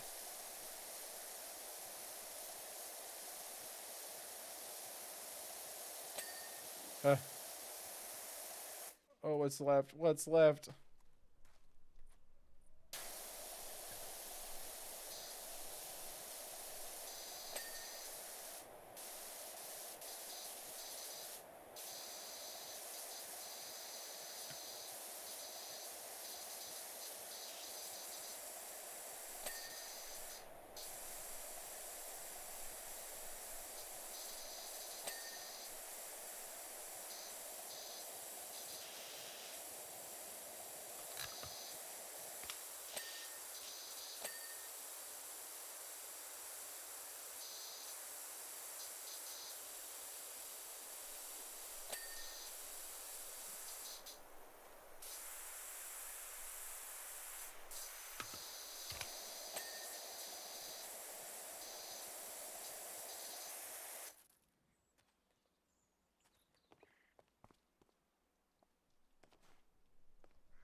Oh my god, it's so dirty up here. No.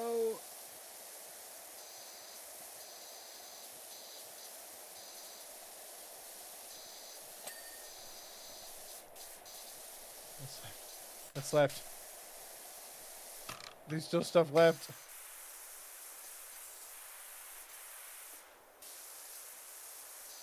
Gallery shelf? This thing? Okay. Okay.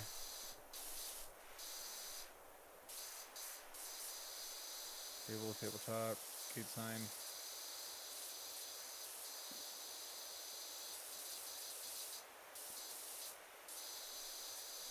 Wait. Gate hole. This? Yep.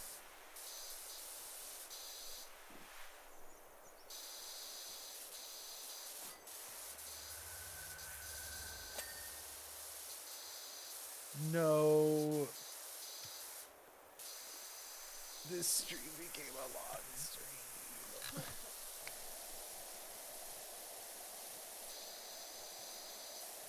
Oh, there's so much dirt here I didn't see before. Because I wasn't paying attention. Because I was telling stories and bits it around and trying to make people happy. That was my ultimate crime.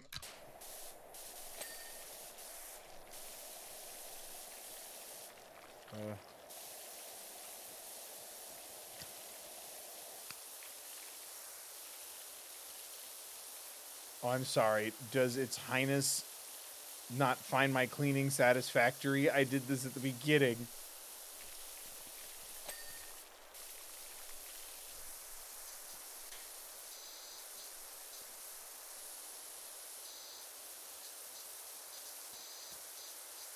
Oh, come on. Come on. Come on, move it. Up. Up.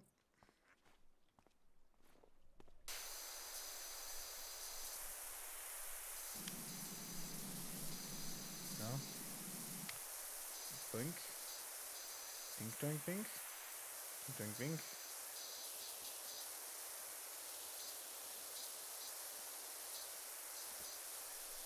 Beep, boop, up. Sign light. Not the statue. I spent so long on this fucking statue. What do you mean it's still dirty? Sign light.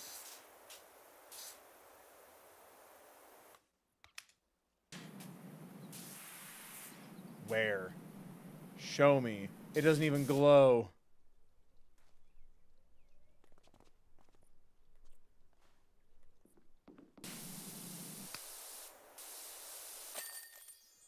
We did it.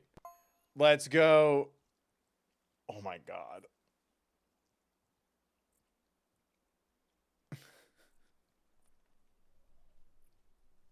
Oh my god, we did it.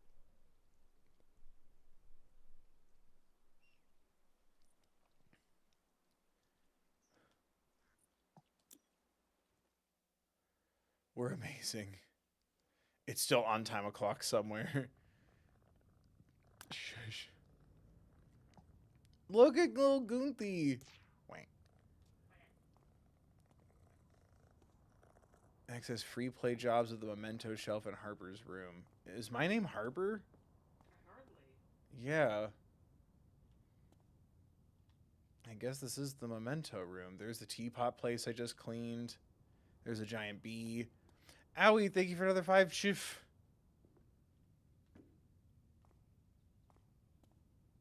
Where's the gallery? Why isn't that in here?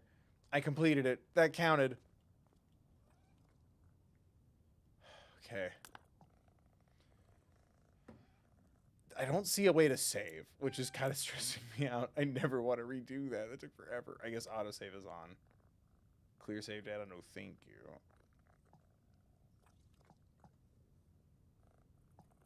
How to save? Does it just, is it always auto? Kitties. Hang on, I closed out my walkthrough. What's the best strat for petting all the kitties? It saves automatically when you exit using the menu. I guess I did since I hit go to home base. What else would the menu be?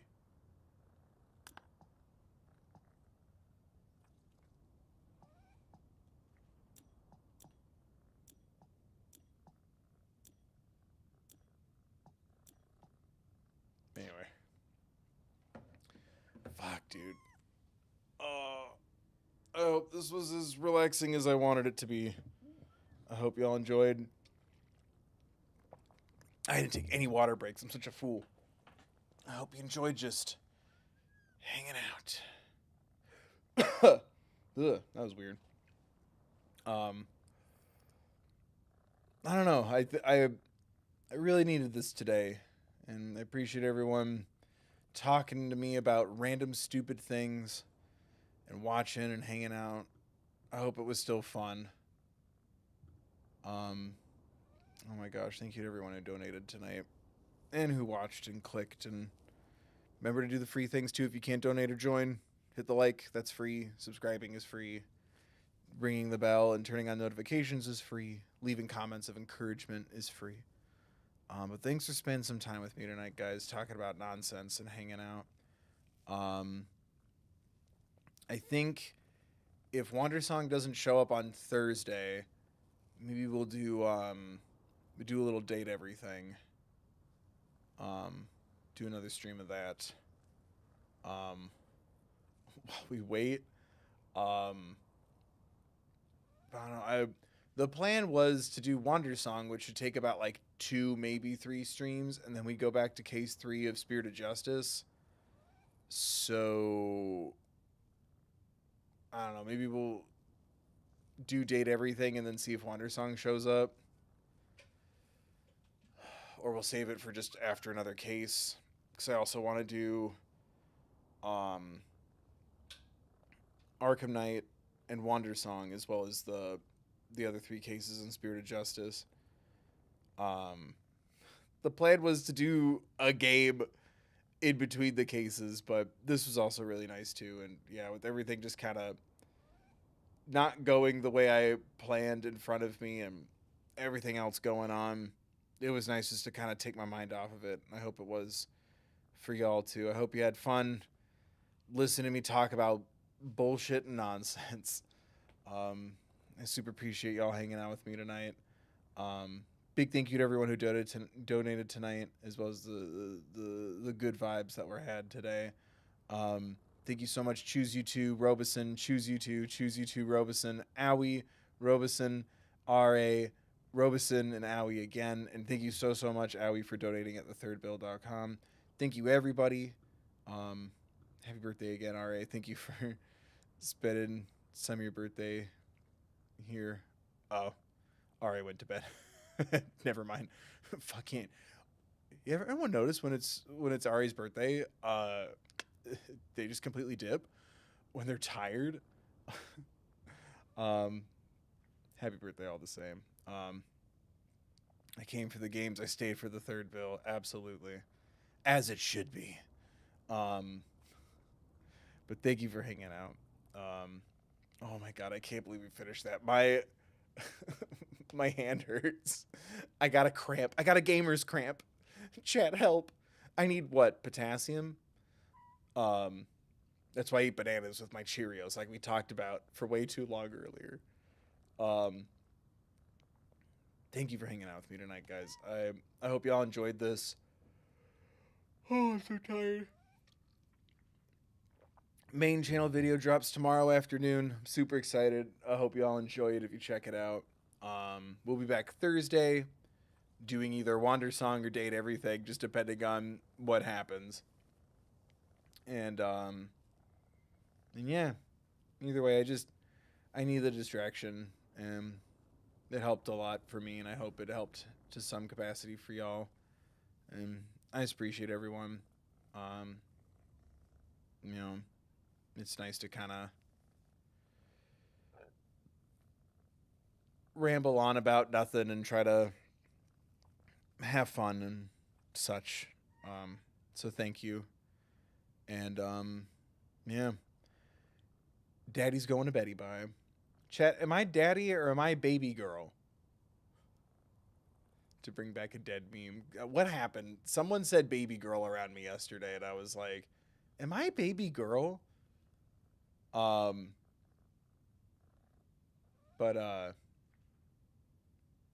there went my brain. All the more reason I had to go to bed. Thank you so much for hanging out with me tonight. I hope everyone's doing okay. I don't know. I hope this helped. It definitely helped me, and I just appreciate everyone hanging out. I don't have to worry about, well, I guess gameplay, but like story and puzzles and voices and stuff. Every once in a while, it's nice to just kind of, no, Robeson, I'm not your baby daddy. Try again. Girl daddy? Daddy girl. Daddy girl goes hard, but I don't know what that implies.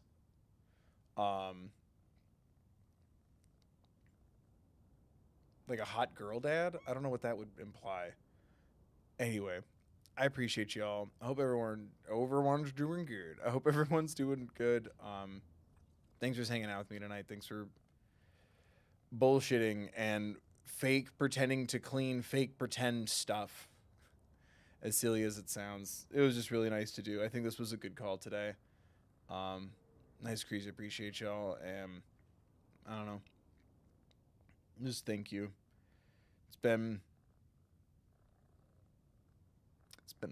a time, so I just want to say thank you and hope everyone's doing okay and has a good night. And yeah, main channel video tomorrow, so Tuesday afternoon, and then we'll be back here streaming. Either we'll be doing Wonder Song if it shows up. If not, we'll do Date Everything. We just have a nice little, another low-key, chill, nice little time before jumping back in with the third case of Ace Attorney Spirit of Justice, and then we'll do another break. Maybe what we'll do is we'll do Arkham Knight between 3 and 4, and then Wonder Song between 4 and 5, so that way it's a little shorter, if that's what ends up happening. Or we'll play Wonder Song Thursday, Monday. But either way, I just appreciate y'all for hanging out with me. Click the things, do the stuff, share the links, follow me on social media. I'm everywhere at The Third Bill. And yeah, I hope you enjoyed the stream. I hope you see next time I upload or go live. Thank you so much again to the members, to the donators, the likers, the subscribers, and me. And thank you, Alana, for modding. I'm sorry. Thank you for modding. Thank you for hanging out with me tonight, guys. And yeah, hope you enjoy the stream. Hope to see you next time I upload or go live. Hope everyone's staying safe. Links in the description as always. And yeah, everyone have a good night. Thank you all again so much. And remember to take care of yourselves, please.